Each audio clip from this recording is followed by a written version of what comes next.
Okay, guys, Nintendo's getting ready to do their E3 Day 2, so here we go. I won't have time to do a notification or music, so I'll do the music after. Good morning, everyone. Welcome to Day 2 of Nintendo Treehouse Live 2019. I am here with Audrey and Roxy, and we're here to talk about Fire Emblem Three Houses. I almost made it. I made it, actually. All right, so let's get the show on the road. So we are a professor in the monastery, and this is 5 years before things get a little rough for our students. But Audrey, could you tell us some more about the story for our audiences back at home? Yeah, that's right. So I'm playing as Byleth here, and we're at the Officers Academy at Garrick Mac Monastery. Oh, nice. Don't worry about that green-haired girl in the room. That's completely normal, and everything is fine. But basically, at the outset of the game, I'm sorry, I have to talk to Bernie here. She says she's got a cold, but she's a big liar. Bernie's actually just a big introvert, but it's okay. You can pull her out of her shell over time. But at the outset of the game, you choose one of 3 houses to lead and to teach, and each one represents one of the ruling powers in Fodlan, the continent where this game takes place. So you're not just choosing the students who you want to teach, you may be choosing which side you want to take and, I don't know, an impending war. So we're going to show a few of the activities that you can do here at the monastery. In there is the garden, over there's the fishing hole, but you know what? I'm a bit peckish. I'm going to run to the dining hall real quick and see what's going on there. I mean, it's morning for us, so it's I guess it's breakfast time. Breakfast is the most important meal of the day. So here we are in the dining hall, and, hello, Dedu. Investigating Ramire Village. He's always so serious. Come on, let's get a bite. Just walk away from this. Yes. So there are multiple paths you can take in this game. The one we're playing right now is the Black Eagle path, and this is Edelgard. She's the house leader of the Black Eagles. She's an incredibly important character. I won't spoil anything for anyone who hasn't played the game, obviously, but she has an incredibly compelling and deep backstory, just like all of the characters in this game. So I hope you look forward to getting to know her. But I'm going to jump here, and let's see. Petra looks like she really wants to get in on this meal. That's going to raise her motivation. She's got that giant happy face of like, I'm ready. Let's go for this. And then it's a professor in Night Mixer, so I'm also going to invite Manuela to the party. And we're going to chow down. And one of the really cool things about the monastery activities is that not only is it really fun to interact with all of these characters like never before in a Fire Emblem game, everything you do has an effect on your game. You can see that dining with Petra increased her motivation. That's going to allow me to do more with her when we're in the tutoring phase. It also gave me more points so that my professor level went up. And having a higher professor level means that you have more activity points, more battles you can do, and you get more gold to spend on those all-important vulneraries. Nice. And look, I completed a quest along the way, so we're doing pretty well here. Nicely done. Yeah. Got that off the checklist. Yep. Oh, and there's Raphael. I can't run by Raphael without saying hi. I love this guy. He's a big sweetheart. He actually has a really tragic backstory, but you wouldn't know it by his great attitude and his wonderfully ill-fitting shirt. Yeah, he's just ripping out of that shirt. He can't help it. His muscles want to be free. And he's worried because he ate too much fish recently, and so now he's worried he'll never want to eat it again. These are really, really big problems in the academy phase of this game. So right now, I'm going to go ahead and fast travel, and this is pretty big, so I'm very happy I can fast travel, to the cathedral here and do a couple of more activities. And as I said, not only is it great to be able to interact with your students and actually run around in a Fire Emblem world, run around these wonderful environments, but everything you do has a practical effect in battle. So all of the things, all of the time you're spending here in the monastery is going to go back and help you in battle, which is still the core of this game. Yeah, because like speaking about like just the environments, it's like there's so much detail. It's such an expansive world to explore, so you'll definitely spend a lot of time not only in battles, but also exploring this monastery world. Yeah, so this is the advice box, and it's where students will anonymously ask you for advice, and you have to kind of, based on your knowledge of those students, guess what would be the answer that makes them happy, so you can get support points with them. And I correctly guessed that was Hilda. Nicely done. Yes, so I completed that quest, and Hilda's now very happy with me. As I said, all of the different monastery activities you can do, as well as battles, will increase your support points, which can unlock support conversations. Oh, I know by the hair that's Petra. Let's see. Oh, you're right. She misses the sea because that's where she's from a foreign land and she misses the ocean. Nice Yep. guess. It's like you've played this before. I might know these characters a little bit, but all these characters are so lovable, and unlocking support conversations with them is really, really rewarding, especially since what's really dynamic about this game is that there's a 5-year jump at some point, so you get to see the support conversations that take place in the academy, and then there are also some that will only take place after the 5-year jump during the war phase of the game, so you get to see how the war and the events of the game have affected these students, which is really, really compelling. And that's how you get to know them enough to answer these advice box questions. And at that point, of course, after the 5-year jump, you can even pursue a romantic relationship with someone. Dimitri. Just saying. He is quite handsome. He is. Now I'm going to do some choir practice. I chose Dorothea, who's a former opera singer, and Ferdy, who has the voice of an angel. So we're going to do some choir practice. And again, like everything at the monastery, it has an effect. It raised their faith experience, and I got more authority experience as their professor. So it's another boon to your battle, to your strategies, to the way you're going to be able to level up these characters. I'm noting that the game is fully voiced. I really like, whenever you talk to a character, they are fully voiced and you can really engage with them. And some folks would be happy to know there's dual audio options. So yes, if you want to play with the Japanese voices, you absolutely can.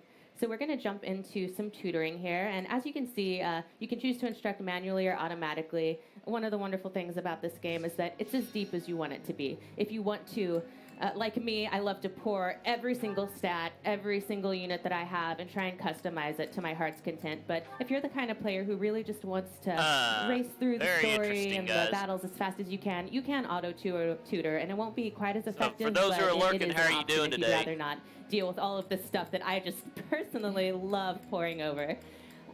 So for Linhardt here, as you can see, I've set a custom focus for him. You can choose some predetermined skill goals for him, but I really want to make him a cavalier. I need more movement on my team. So I'm going to try and increase his lance and riding skills. Oh, he didn't do so well. I could critique him, but I'm going to play Mr. Nice Guy. It's like good call, bad conflict. Which one are you going to do? And that was the right call for him. He doesn't respond to critique very well, so... Let's see. He's still got a bit of...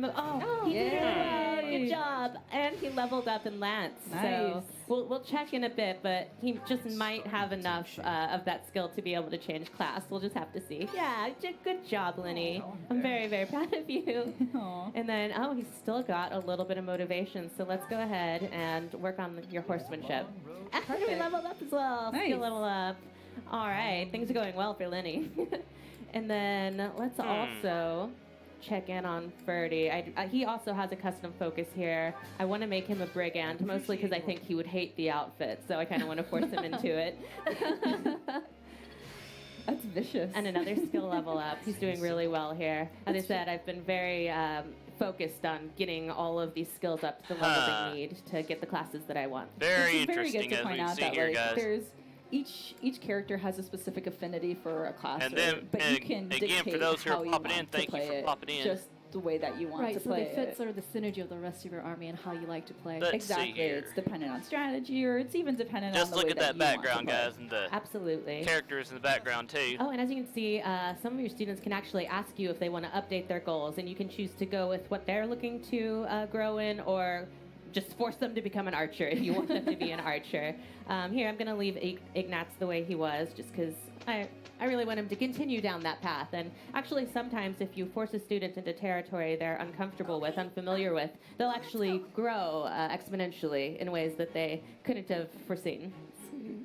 See, I'm always forced her out of her shell. It's good for her. She needs to grow and meet people. She's a wonderful young lady. She needs some fresh air. Yes, I she agree. does. And they did pretty well together. All right, and then you can see, again, you can pour over all of the screen. I'm going to skip through it just so that we can move along here, but I would normally be looking at every single stat and seeing how my team has grown. Knowing how you've played past Fire Emblem games, I can vouch for yes. that. All right, so now that we've gotten some good skill level ups, I'm actually going to jump into the certification exams here, and that's how you change classes in this game. The really cool thing is that all characters, other than character-exclusive classes, can become any class. So I can make Lenny, oh, yes, he has the skills that he needs. As long as you have the correct skills and they're at the correct level, you can become any class that you want. So he's at those skill levels, and so I can finally make him a Cavalier. Nice. If he wasn't quite at those skill levels, I could still try the certification exam. I was at 100% chance of passing. If it was a little bit lower, it would have been a bit of a gamble. It might not have worked out for me. I personally like to kind of wait to make sure it's a sure thing. I don't like to waste my seals, but you can roll the dice if you like. It's up to you. And yes, I would like you to change into that class. Yeah, and I do like that once you pass the certification exam for a certain job class, you don't have to keep using seals if you want to switch back and forth. Absolutely. So let's go ahead and make Freddy a brigand as well. He's going to love the outfit. He'll learn to love it. Oh. Yes. Oh, look at that. Look at him styling and profiling. He looks proud of himself. Yeah.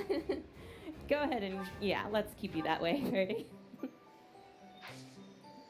All right, so that was pretty successful. Let's go ahead and let's jump into a battle. Or no, you know what? Let's do a seminar. Change my mind.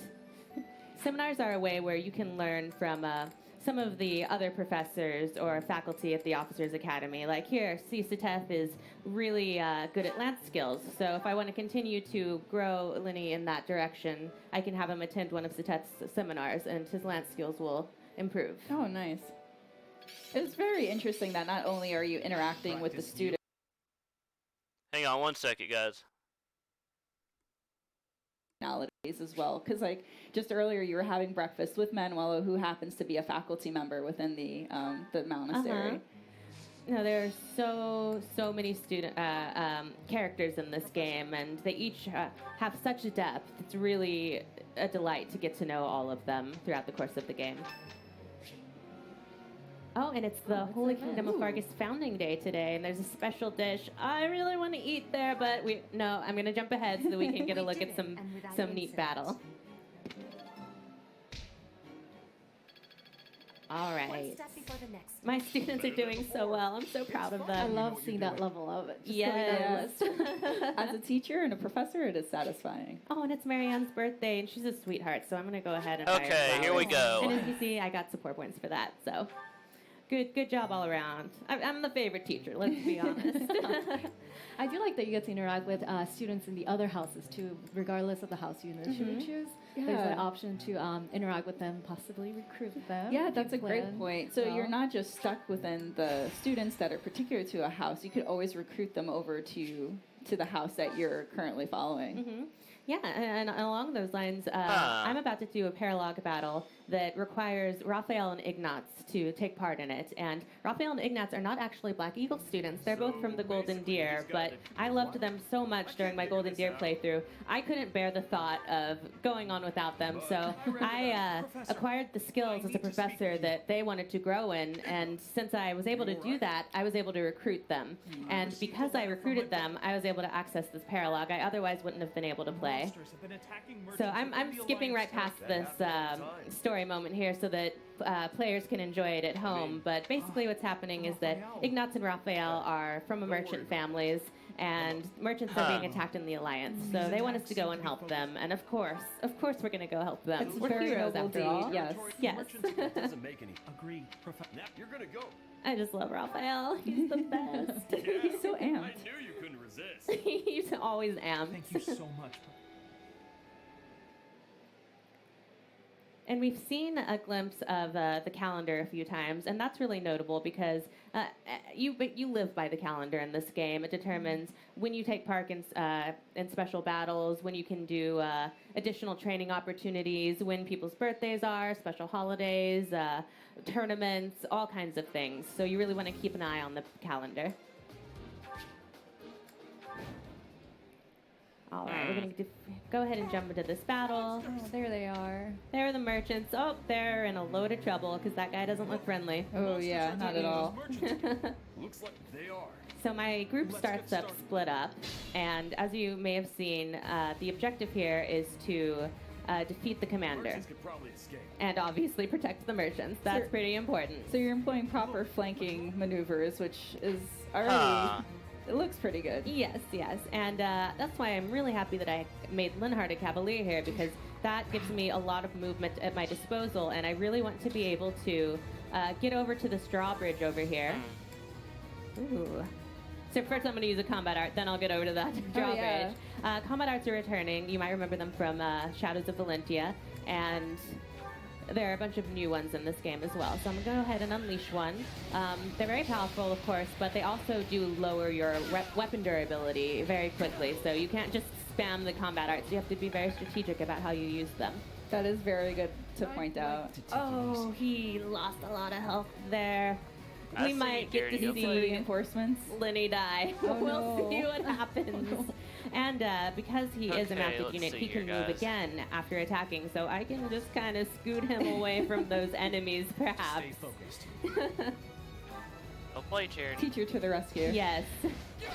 Hands off my students. I do love like these battle sequences that it's not just between the opponent and your character. There's like action and battle happening, so it adds that immersion to what's happening on the field. Absolutely. And there's my archer. It's always important to have a good archer on your team. And Ignatz is the best in the business. All right. So I think Linhardt's covered pretty well. He looks like he's going to be safe, so I can go ahead and start scooting Hubert and Bernie over this way. She made it out of her room. She again. did. I'm so proud of Again, her. I'm forcing her out of her room. But well, what I'm trying to do with Linhardt is to move him over to this drawbridge, because if I lower that drawbridge, then I can get these merchants away from this really mean-looking giant wolf over Oh, here. wow. He's gonna scoot his way closer and closer to them, and I don't want that to happen. So let's do our best to prevent that.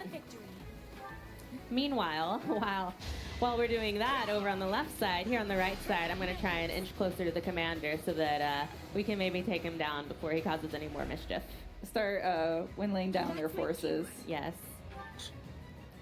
And so I like to watch all of the battle animations because they're really beautiful, and as you can see, they actually zoom in on where you are on the map. It doesn't just take you to kind of a generic location, which is really cool, but for the sake of time, I'm going to try and force myself to skip the animations. It's painful, but I'll go ahead and try and do that. Well, the folks at home, luckily this game is going to come out soon, so the folks at home will be able to experience this on their own and get through all of these, meet all these characters, experience all these battles, and dictate how they want to play. I do like Audrey's point. The camera zooms in when you engage an enemy, and the 3D environments of the map. I like the fact that you can adjust the camera angle too. Like if you like the overhead view, like traditional Fire Emblem, or if you want to like explore the environment a little bit, make it a little bit more scenic.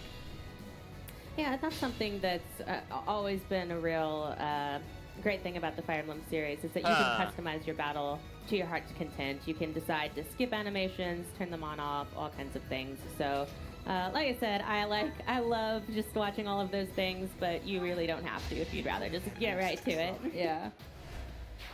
Good job, Hubert. Well done. Let's see. I think that's the best we can do. Oh, look at that. That actually unleashed a gambit. So, as you can see those guys behind Bernadetta, those are her battalion who I've assigned to her. And because I've assigned them to her, she was able to use their gambits, which did her really well here. Was able to defeat that enemy. Yeah, So- she got a crit in that one too. And it never would have happened if she hadn't left her room. So proud. Yes, another gambit. Nice. Wow. We might just save these merchants after all. And I leveled up. Such power. Truly amazing. If I don't say so myself, truly amazing. Indeed. Huh? It worked out.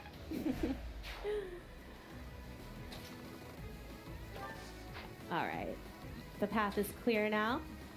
And using my brand new Cavalier, I was able to get over to this bridge Well and done. lower it for those merchants.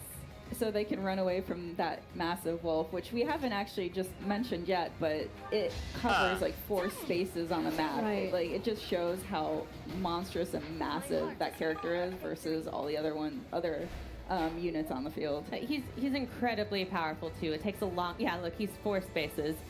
He takes a lot to whittle down his health. Yeah, and positioning is so important in Fire Emblem. At the end of your turn, your units are vulnerable to enemy retaliation, depending on what position they are.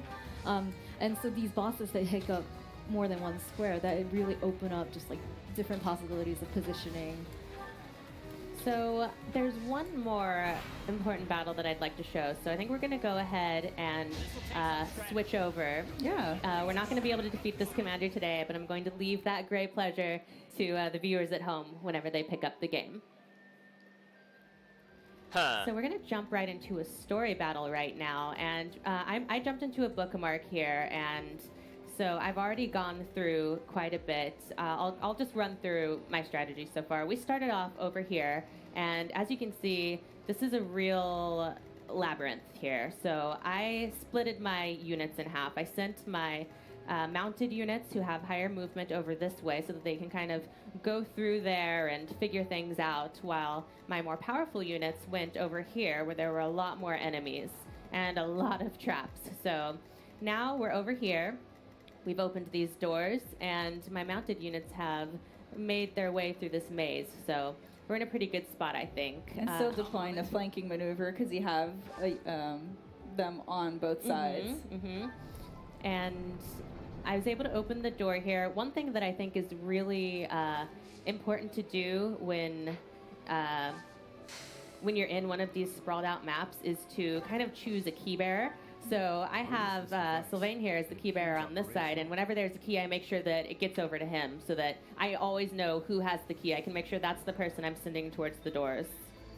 All right, and I'm noticing these are students from the Blue Lion house.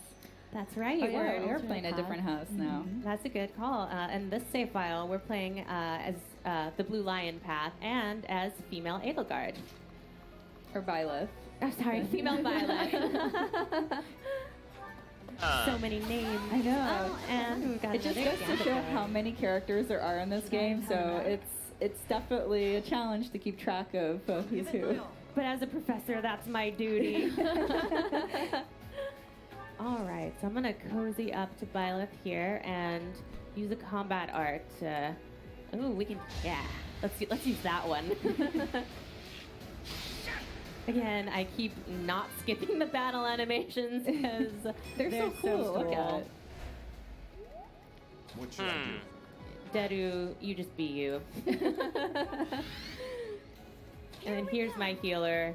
As always, it's so important to keep track of your healer in these maps and make sure that they stay alive so that they can help you stay alive. Yeah, for sure. But as you had mentioned too, that it's really important to make sure, especially for this map, to point out which character has the key, so then you're not scrambling around trying to identify where they are, but also switching them around. Mm-hmm. I'll go. All right, so we're making pretty good work of these folks. And Annette, let's move you over here. She doesn't have quite the same movement as everyone else, but she's a mage, so her ranged attacks are really, really critical because all of my mounted units, they generally tend to be lance users, so I really need to have someone with ranged attacks on my side over there. That's how it goes. And I don't know if you're able to see it, but some of our students here, including Byleth, have Heroes Relics, and those are very special weapons that you can only use if you have the associated crest. And crests are of incredible importance in this world. They determine your status and power. They're passed down through bloodlines, and so whether you get a crest and which crest you have really determines your position in this world. And maybe not everybody's super happy with that system. I must steel myself. I'm just loving how Ash is able to attack those enemies across the wall. Like, Yeah, we're able to take them down without putting ourselves in too much danger, Right. which is really nice. Oh, my battalion leveled up. All right, Ash, you did well. Now you get to forge on ahead. Proceed with caution. I shall, Dedu. I promise. I think... How are you doing, Dedu? I'm going to heal you. Yeah, let's go ahead and heal Dedu.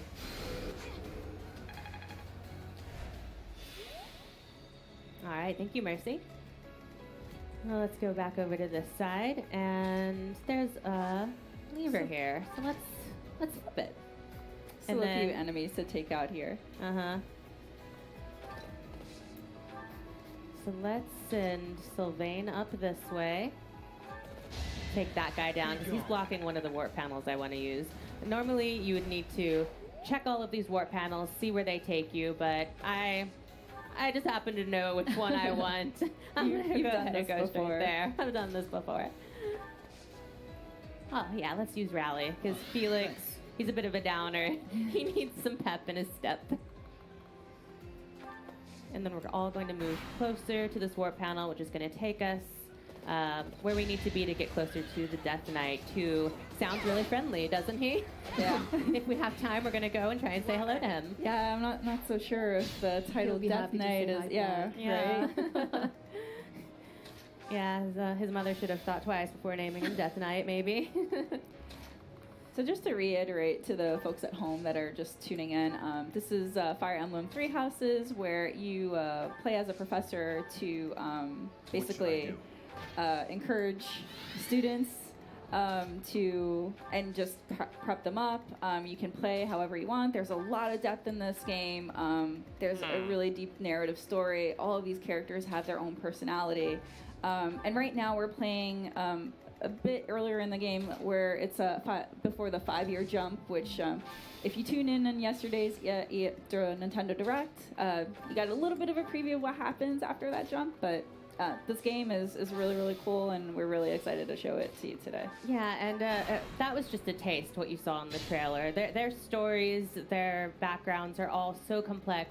You can't tell what's going on until you play the game. So you have a lot to look forward to, viewers at home. All right, so my key bearers here at the door. We're going to go ahead and say hi to the Death Knight pretty soon. You know what, Sylvain? You're a good man, but I'm going to go ahead and let your professor do the hello. Oh my gosh. Because Death Knight is very powerful and very, very scary. This is risky. We're all very scared of him. So let's go ahead and end this turn. Just give up. And then one thing I want to point out is that...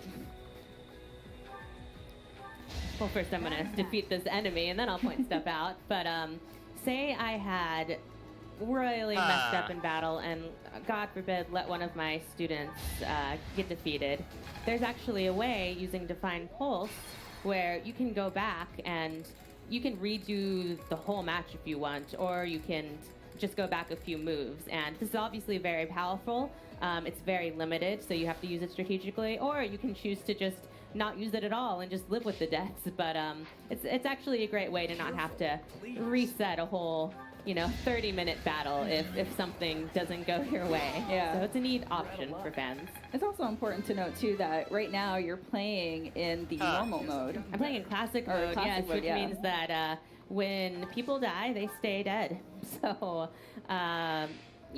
Divine Pulse is a great way to get around that. Counteract the... Yeah, and go and kind of rethink your strategies. Another battalion level up. That's handy. Oh, no. You said he was friendly? Yeah, so we're going to stop right here. Right here. Before he, over here. Because this friendly fellow just got a little less friendly. So. You said he was friendly. Yes. But I should have pointed out that not only do you need to either take down the Death Knight, which is difficult, or take down all other enemies on that map, which there were a lot of them, you have to do it in 25 turns. Oh my gosh. So, yeah. So there are conditions and challenges to every battle. Yes. Cool. But that was just a little sneak peek at Fire Emblem Three Houses. As we mentioned, it's coming out July 26th, so you won't have to wait long to get your hands on it. Yeah. thank you so much for running this through with us and explaining everything. There's a lot of content for sure to run through. It's a very deep game. So thank you so much for tuning in. But don't go away. We still have a lot more content to show you. Up next is a multiplayer mode of Luigi's Mansion 3. There we go, guys. More Luigi's Mansion 3. And also, now that they are on the Be Right Back screen, basically, I'm going to check something on Mixer.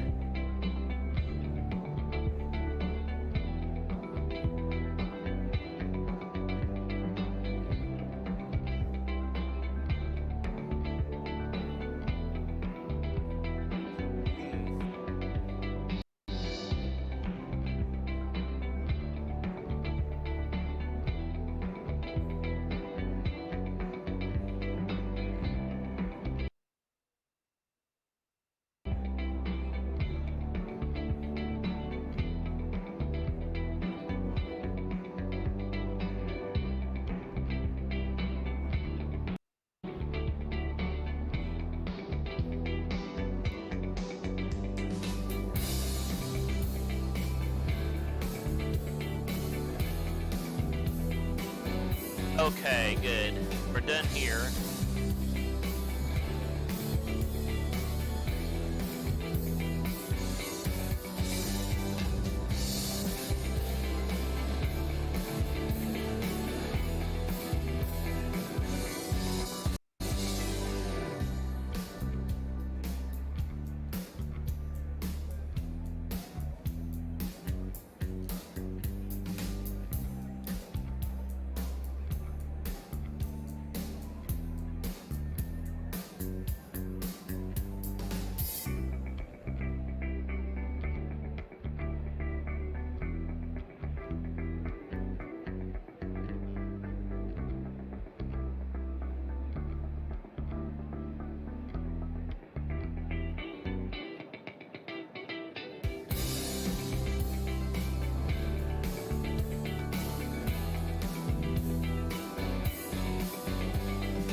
Let's see here, guys.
Okay.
again, welcome back. My name is Teresa. We're here to show a sneak peek of the multiplayer mode Scare Scraper in Luigi's Mansion 3. I'm joined here by Dan, Roxy, and also Bryce from Next Level Games. Thanks so much for coming and joining us, Bryce. We're really excited to have you here. Yeah, thanks for inviting me, and thanks to the dev team for putting in all the hard work here, fixing up the last few bugs right now. Definitely. So Bryce is a game director for Luigi's Mansion 3, and Next Level Games also worked on Dark Moon, Luigi's Mansion 2 Dark Moon. So why don't we hop into Scare Scraper mode? Dan, why don't you walk us through this? Yeah, let's just go right into it. We're going to set up a local room. You can play with 1 to 8 players, either locally or online. And I'm going to create a room. When you play the Scare Scraper mode, you can play 5 floors, 10 floors, or a random number of floors. And the cool thing about these floors that's different from the hotel in Luigi's Mansion is they're procedurally generated, which means they're going to be different every time with different hallways and rooms. So that it adds to the kind of the challenge and the fun of the game. Yeah, that's one of the big improvements over LM2 is kind of endlessly generating floors, keep variety going for people over time. We're just jumping in. So as we're starting up, Bryce, any tips for playing Scare Scraper mode? Stick together, Stick have together, a plan, communicate. You can use the live app to voice chat. So I think I'll team up with Roxy, and you guys will stick together on your side, and we'll try to battle these ghosts. Sounds good. That sounds great. Okay, Right now, I'm we're pink. all separately, 1 player per system, so we're all playing locally. I'm going to try to find Bryce. I'm the yellow Luigi. I'm green. Yep, I'm making my way over to you, battling some ghosts there, Roxanne. And the objective for this first floor is to clear all the ghosts on this floor within the time limit that's indicated up on top. Ooh. We found a hammer and a couple jars in here. Oh, he's got a book. He's not going to let me. So we can use the ghost to slam other ghosts this time around as well. Oh, and you even slammed me, Roxanne. Thanks. Sorry about that. Book. Unintentional Collateral friendly damage. fire. Oh no, we're We running ran into each other. Our teamwork Oh. needs some work. All right. All right. Okay, room cleared. So Dan, I am heading to you. I am the blue Luigi. Head Okay. out here. I'm going to Finding. look at the map here and see. Okay, I see Oh. where you're at. Yeah, let's meet up. The maps are mostly rectangular, so when there's gaps in the Already map, cleared that room. that usually means there's another room to find. So All right, we'll which way go should we go? right up in This here. is probably a. Oh, I'm out. we have some guys cleaning. And so even though we're His clearing friends are ghosts, here. we still have Got to potentially find keys and other things here. So that's important. Yeah, we're competing against time. Every floor is 5 minutes, and there's different objectives on each floor, so we'll have to keep watch of how much time we have left. Yeah, so for this one, That's a bathroom. the bottom right Yeah, is spawn our Luigi objective, here. so we have to clear out all those ghosts. Which way you going? You want Defend to go my to the sleeping TV? body. Here we go. Let's see what's in the package. Oh, I think they've already been here. Let's try heading north here. Yeah. Sure See thing. where we're going. Oh, There's also power-ups we can find by searching I don't think there's various things. anything. Good job. You got that room. Help out. There we go, double slam. Oh, That's fantastic. Oh, There's that a caused ghost in so here. much damage. That's Oh. great. Oh, that's it. Yeah, just the one guy in This here. room's clear. This Oh, room's there's a bunch in here. suspiciously Oh, we empty. got him. Oh, That no, usually mine, means there's mine got secrets. away. Oh no! We'll find them again. Oh, I see them through the mirror. Oh, yeah, there. We got some more rooms to the left here, Roxanne. I Okay. snaked him. Nice. If you're playing alone, you can always spawn Luigi as kind of backup. All right, where do we go? There we go. Oh. Here we go, we can double. Is there one in here? Nice work. Oh, Nice. These rehearsals really paid off. Alright. We're much better than we were earlier. Oh, yeah. It helps to have an expert on the team. Oh, you revealed a hidden thing. Oh, I did. But I don't know if there's any ghost in there. You can use the dark light to find ghosts as well if they tend to be invisible here. Oh. So I'll keep them. Did you find there some? we go. Yes. Or you just found, or just found Double one? slam? Oh, yeah. Huh. We should be MVPs on this floor. Watch out. Oh, We'll see at the point tally. So there's Every one time more behind a gap door. in the map in the south. We'll head Teresa's to in a there trap, now. but I got her. Thank you. A big difference from LM2 is we actually have hallways and balconies and closet. That's from the randomly generated system. It's nice. It feels a little bit more like a hotel. Oh, wow, it's got lots of space. Now I think we got this. Which are we going this way? Oh, sorry. I'm gonna have to plunger you for that. Accidentally. I mean, Is there anywhere else that we haven't been? I think we've already got that one. Oh, We did nice. it. oh, Good old very well girls. done. Very well done. Yeah. I feel like you two carried us. Thank you. I actually won got again. I got the map item right off the bat. So I knew Oh. exactly which ghosts were in Super which lucky. room. We were exploring. All right. Were there any keys on that floor? I don't think there Yeah. were. No, there were no locked doors. It's random. There's even floor events, like sometimes the lights go out, or sometimes you lose your poltergeist and you have to find it again. So try to keep it mixed up. All right, let's go on to the next floor. Yeah. And see what our objective is. There's different objectives on every floor, so that adds to variety. Yeah, we hope you have a different playthrough every time, and Yeah. playing with different people will also make it a little different. Yep. All right. So I do know that Scarescraper mode was also in Dark Moon. Were there any challenges or victories as you were developing Scarescraper mode for Luigi's Mansion 3? Yeah, as we mentioned, the variety was a big pillar for us, and we I moved agree. to a procedurally generated system. On we found a balcony here. On LM2, we kind of just randomly delete things from an existing map, and this time we're creating it from scratch. And one of the big challenges is to make that computer algorithm feel banana peel. like a designer has built it. And we spent a lot of time and even created tools where the designers could build maps quickly and then thumbs up or thumbs down the layouts. And the system would kind of ignore the ones that they didn't have fun. This objective is Toad. I found one here. I'll call out on the map. So we have to get Toads back to the portal, and there should be 4 of them on the floor. And they're even more afraid of the ghosts than Luigi, so we have to clear those out before we can escort them back. Oops, sorry. Right, so Should a we go little look bit. for, should we go look for toads, Teresa?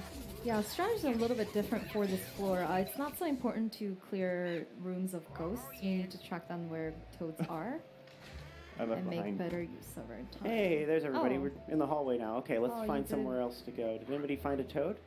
Yeah, That's someone it. has one. On this floor, I feel comfortable splitting up so we can try to cover more ground. Yeah, I'm Yeah. gonna take That's a good this guy strategy. back at the moment. Yep, I'm gonna go look for toads because I want to help. Oh, actually, I got the map I item found one. again. Nice. I So found one. there's Look, Dan, you're the green Luigi, correct? I'm green. Yep. Okay. He's in the northwestern There's a big red one. room right now. I think I got him. Now. Okay. Yeah. Oh, Oh, he's I think still I up just there. got the map item now too. I see a key There's and multiple. some toads in the center rooms. Go. I can bring up Go, my map with the Luigi. D-pad here. Oh. Oh, we got him. Okay. I found red toad and Come it on, looks little like I buddy. also have to find a key. All right, I got the yellow toad. I'm bringing him back. We're still good on time here. Hey.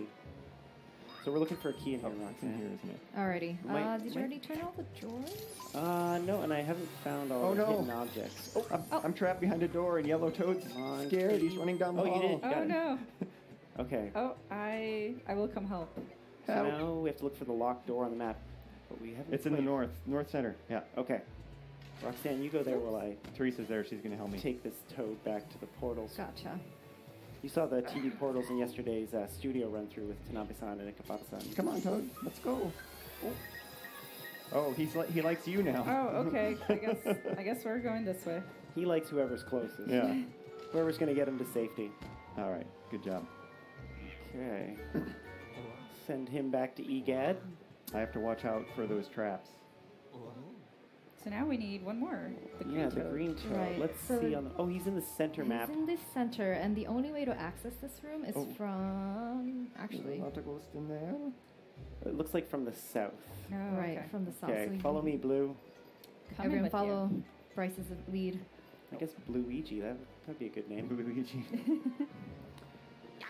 Oh, sorry. Sorry, I ran into Just you. ran into you. All right, I'm gonna. meet So up right with now you we're guys. showing 4-player co-op, but there's also the ability to do up to 8 players. So with 4 players, we're each able to also summon a Guigi, which we haven't shown yet, but it is really cool. But if you have 8 players, the additional characters will be controlling a Guigi. Right. So it would be 4 Luigi and 4 Luigi. Yeah. Okay, found a big room here. We have to clear the ghosts out of the way of Toad's path back to the portal, or else he's just gonna freak out. I'm stuck in a rug. Roxanne's just moved ahead to get all the points here, haven't you? Here we go. Okay. Finders keepers. We got 50 fine. seconds. Let's start searching for some time. Okay, Roxanne, you take him back to the portal, Alrighty. and we'll look for clocks. There's usually clocks in treasure chests or balconies, and they help you add a little bit of time in case you're running short. Alright, I'm running as fast as I can, but I think I might cut it really close. Oh my gosh. I'm gonna try and take the portal and catch up. I'm stuck in a rug. Oh no. Nothing. Uh-oh. I don't think we can save you. We only have That's 20 all right. seconds. Yeah. No, get the Toad to Abandon that's Dan. a priority. Get We're the going Toad to the next Alright, floor I'm in by the room. ourselves. I'm in the Here room. we go. Come on, Toad, get in There we there. go. Whew. Good work, Nicely everybody. done. Yeah. Got a little sweaty there. Finally, my That's message very comes clutch. through. The internet in this hotel is very slow. Yeah. Hey, Bryce overtook me in points. Oh my I gosh. know. 80 points. It's a close match. Well, I mean, the pros here. He's Oh, gotta. He's gotta show us up. I didn't know. I thought we were cooperating, not competing. Healthy competition. All right, let's see if we can get to get through another floor. I'm curious to see what this next objective is. Yep. Yeah, there's about 8 or 9 objectives total, and there's somebody special waiting at the top of the hotel if we get there, but it takes a little bit of time. That sounds both exciting and menacing. It is. Collect the money. Now this I can Collect get the behind. money? Oh my gosh.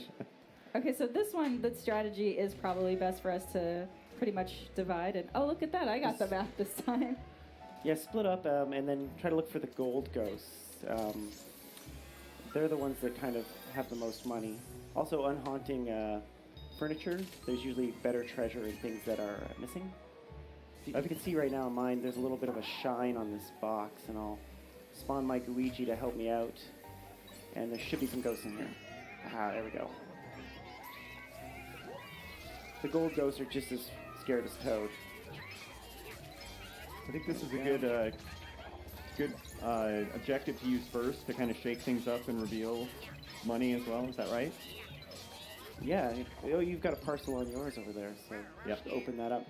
I'm gonna get Luigi Look to help. for the pearls. up. We've added them back from LM1. They're worth the most amount of money. Oh. Come on, So, bills, coins, Oh, bars, and now pearls. pearls are back. So Bryce, because this supports 8 players, were there any specific challenges about incorporating that into this mode? Yeah, Luigi's one of the pillars of the franchise is showing how expressive Luigi is, and we didn't want to use a simple model or change anything from the single-player game, so we spent a lot of time trying to get that traditional keyframe animation and all the beautiful blends on the facial morphs and additive blenders and such coming through in multiplayer, and 8 players network is difficult. Running at 30 frames, as you're seeing right here, it was a technical challenge, but the clever people back at NLG made it happen. Nice. And we're hoping the world enjoys it. I'm definitely having a lot of fun, like working with you guys Yeah. here and trying to get through these 5 floors. It's a challenge in itself. The competition's gotten a little more fierce. I noticed we're no longer helping each other. We're all every man for himself. Yeah, When there's All the money on the money. about the line. money at the moment. So- I decided to play some pool for a little while. Just throw these balls into the pockets. Oh gosh. See if I can. Oh, sank the 8 ball. Wow. Okay, we're about halfway there. We might be getting too cocky. Every once in a while, the game gets quite difficult. Scarescraper is more challenging than story mode. If you really want to go for some punishment, you could try to beat it by yourself or with one friend on one kit. And Come on. it's quite exhilarating when you finally get to the top. Oh, he got away. Okay, we got about 2,000 gold left. Hey, I met Hello. some people, but he's disappointed that I collected all the gold there. All right, no, I I'll got one. leave. For some reason, the phones are ringing in the hotel. Oh. It's probably EGAD. So people are still interested in staying in this hotel, okay? Yeah. Well, there's money all over the place. Maybe that's why they're coming.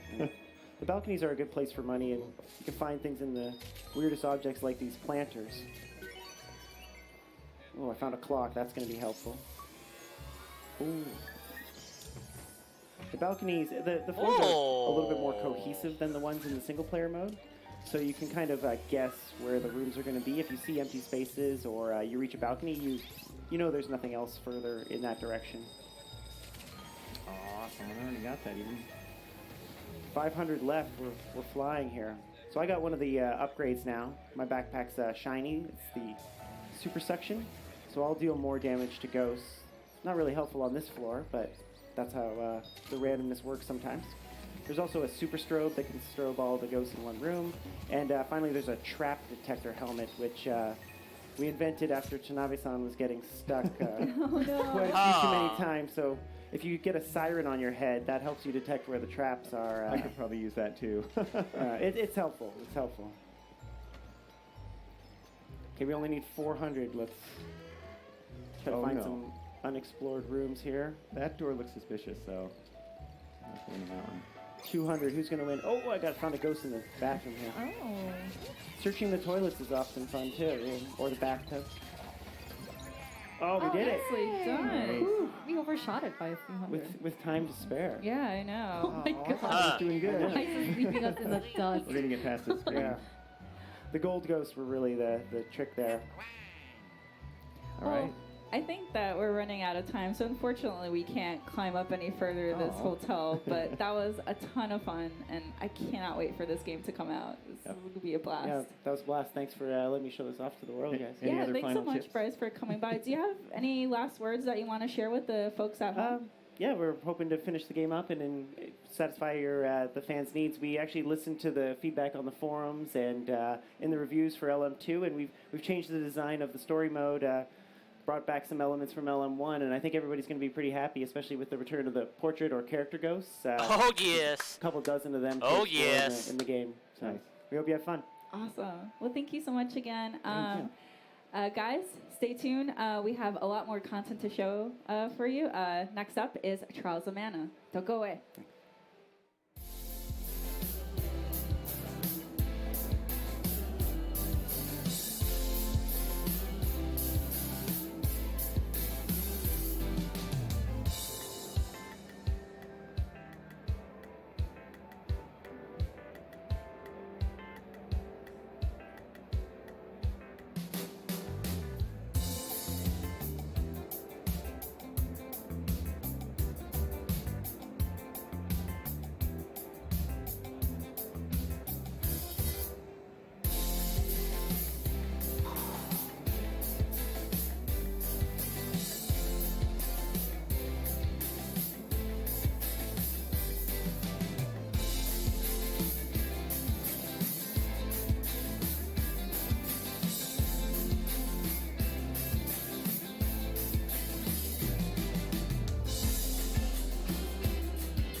And so you know, guys, I'm just kind of waiting for the next thing to start.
Hello and welcome back to day 2 of Nintendo Treehouse Live at E3 2019.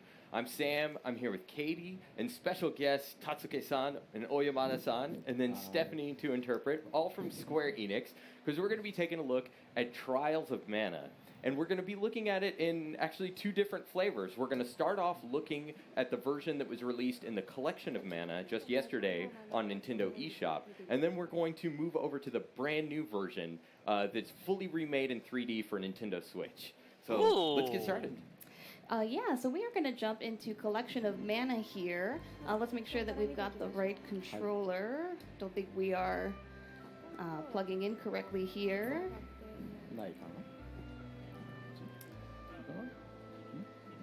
So, as we we're getting things started here, but I was wondering if Tatsuke-san or Oyamada-san had any opening comments that they wanted to deliver. OK です。はい。皆さんこんにちは。聖剣伝説シリーズプロデューサーやっております小山田です。よろしくお願いします。Here we go. Hello everyone. My name is Oyamada, and I am the producer of the Seiken Densetsu Mana series. And I think that's an important point. So the Trials of Mana, that might sound like a new name for a lot of people, and that's because this game was formerly only known by its Japanese name, Seiken Densetsu 3, and it's coming in English officially for the first time, which the retro gamer in me is really happy about.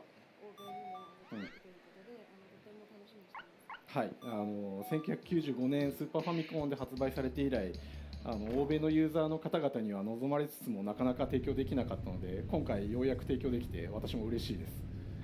Yes, so it was a title that was released on SNES in 1995, but unfortunately we weren't able to offer it to the Western audiences until now, so we're really excited to be able to get that game to the Western audience now.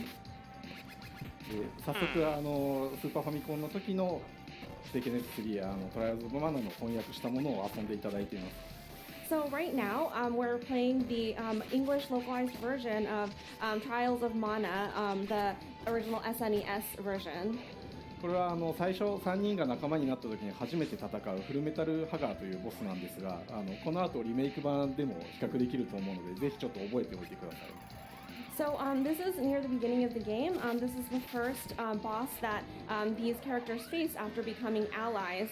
But we're going to show you a little bit of something later, so please remember what this kind of looks like for now. で今回コレクションオブマナに関してはマナシリーズの初期3作品となるファイナルファンタジーアドベンチャーとシークレットオブマナも一緒に入っております。And in Collection of Mana, we have the 3 first titles of the series, and so it includes Final Fantasy Adventure, Secret of Mana, and Trials of Mana. ぜひ昔遊んだ人もまだ遊んでない人もこれに興味持ってもいただいたらぜひこれ手取って遊んでいただければと思います。So for those players who haven't played the Mana series before, and for those who might not have tried the series before, we really hope that you'll give this a try and see how you like it. Or even for players who played Secret of Mana, absolutely loved it, and then we're very much hoping that we would get to see this game at some point. いや本当に嬉しいという声いただけてすごく自分も嬉しいですもん。Yeah, we're so happy when the fans tell us that they're happy to see this title finally be available. It makes us really happy too. I'm one of them, so thank you.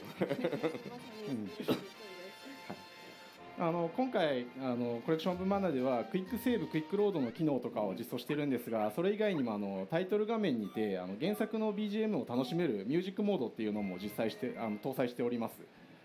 And this time around, when you go back to the title screen, you're able to listen to the original soundtrack.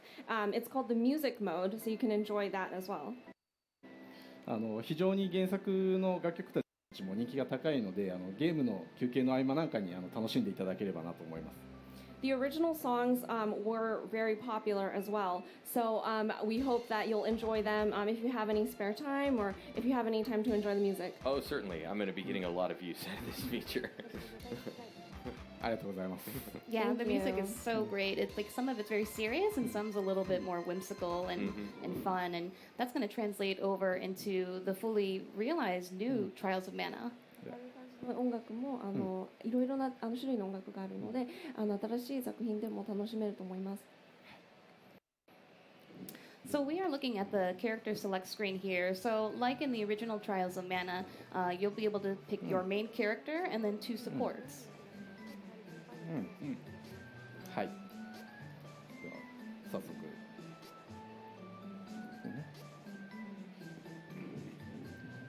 So can you tell us a little bit about the characters that we're taking a look at じゃあ here? 今選択したのはデュランというポルセナの剣士のキャラクターですね。剣を得意としているキャラクターで非常にバランスに優れつつ耐久力も高いキャラクターです。So who we just chose as the main character is Duran, and he is a swordsman. He's a balanced character, and he's good at defense too, so that's him. Right, so as you're scrolling through, you could see their different stats here, and that's going to show what their strengths and maybe some of their weaknesses are in battle.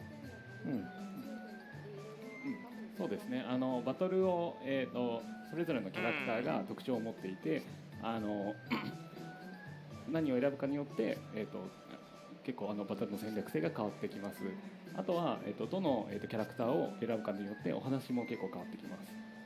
Yes, so the characteristics that each of these characters have in battle are different, obviously, so it really affects the sort of strategy that you're going to use in battle, and also depending on which characters you choose, the stories end up differing as well. 今回はデュラン、リース、シャルロットの3人で冒険をしたいと思います。So this time we're going to start our adventure with Duran, Reese, and Charlotte. And Reese was a very popular character in Japan, I understand. 日本でとてもポピュラーなキャラクターだったんですよね。She's one of the popular characters. Yeah. So we'll be starting out in the town of Jad and playing as the main character that we selected, Duran, who is this seasoned sword warrior, up until a recent incident kind of bruised his ego a little bit. はい、デュランは物語の冒頭である魔術師に屈辱的な敗戦を喫してしまいます。So Duran, at the very beginning of the story, he suffers a humiliating defeat at the hands of a wizard. で、やっぱり自分が強くなりたいというふうに思って、それをきっかけに冒険に出ます。So he decides that he wants to get stronger, and so that sort of motivates him to set forth on this journey. じゃあ、ちょっと外に出て戦闘をお見せします。So we'll head out and show you a little bit of the battles. The game looks so great, fully realized in 3D now. It's so colorful and bright. It's to me, you know, I have played Secret of Mana back in the early 90s. It's so nostalgic, even though I've never played this before. even more so when we get into the field here. Some rabbits. Yeah, we got some forest, rabbits. mushrooms.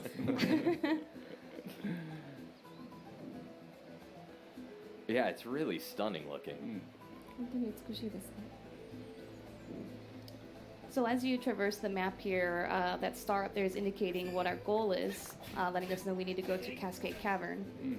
Some combat on the way, though. The action RPG essence that is the Mana series.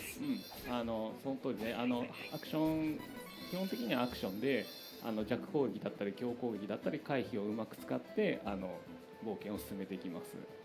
So yes, it is an action game, and you're able to use weak attacks, strong attacks, and evasion to battle and move through the story. で、こういうなんか飛んでる敵に対してはジャンプ攻撃などを行って、倒していきます。And when we have flying enemies, like you just saw, we're able to jump and attack. And you get different bonuses depending on how you approach combat. Yeah, that's right. Mm-hmm.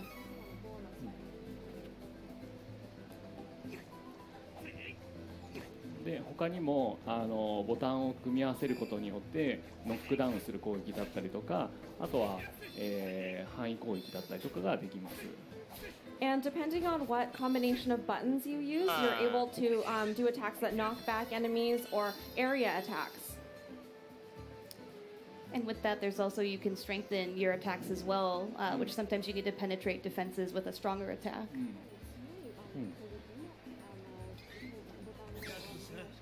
でこれが必殺技だったりします。So that is his strong special attack.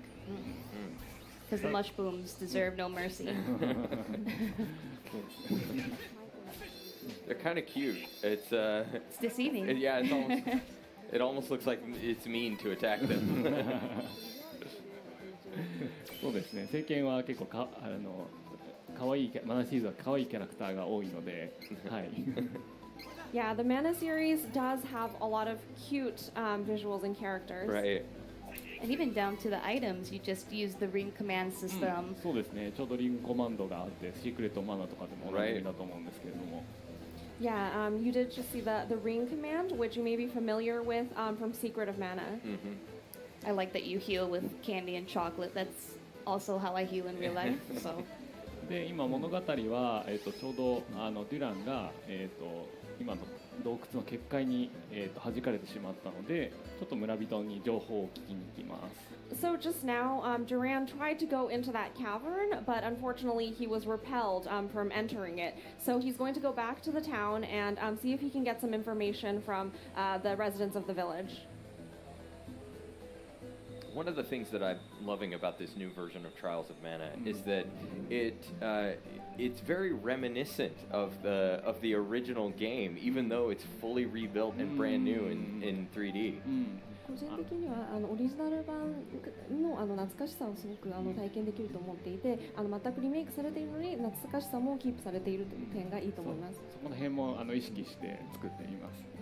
Yeah, we did really keep that in mind when we were making this title. でちょっと今村人から情報を得ます。So we're getting some information here from this townsperson. So some city of Wendell has closed our path forward.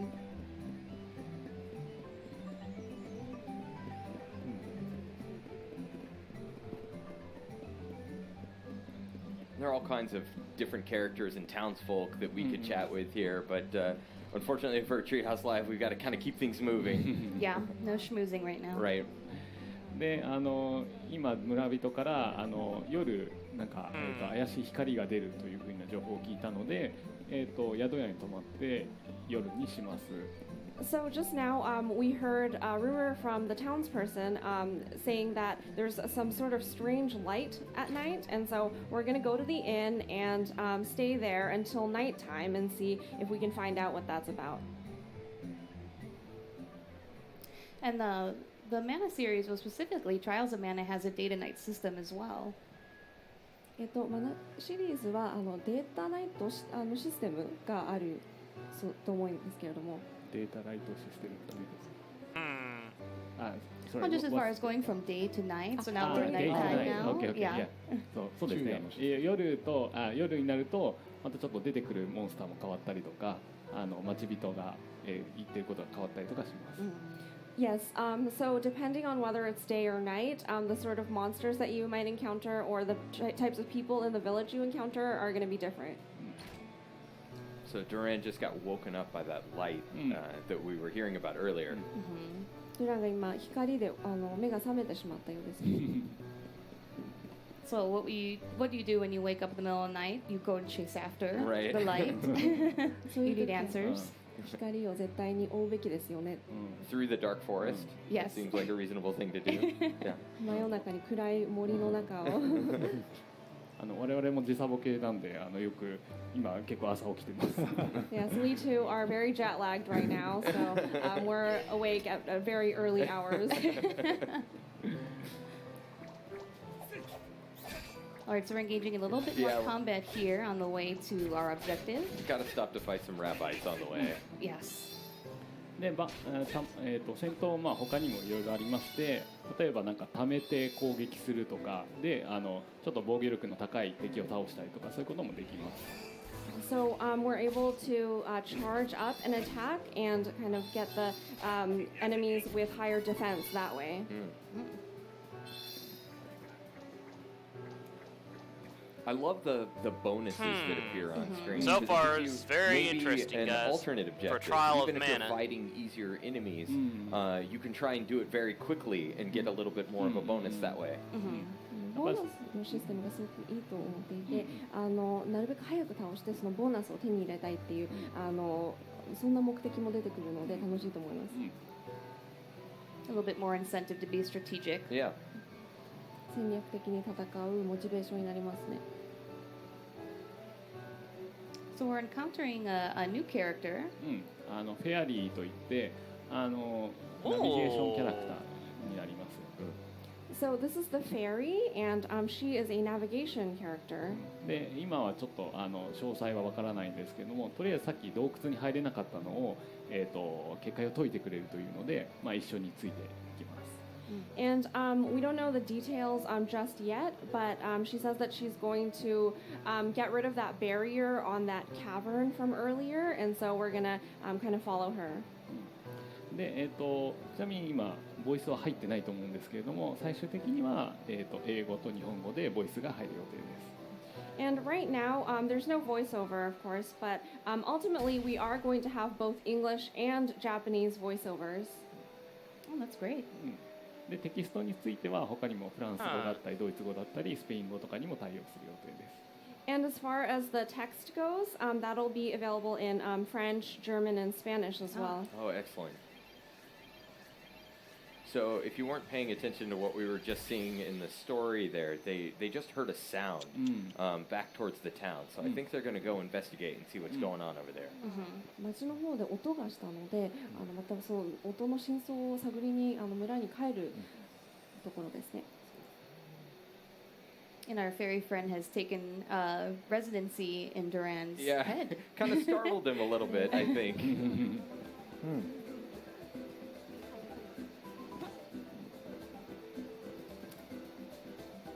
So heading back here, using you can run, I think, if you press down on the control stick. そうですね。ボタンをスティックをそうですね、押すとダッシュができます。Yes, you can dash, you can run by pushing down on the control stick. And there are a lot of hidden elements in this area that you could explore. There are treasure chests, there are items that you can find. その通りで、結構宝箱とかがあちこちに隠れているので、ちょっと寄り道しながら行くといいかもしれません。Yes, there are treasure chests and whatnot hidden away in certain areas. So if you kind of take the long way sometimes and see if those are available, that's another fun part. Right. Makes the world more lively and interactive, so I always appreciate features like that. We also saw him escape from battle just there. 逃げた。We had to get back to town because we reached an awful scene here. The town's been destroyed. なんかビーストマンというビーストメンたちが破壊してしまったようなので、ちょっと今はどうすることもできないんですけれども先に進みます。Yeah, so it looks like the Beastmen have destroyed this town. Unfortunately, we don't know why just yet, but we'll see. It's part of the story as it develops, and we try not to spoil too much because for many people in North America, this is probably the first time they'll be playing this, or on the Trials of Mana, also on the Collection of Mana. 欧米ではこの作品を初めてプレイする人が多いので、あまりネタバレは避けましょう。Alright, so we're going to head back to Wendell here. Hopefully we can get through the cave this time. でちょっと2人目のキャラクターであるリースとの出会いです。So this is where we meet Reese, who is our second companion. でリースはロラントという国の王女様でして、ロラントという国は冒頭盗賊団によって滅ぼされてしまうんですけれども、その国を再興するために、今デュランと同じ目的地であるウェンデルに今向かっているところです。So Reese is the princess of a kingdom called Lorant. However, that kingdom has been destroyed by a group of thieves. And so she's trying to kind of restore her kingdom. And in order to do so, she's headed to the city of Wendell, which is also where Duran is headed. So it's an interesting way to make the storylines converge as these two characters have the same, different objectives, same place. 他の6人のキャラクターも結構ウェンデルでに向かっていることが多いです。Yeah, and for the other out of the other 6 characters, the others many of them are headed towards Wendell as well. ちょっとこれはデモ版なので、3人目の選択したシャルロットも、実はこの時点で今仲間にします。So since this is the demo version, Charlotte is going to jump in and join our party right now as well. シャルロットももともと我々が目指しているウェンデルの、少女で今ウェンデルに戻ろうとしているところです。So Charlotte is actually from Wendell, and she's trying to get back to that city. シャルロットは大切な人を悪者にさらわれてしまって、それを何とかしようとしています。For Charlotte, a very important person to her, someone who's very important to her, was abducted by some evildoers, and so she's trying to get back there and trying to solve that. So all of these characters have their own objectives that you're going to get to learn more about as you progress through the story. でちょっとこれもデモ版なのでショートカットをして今から、ボスをお見せしたいと思います。So since this is a demo version, again, we're going to use a little shortcut and jump right into the boss battle. But ordinarily, there would be much more to do here in the Cascade Cavern. Yeah, that's right. We saw some of the cute enemies, though. That bat was pretty adorable, also. And onto the not so adorable. Yeah. We may recognize this guy from earlier. Yeah, that's Full Metal Hugger. We have seen. Now, this is so cool to see now in 3D. Yeah. The different type of battle system. And we didn't talk about it earlier, but the eyes of this character are his weak point. そうですね。ただ目から、結構ビームとかを撃ってくるので、ちょっとそれを注意しながら戦わないといけません。This enemy shoots beams from its eyes, and so we need to be very cautious about that as we engage in battle with it. でキャラクターは今リースを操ってますけど、こうやってチェンジすることができます。And right now we're using Charlotte at the moment, but we're able to switch back and forth through the characters as you like. That's awesome. And then they can all use the ring command. They've all got their different weapons. Charlotte's got some, I believe she's got a nunchuck. Yeah, that's right.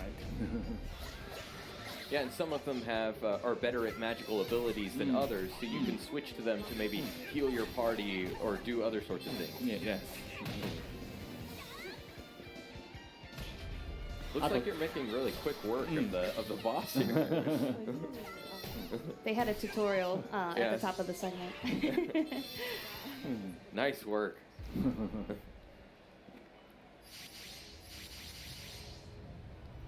Oh, very quick, guys. Very quick.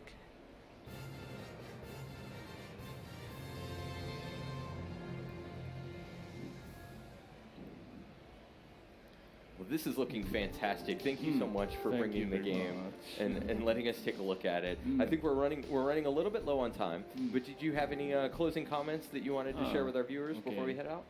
Then I'll try English. Okay. For people who have played Mana Series and for people who have not played Mana Series before, we are making the game something that everyone can enjoy. Yeah. So the direct team are working hard. So please look forward to playing it. Yeah. Thank you very Thank you much. very much. I very much am looking forward to playing it, so I appreciate it. Yeah. Thank you to Katie, to Tatsuke-san, Oyamada-san, and Stephanie also. And coming up next on Nintendo Treehouse Live, we've got some more Super Mario Maker, so stay tuned. Okay, guys, more Mario Maker 2 next. While they're being right back, I'm going to check stuff on my phone.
Hey everybody, welcome back to Nintendo Treehouse Live. Okay guys, here we go. I'm Sam, More Mario joined by my Maker colleagues 2. Morgan and Teresa, and we're going to dive back into Super Mario Maker 2.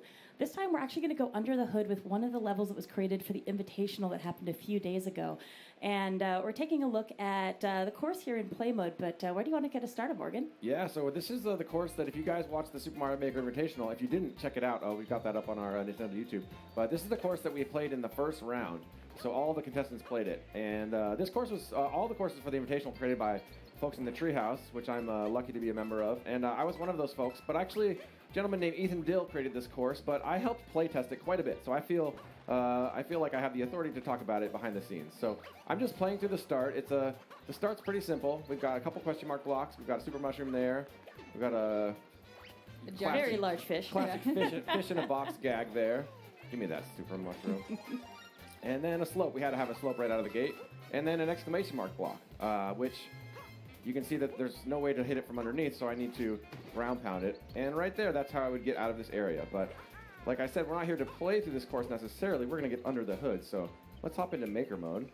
And one thing right off the bat, I'm going to tap the right thumbstick here, and I can actually zoom out into this view mode, which is really cool for sort of when you're making and hopping between making and playing, getting sort of a bird's eye view of a course. So really simple course right here at the start. Like I said, not a whole lot going on. So let's zoom back in here. I'm going to hop into this.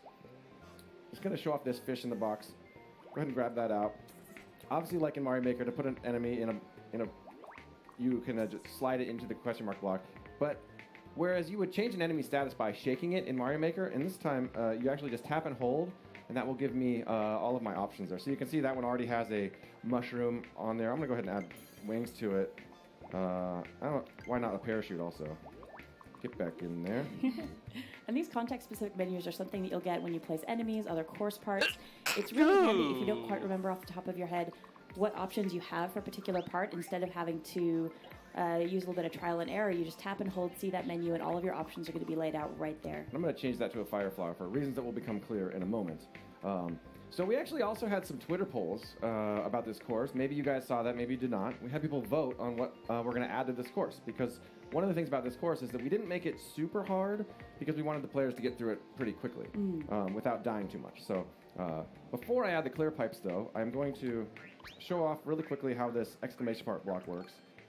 So let me just put a pipe there so I can stand on it. So if I were underneath it, it would dole out one at a time. And again, if I'm on top, it would dole out all at once.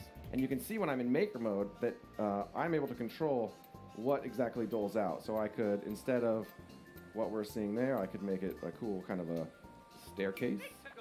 And what's interesting with this course part, on top of the fact that you can make yourself some really interesting platforms for Mario to jump along, you can actually do some interesting things with those blocks as they extend, pushing something else in the environment to a different location, possibly even blocking your way if you're not careful. So there's a lot of creativity as far as how you path that object. I'm actually going to take this thing all the way to the top. Oh my gosh. Which, maybe not all the way, but it just feels really good. Check this out. And I'm going to actually need to get out of this course, so let's move that pipe that I need to right there. That should work. I'm a sucker for aesthetics, so I have to fill this in even though it's not critical. And I'm going to use a lot of ground blocks, so you can see on the top of my all of my course elements and parts at the top, that's sort of filling in on what I've used most recently, but I can tap and hold, and that pins that to my toolbar. So I will now have ground blocks whenever I need them. Fill that in, make that look nice. That's incredibly handy, especially if you're trying to get to something really quickly and you're reusing that item. So I'm going to go ahead and again, I'm tapping minus to hop between make and play. If you're familiar with Mario Maker, you know that, but if not, very important. So let's just make sure that that works. Yep, that'll work. That's good. Nice. All right. And now it's time to add what the winner of our Twitter poll was. We had 3 options for this one. So poll 1. Yeah, poll 1. I had the option of adding Boom Boom, Clear Pipe, or Bully. I did not expect Clear Pipe to win, but it did. So let's add some Clear Pipes. You can see I'm hopping into my... I tapped this... little magnifying glass glass, and that gives me these different menus. I can sort of hop right and left between. I've got items, enemies, I've got gizmos, and you can see... Actually, something I really like is that someone who works in localization, we actually can see the names of all the parts as you're selecting them, like the you're not quite sure what to call it, it'll just tell you right there. Yeah, I love this dial system. It's so user-friendly and accessible, and you visually see what you're selecting. There's that clear pipe I'd like right there. So I had this idea. I was actually talking to Ethan back in the treehouse this morning about what to do with clear pipes because, again, I didn't necessarily expect it to win. And what I'm going to do is actually, so check this out. So I've got this clear pipe sort of surrounding the exclamation point block. I'm going to get rid of these Goombas for now because I don't need those guys around. And I'm going to take a Spiny and set him on top of that block that I need to get to. Let's see what happens now if I go into play mode. So now this Spiny is That's a little like, dangerous. It's his own personal roller coaster. Yeah, so now to hit that block, I actually need to... Oh, Nice work. Well, why have just a regular size Spiny when you could have a... Let me tap that guy. I could make him a big guy. But why? I think that'll still work. Oh, yeah. Oh, my God. That poor little guy's kind of getting a little dizzy in there. Yep. But actually, let's actually wipe out this clear pipe. I promise there's a reason I'm doing this. Actually, let me pin that clear pipe, too, so I have it. So let's actually add 2... Whoa. Well, it's interesting that we showed off during our first segment with Super Mario Maker 2 as well, on top of being able to use these clear pipes to get yourself around, get enemies around. You can actually toss fireballs in there as well, so it really is worth experimenting with this course part. There's some really interesting things you can do as far as getting a whole bunch of stuff moving in a course at one time. I'm actually going to go back to my original plan because I actually liked how that felt. And yeah, I want to show off that fireball you just mentioned. So what I'm going to do now, so actually this looks like it's totally playable. I've already tested that going up to the pipe. Let me just zoom out. We can see another section of the course. Don't mind that. We'll get to that later. I think it's actually playable right now. So I'm going to actually tap, not tap minus, but I'm going to press and hold minus. And that'll allow me to play the course from the start as if it were brand new, which is important for getting the timing right of everything sort of loading into the course properly. So let's go ahead and grab that fireball we mentioned. Slide down. And now I could work on that timing if I want, or I think I can just go like this. That looks pretty cool. I thought A little added flair. I thought they might take him out, but I think they actually have to be in this. I think to take him out, they might have to hit at the same time. So, you know what? Let's get out of here. This is already too crazy. Maybe I didn't need these fireballs after all, but it works. Iteration is what Super Mario Maker is all about. Yeah. So you trial and error, you see how things work. And that was actually a big part of the development process of the invitational courses. Folks in Treehouse working on them, adjusting them, but then you always need fresh eyes to try them out and see, okay, how's this working as far as difficulty curve? We play tested these courses so many times. So right away, you drop into the second part of the course, and this is kind of where the invitational really got exciting because the players would pop out of this and they'd have an immediate left or right choice. And if they were paying attention to that first exclamation mark block, the reason that we made you ground pound it so you couldn't hit it from the bottom is that so if you're paying attention, you would immediately start doing this to advance more quickly. But if you were just to tap the bottom, it suddenly becomes a lot trickier. And although I've won in Mario Maker Invitational, the Dragon Feeny actually had the fastest time on the first course. And I went back and looked at the replay of her run, and the reason that she made up I think she beat him by about 30 seconds is on this section, she immediately started ground pounding. She didn't miss a beat, remembering that you can ground pound to get up this section more quickly. That's right. I remember this. And not that he didn't do that as well, but she just really took straight to it. And the players that didn't complete this section, Yellow Killer Bee and the Completionist, they actually didn't quite get up this section as quickly as you can see. I did find it really interesting that everybody took the right-hand path. You gave them a choose-your-own-adventure situation. Yeah. I don't think anybody So right there, went left first. that's how I would have gotten to the pipe. I'm intentionally falling, I swear, so I can show the other side. The other side is a little trickier. It actually is deceivingly easy at first. But once you get up here, you can see that we've got these blinking blocks. And those blinking blocks don't require any kind of... I can't even show them. I said it was easy to get to them, but I couldn't even get to them. So these blinking blocks are just sort of blinking in and out of the course on a regular timer. You can hear the sound cue, and then you've got to do it quick enough to do. Yeah, this was definitely a challenging area for the invitational. Sideways, and those actually can kill you. I think some people watching the stream, nobody died on those, and they were like, will they hurt you? They will if they pin you right against the wall. Yeah. So this is actually a pretty challenging course, so I'm sort of thinking, how can we make this course more accessible to people who maybe we actually saw some of our competitors really couldn't get up this very easily. So I want to show how quickly or how simple change you can make. and change the mechanics only by changing a course theme. So for this is in the sub area of the course. I'm going to change it to forest. And of course, vertical sub areas being something else that's new to Super Mario Maker 2, it is really interesting the way you can build up these courses when you have so much more verticality to play with. Yeah, and you can even see that it says, it just told me there, if you switch to forest, you can add water, and that is exactly what I'm going to do. So over here to the left, I've got this water level, and at the bottom, I can start both the start of the water, and then the high, that dotted one is sort of the high water mark. I'm going to take that all the way to the top, not up into the next area, just to this area. And I've also got this arrow, so I can tap it. If I tap that, the water will go to that point and then all the way back down. I just want it to fill the room completely. And if I tap and hold, I can change the speed at which the water will fill. I'm going to go, let's see how double speed works. And what this is going to do is, once I come into this room, I can obviously start, if I'm sort of going for speed, I could start, I'm already behind. Gonna be a challenge I'm already behind. So what's nice is it can actually fill the room. So a better player might be able to sort of stay ahead of the water. There we go. Now I can get a little lead on the water. Oh no, I'm still too slow.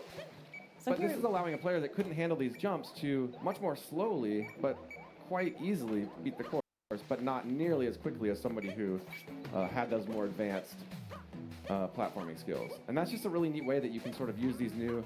No. Back to swimming. No. And I just love that because, you know, if we'd had this water in this for the Invitational, like, it would have probably been too easy, but certainly no one would have gotten bogged down right there.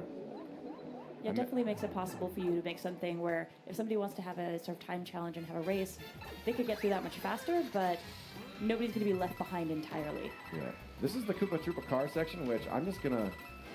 The car is so crazy. People are going to have so much fun making courses for this. We had to playtest this thing so much to make it so the player had to use the car. We didn't want them to be able to cheat by jumping out of the car. And I'm just going to rip right through it. But one thing I did want to show off...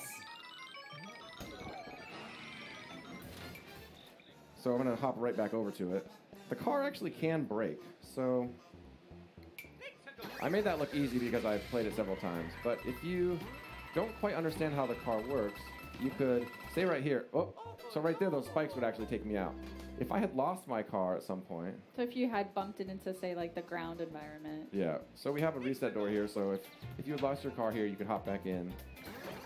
And that's actually one place where the trampolines are really useful. If you want to build a course and have surfaces the car's not going to get damaged on, it'll bounce safely off trampolines. Yeah, and so this car, let me find a wall I can crash into.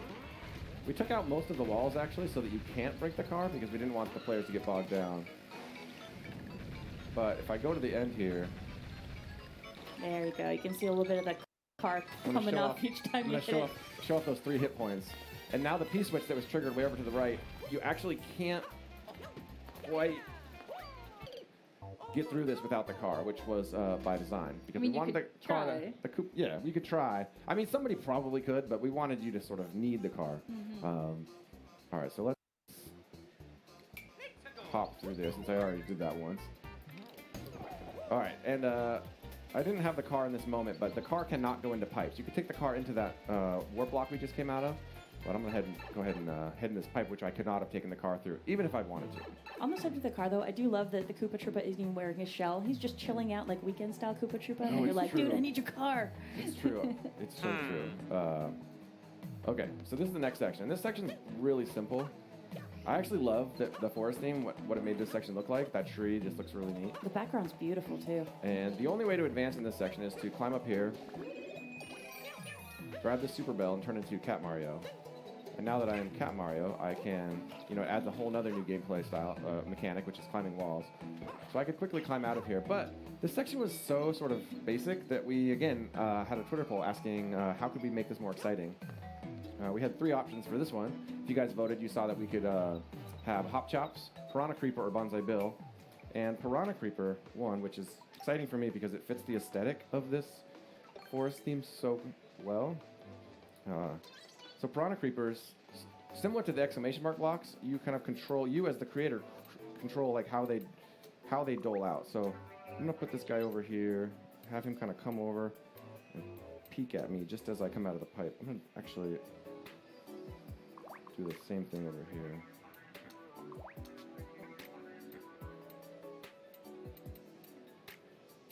A little bit different on that one. Oops, I didn't quite attach him. There we go.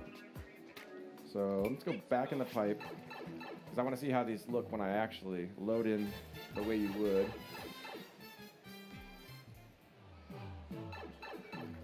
So suddenly this area is a lot more dangerous.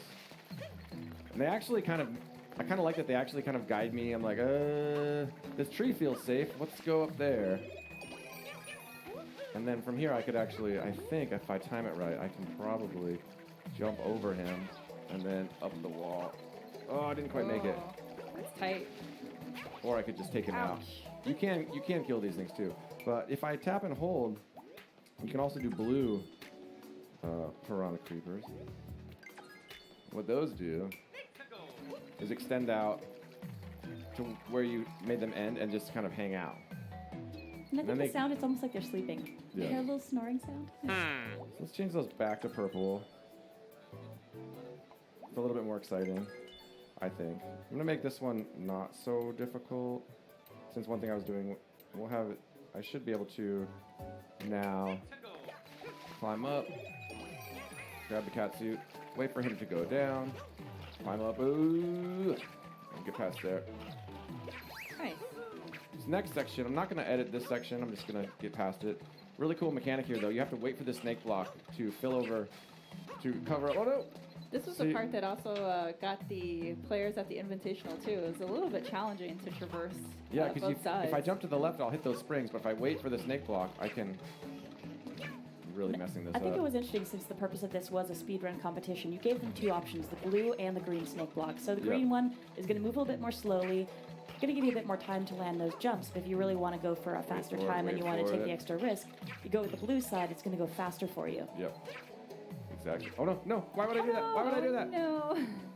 I'm stubbornly going to actually do it instead of cheating. Wait for it, cover those up and over and up and over. Okay. I'm cheating. I'm sorry, Ethan. Just for the sake of time, we're gonna allow more. Go back and watch the Invitational to see how the players made it through that. Because we have a really important thing to do this last section. So last section has these two jumps, kind of challenging jumps, up to the big finish.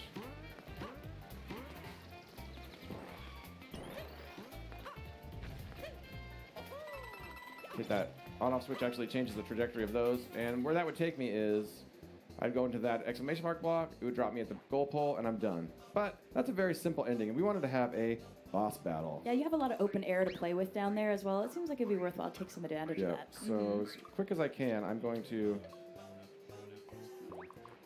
get out of the way there. I'm actually going to use this warp block. And this is where we get into our final poll result. Yeah, I'm going to do some, I love it because I can do this zoomed out mode and I can do some hardcore sort of bird's eye view editing. I can't add new parts when I'm in this zoomed out mode, but I can grab blocks like this and then copy those to help fill these big swaths of course really quickly, which is, oh, bye-bye. And I don't even have to worry that I'm grabbing the exact amount I want. I'm just sort of, it'll fill in what's not filled in. Okay, I've got that's there. I've got a nice big open space. Zoom back in so I can actually change parts. We're gonna tap these guys in and out. Quickly give me some ground here.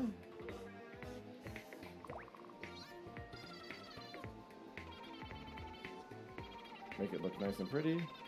All right, so I want you to actually have to defeat our boss. So first of all, who are we gonna add? We have 3 choices.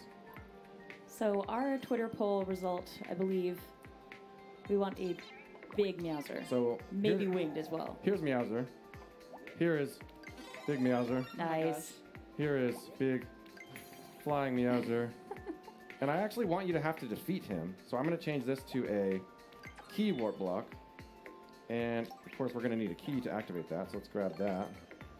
Drop it in, attach it to Meowser. And if I'm going to defeat Meowser, I'm going to need some help. So I'm going to give myself a pipe with some, to make sure I have a persistent supply of fire flowers. And I would like to see more of that Koopa Troopa card. So let's give Big Meowser a few buddies. I might be putting those for my own benefit, not Bowser. We'll see. Let's see how this works. Oh, they're sleeping. They're sleeping. Wake up, Not dude. anymore. Wake up. Give me one of those cars. And- oh my. So Meowser, when he's got wings, has some really interesting attack patterns as well. So we might see him go through a few of those here. You will never. I'm crashing one car into another. There he goes. Not today. Ha! Another car. Oh. Is he gonna do his ability? There we There go. it is. No, I got a car. Careful. I need another firefly. Where is it? Yes. Uh-oh. Oh my god. He's a little burly. I will Yeah, drive. he is. Oh no. Oh, grab fire flower. Fire Go back. Oh, no. No. Oh my gosh. I was about to say, Morgan, you're running out of cars, but I know. you just ran out of lives. I think we have time for one more try, though. One more try. They're gonna cut me off the stream, and I'm just gonna be playing this on the stage persistently for the next hour, and ruin the whole stream. Oh. It's absolute madness and chaos. Get him. What's up now? Nice. Big Meowser? Oh. All right, I'm gonna be smart. Get my. Oh. Oh, he followed Oh you. my gosh. I'll jump out of my car. Back in my car. Oh, no. No, back in my He car. also has fireballs. My car has no wheel in the front. This is... It's still good. You got 3 wheels. You can make this work with 3 wheels. Oh my gosh. Everything's fine. Oh my gosh, Morgan. Everything's fine. Just everything's on fire, but it's fine. There you go. Okay, I believe in you. You can do some fireballs. But this is actually without the car. It's actually giving me a chance to show off. This is what's cool about the 3D World style is it's 2D 3D World, but there's all these sort of effects that. Oh yeah. Yes. Good job. Got my key. You got a Give me little that. firework display too. Yes. Yes. Well Sorry, I got done, really sir. excited. No, dude, that was awesome. We're probably way behind now, but I don't care. I That's defeated all Big right. Flying Meowser. Hopefully that showed you guys a way that we took a course that Huh, we designed to be a very little bit interesting. easier. Maybe not a lot of enemies. We added a boss fight. We made one of those parts that's really tricky, easier to get up. Showed off some of the maker tools. Yeah, I could go on all day, but I'm probably out of time. And we also made this interactive because of the poll, so we had Yeah. a lot of fun. Yeah, just thanks to- if you guys voted on the polls, and thanks if you watched the Super Mario Maker 2 Invitational. If you want to see this course in action, go back and check that out. And some other really fun courses as well that were Yeah. in there. The finale's pretty Yes. intense. And that is about all the time we've got today. But Morgan and Teresa, thanks so much for coming up and hanging out. Yeah. Folks, I hope you enjoyed that. Please stay tuned. We're going to be coming back in a real quick break with some Daemon Ex Machina. So please stay tuned. Bye. Okay, Daemon Ex Machina, guys.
Okay, guys, we are waiting for the next segment.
Okay, guys, while we are waiting, I'm going to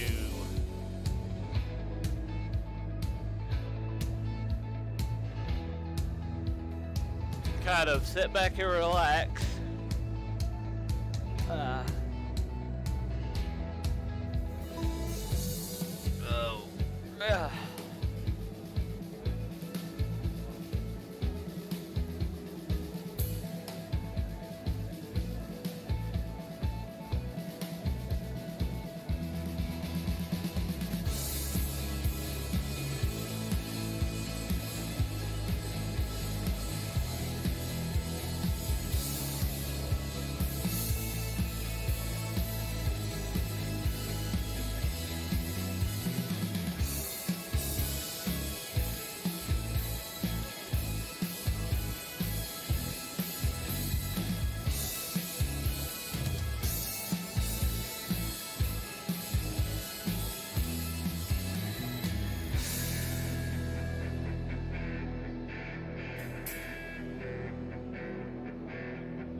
Okay, guys, so you can see we were just kind of waiting for the next segment, which is going to be Daemon X Machina.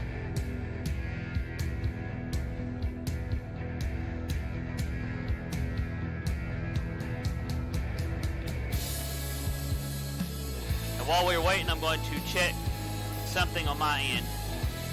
Okay, so far so good.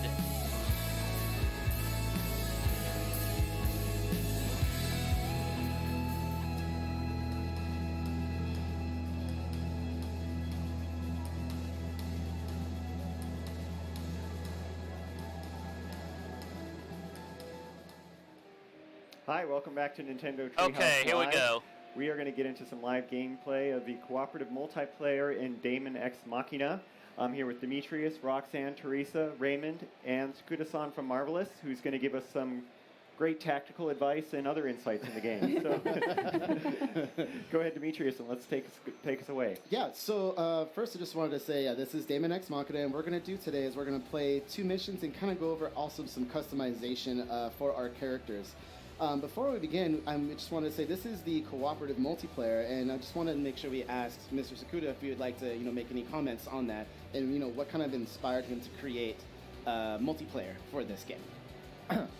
マルチプレイのインスピレーションとなったものは何だったんでしょうか。まずやっぱりこのゲームはスイッチで遊んでいただけるっていうところが最初の出発点なんですけど。今ちょうど持ち寄って遊んでるんですけど、ネットワークだけじゃなくていろんな人と持ち寄って遊んでいただけるといいなと思って、それが最初の出発点です。So first, because we're developing for the Switch, we wanted to add this aspect of multiplayer in the game. And second, like you're all doing right now, kind of you can also connect with people online, but it's also fun to be able to physically be together and hang out and play the game together. Yeah, we're already getting distracted dancing. We can do it all day. I just want to play with this puppy. I don't know about you guys. Okay, let's go start. We're going to just be goofing off all day. All right, so we have one thing to note. If you guys watched this yesterday, you see that I'm changing up my arsenal. Once again, arsenals are the robotic suits that we are piloting. One thing that's really cool about multiplayer is that we can show off everyone's arsenal, so everyone who's customized their own. So this is Roxanne's, over here is Teresa, and Dan is over here. So we all have our own custom ways. You'll see that Teresa here has a laser cannon. It's going to fire some really powerful shots.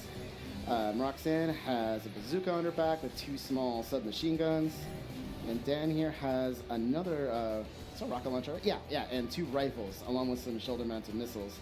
If you go to see my arsenal here, you'll see that I actually have a healing unit on the back, so we can play it together cooperatively.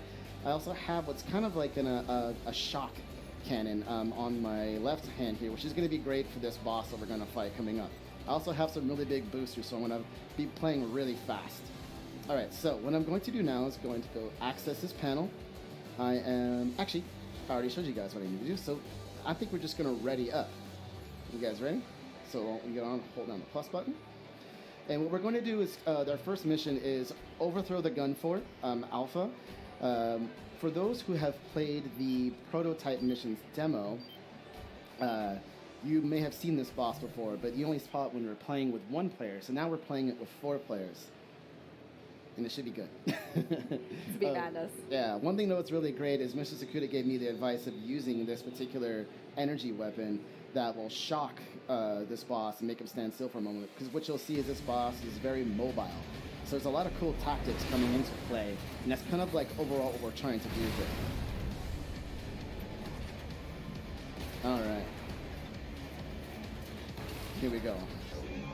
Everybody remember? Don't get knocked out of the boundary. Yeah, that is really dangerous because he actually can project you out close to the boundary and then punch you off. All right, so I'm going to go underneath this guy right here. I'm going to start shocking immediately. Those little pink spots, there we go. Okay, as you can see here, guys. Weak points, so now I'm just going to I'm just letting them talk, so here we go.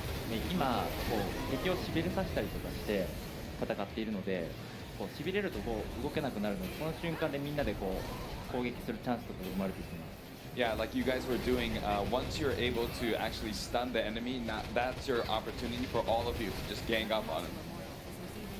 All right. Okay. Oh, wow, he's already firing his rifle. All right, so I'm going to move in and try to shoot these weak points right here.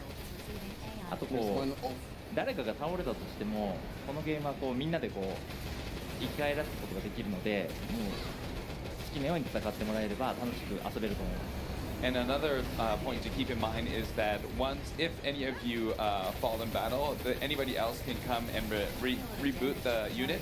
So you don't have to worry too much about it, and you'll be able to have fun playing together as a team. ただ4人死なないようにっていう。So you just gotta make sure you don't get wiped out completely. We'll take that as an advisement. That is very good advice. All right, so Shocking got him. Switching over. あと今ミラージュっていう分身する技を使ってるんですけど、これをマルチで使うと最大自分たち4人とミラージュ4体で全部で8っていうことになります。 So earlier, Demetrius used the skill called Mirage. If actually you use that, if everybody uses that in a 4-player match, that puts 8 ally units on the screen at the same time. Look out for the beam. He's going to have that barrier come up, guys. Look out. Oh, ouch. All right, I'm just going to wait down here for a second. I'm going to reload. See if I can send my Mirage to this as kind of be able to go inside and start attacking. There you go. You see him over there. All right, going to get back in. 今のとかすごい上手ですよね。バリアが解ける瞬間使ってるので、その後すぐ攻撃に移れるタイミングで使ってるっていう感じです。 So that was really good timing on Demetrius' part to activate the Mirage just as the barrier was going down when you're able to attack. All right, guys, if you can help me focus on the gun, it's going to have weak points that pop up. And if we take these weak points off, we can actually blow this gun off of him. Or it, I should say. There's one. There's 3 more on this side. Oh, barrier. Look out. Enemy compromised. Commence laser. There we go. Did we shoot it off? All right, good. No more of that. It's shocked pretty well, so I'm going to go back down. Cumulative damage to the target has reached That's the only town on the bottom here. There we go. これもうみんなが上手ですよね。You guys are all very, very good. Thank you. All right, its knees are also weak points, guys. I've opened up the 2 of them. Yeah! Nicely done. Teamwork, teamwork. That was probably the fastest one we've ever done. I think so. I'm proud of all of us. Yeah. mission complete. Thanks, Captain Demetrius. Mission accomplishment recognized. To celebrate, I think I'm gonna jump out of my arsenal. I think that tip to use the Mirages was a good one too. Yeah. チームワークがいいともうどんどん速くなっていくので、逆にスタッフとかもみんな遊んでてもうなんか速くなっていくの今降りましたよね。So yeah, when you're working as a team, the better you work as a team, the faster you can beat the boss. So as a development staff, we try to beat our times as well. And I saw you just jumped out of your arsenal. I just wanted to join my companions here. They hopped out. The celebratory shots. While we got this mission complete screen, Mr. Scoot, I'd like to kind of go over this percentage that I'm getting, like this little blueprint area, collectibles that we get. あそこは敵のボスを倒すと開発のものが手に入るんですけど、それを続けていくと敵の解析が進んで、ボスの武器が作れるっていうことになります。So sometimes when you defeat a boss, you can get blueprints from them, and as you collect blueprint points, you can further develop and further analyze the boss's weapon, and to the point where you're able to recreate it for your own use. Yes, very, very cool stuff. さっきみんなが犬と遊んでたと思うんですけど、あれは体験版の時見なくて、スタッフがどうしても入れたいっていうところで、なんかこのハンガーのアイドルを作りたいみたいな感じで。楽しいのでいいんじゃないかっていう話で作ってます。So before we move on, I wanted to point out that you might have noticed there is a dog in the hangar area. This dog was not present in the demo version, and we kind of wanted to create some kind of a focal point, an idol for the hangar area, and you guys can now hang out with the dog now. And we decided to add it in. He's super popular. He's the main star of this game. 最初動かなかったんですけど、どんどん追っかけてくれるようになったりとか、あと今さっきエモートの動きとか皆さんがやってくれてたと思うんですけど、あそこもスタッフが楽しんでどんどん増やしてくれていて、なんか楽しく作っていました。So initially the dog's just gonna sit there, but as you engage with it, it starts to follow you around. And also just having fun as a development team, I think you were kind of steal the dog. As you can see, some of the characters are doing emotes, and as we were moving forward in development, we started to add more and more emotes to it, just having a lot of fun making this game. Yeah, they're funny. Okay, one more thing. So now we switched over to another mission called the 5 Hells. We're going to actually take on a group of arsonists. Now, before we do that, the one thing we haven't really got a chance yet to discuss is the customization of your outers or your characters. Yeah, we lightly touched on it yesterday. Yeah.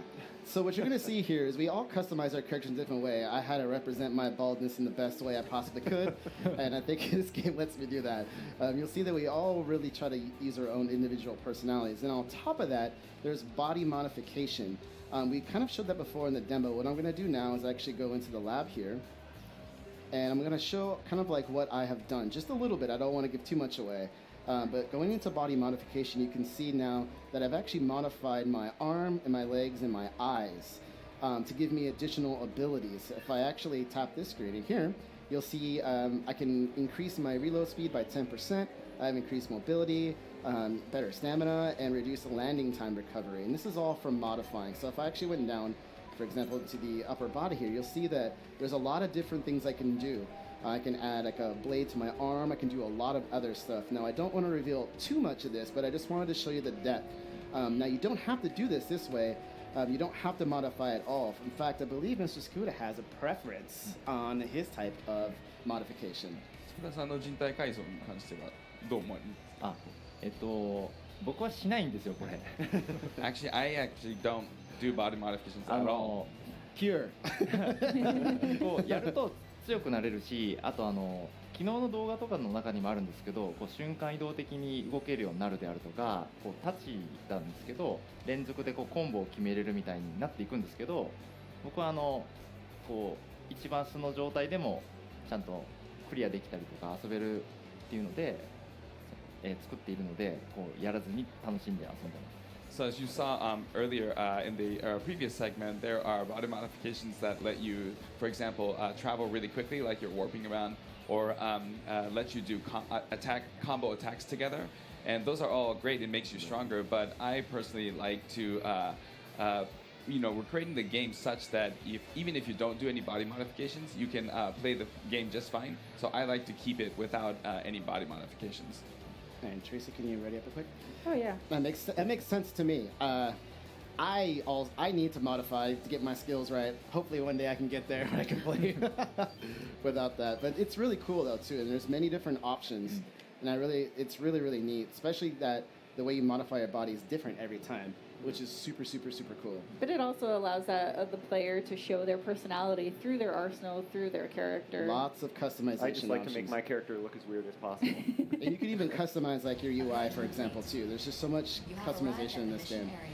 Okay, so now what you're going to see here, rather than fighting a boss, we're going to fight 3 really tough arsenals. I think we're going to start focusing on one, which is going to be Knight, if we can find him. Do you guys, either of you guys see Knight? Anybody see Knight? I have seen him. They're all bunched together. Hold on. Yeah. ここはその今言われてるナイトっていうキャラクターを、先に倒した方が仲間も回復するし、こうスナイパーライフルでこう遠距離からすごい攻撃するので、あれを倒すと勝ちやすくなります。So as Demetrius mentioned, taking out Knight is probably your best idea at the moment because Knight has the ability to heal his allies as well as do long-distance range attacks with his sniper rifle. So I think defeating him now will make the battle a lot easier in the end. あとはこう4対3になってるので今回はやっぱりこう1体をこう集中して攻撃していくと勝ちやすいと思います。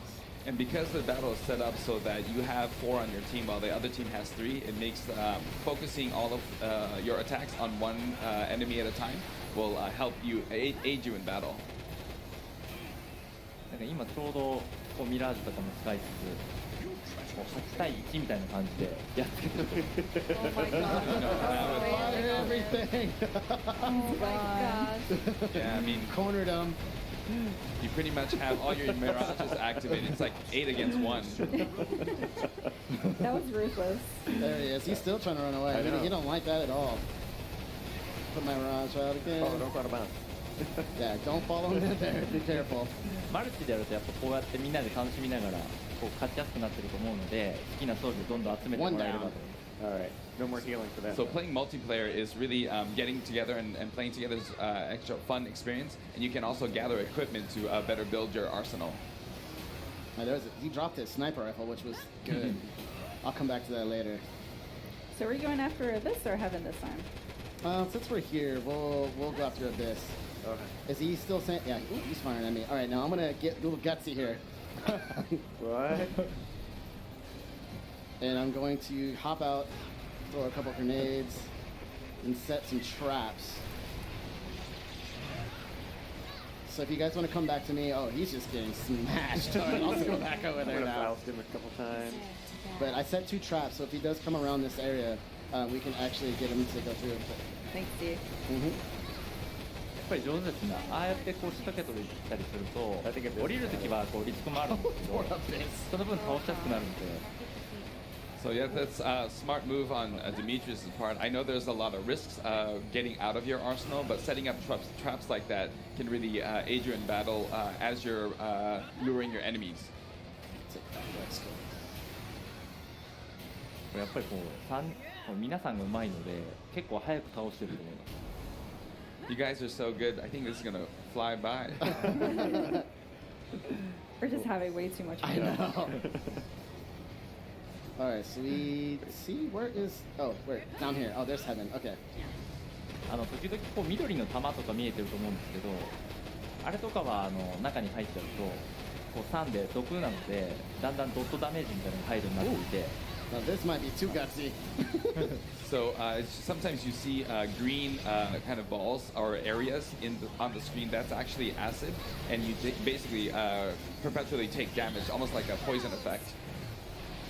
Oh, I got him. I shocked him. Nice. I'll set another one. I'll just laser him.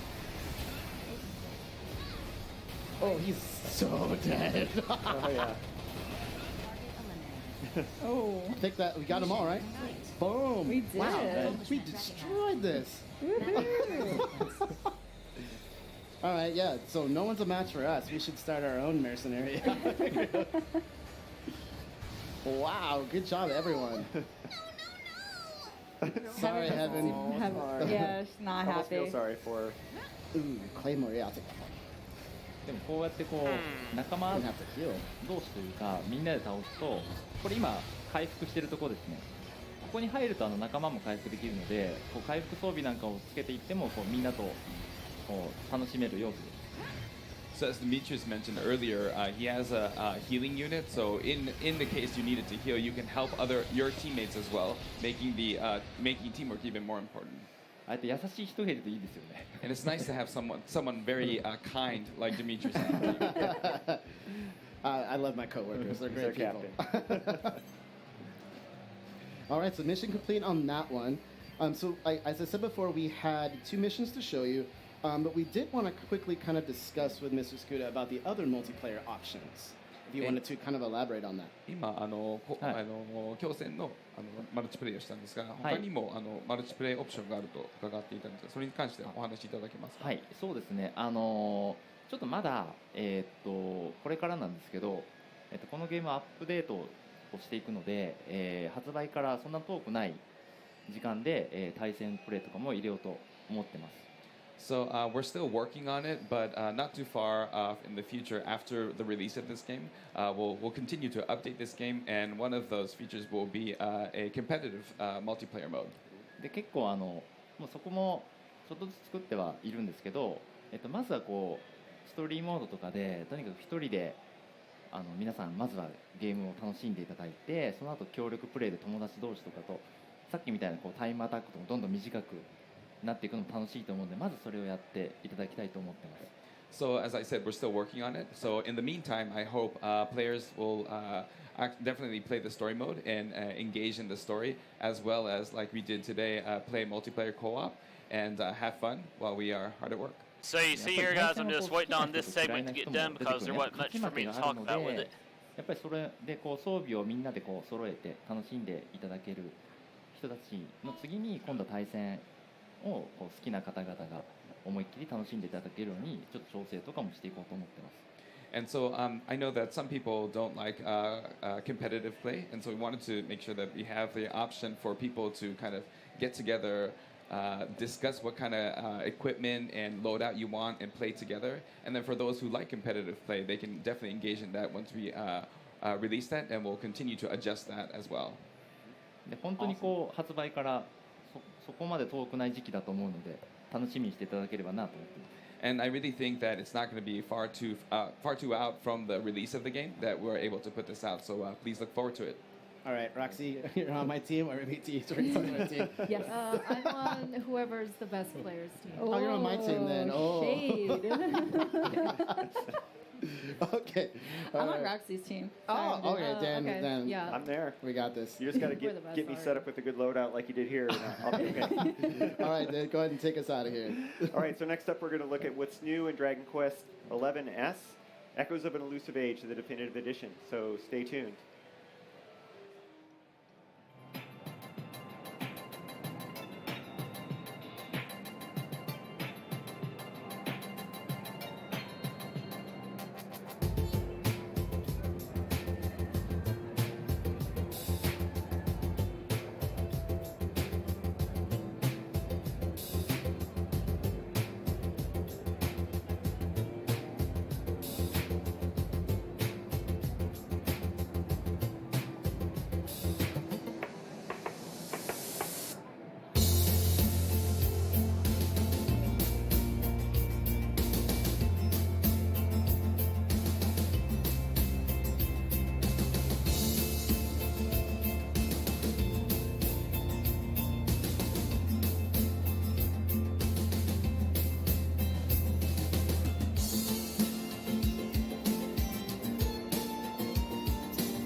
Let's see here, guys. We are waiting on...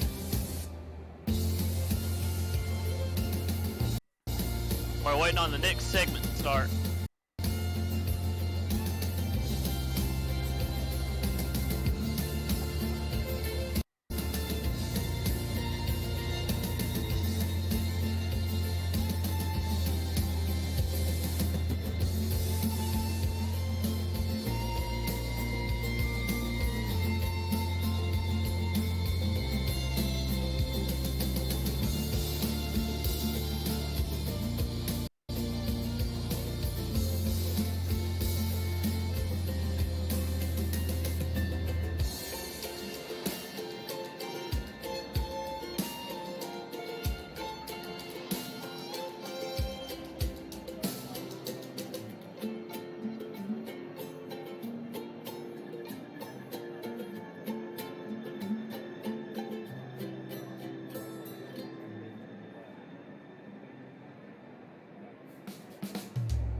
Hi everyone, welcome back to Nintendo Treehouse Live at E3 2019. I'm Audrey and I'm here with Teresa and Demetrius, and we're about to take a look at Dragon Quest XI's Echoes of an Elusive Age Definitive Edition. So let's take it away. Yeah, so I just kind of want to re-hit that yesterday in the Nintendo Direct, we announced that the hero of the Dragon Quest series is going to be added as a fighter to Super Smash Bros. Ultimate. Super, super exciting. In addition, so the hero that's the hero for Dragon Quest XI's, he will be featured as a selectable fighter in addition to the hero from Dragon Quest VIII, Dragon Quest IV, and Dragon Quest III. So this is a truly legendary franchise, so it's so great to have it represented in absolutely. And so for those that haven't played Dragon Quest XI before, this is, and you want to know more about the background story to the hero, this is an awesome, awesome game for you to get more of that background. And so I'm actually going to run through a bunch of features that, you know, people that have played the Dragon Quest XI game before, you'll see some new content. But, you know, this is also a great starting point for anybody that hasn't picked up a Dragon Quest game in the past to just really dive in deep, and there's so much content for you to guys. Check Dragon out. Quest So I'm actually in Warriors Wrestling. 11. We're going to start here. And just to kind of give you a preview of what the story is, I am the Luminary, the hero of light, but I have been dubbed as Darkspawn by the king. Something's awry. That's not very nice, no. I mean, I'm supposed to be bringing peace to the land, but Very instead true. I'm being hunted by an entire armada. So I've been dubbed the Harbinger of Destruction, and I'm accruing some loyal companions to come along with my journey, along with me in my journey to figure out what's going on, and also more about my past, because I really don't know much about it you from kind the of beginning piece of it the all game. together, right? I want to learn more about that little guy. Yeah, so this little green guy, he is called a Tackle. They had a presence in Dragon Quest XI, but now they have even more so. And I'll actually dive a little bit deeper into as you how can do see here, interact Dragon with them Quest and what they actually do in XI the game. But for now, I just want to note him that he's really cute. He's adorable. He's awesome. There is a purpose for you to interact with these, because there are some Tackles in the world that you just can't interact with. Leave his squiggly arms behind for He now. looks so enamored with you. He's like, He's cute. I'm enamored with him. So this is my party. I have Sylvando, Veronica, and her sister, Serena. And we're going to make our way here. So this is a way for me to call a horse in order to kind of explore the open area a lot faster. But one of the new things to Dragon Quest XI's is this item here, which will allow me to call a Great Saber Cat. So the Great Saber Cat was an enemy that was available in Dragon Quest XI originally, but now I'm actually able to ride it. And there's some weaker enemies that I could actually just knock off. way. Like, get out. Go right through him. So I don't have to actually fight him. And I kind of want to come and show this view. So you can see Sylvando's ship there in Horizon. We're actually going to get there a bit soon, but I want to roam around here because he's so glorious. He has his own theme song, and also he has this roar ability that I can actually trigger enemies to come and attack me if I want them to. but you decided to troll him and run away. Yeah, exactly, because I'm like that. I like trolling. Another thing that I want to point out is this like little glittery thing. This is a point of interest that I definitely want to interact with them, because I'll find some items that will help me along in my adventure, and I could always use them. I also like how you can just hop off your ride right there and just get right back on. It's not like you have to resummon or anything, so that's also really great. Yeah, and so I also wanted to point out that when I summoned interesting the right Great there, Saber guys. Cat, I use this quick commands menu. This is also new to the definitive edition. So I'm able to kind of pick some very key items in my adventure to immediately call, and I just do that by pressing the plus button. The pocket Great Saber Cat. It's very important. Can I get one? No, he's mine. No. Very selfish. No wonder they labeled you Darkspawn. What? Yes. No. Yes. I'm kind to my friends. Dee is being a little sassy with me today. All right, so I'm gonna board the Stallion, which is an awesome name for a ship. Again, this is Sylvando's ship, so we're going to make our way to Puerto Valor. So the ship is another way for you to navigate across the world of Verdrea. That's the setting for this world. And I kind of want to show the size of this map. It is massive. Huge. It's expansive. So right now we're at the kind of like top mid east side, and we're going to make our way through that valley all the way to the sort of bottom left. The one thing we want to point out is, well, as you were walking through or riding through, you saw the enemies on the screen, but going on the ship, it's a little different. Yeah, in the that's way right. that battles encounters. For a perfect example, right here. Yes, that's right. Thanks for pointing out. Yeah, so while you're exploring, the enemies are in the open, so you can choose to either interact with them or avoid them. But when you're going on the ship, they're a completely random encounter. And that's the more traditional kind of Dragon Quest setup, so you get a mixed match of both. Yeah. So here I want to show another new feature to the Definitive Edition, which is ultra fast battle speed. So I'm going to make the battles go a little bit quicker since we're a little bit tight on time, but a lot of content to talk about too. Put some monsters in a groove. Oh, nice. And another thing that I want to talk about is tactics. So tactics is one of the incorporations to the traditional turn-based battle system. This allows me to either dictate how I want my party members to act, or I can ask them to just go on autopilot and choose to either like use a balance of offense, defense, more MP, less MP, go on defense, offense, that sort of thing. So right now I'm just gonna control the hero, which I cleverly named 11, and I'm just gonna go into battle. Eric's gonna go ahead and show no mercy. Eric is in the background cheering because I brought out Silvando instead. But yeah, I am going. Since there's two enemies, I'm actually going to use an ability. Can you use a group spell? Yeah. There we go. Oh. Yeah. They didn't like that. They didn't like that at all. Not at all. So one thing, too, you mentioned is that you're now actually moving in 3D space when fighting right there, too, as well. Right, and I can actually change that camera to a standard, like, or traditional RPG mode. So yeah, right now it's a little bit more dynamic. So I can move around the character, the hero, as I want to.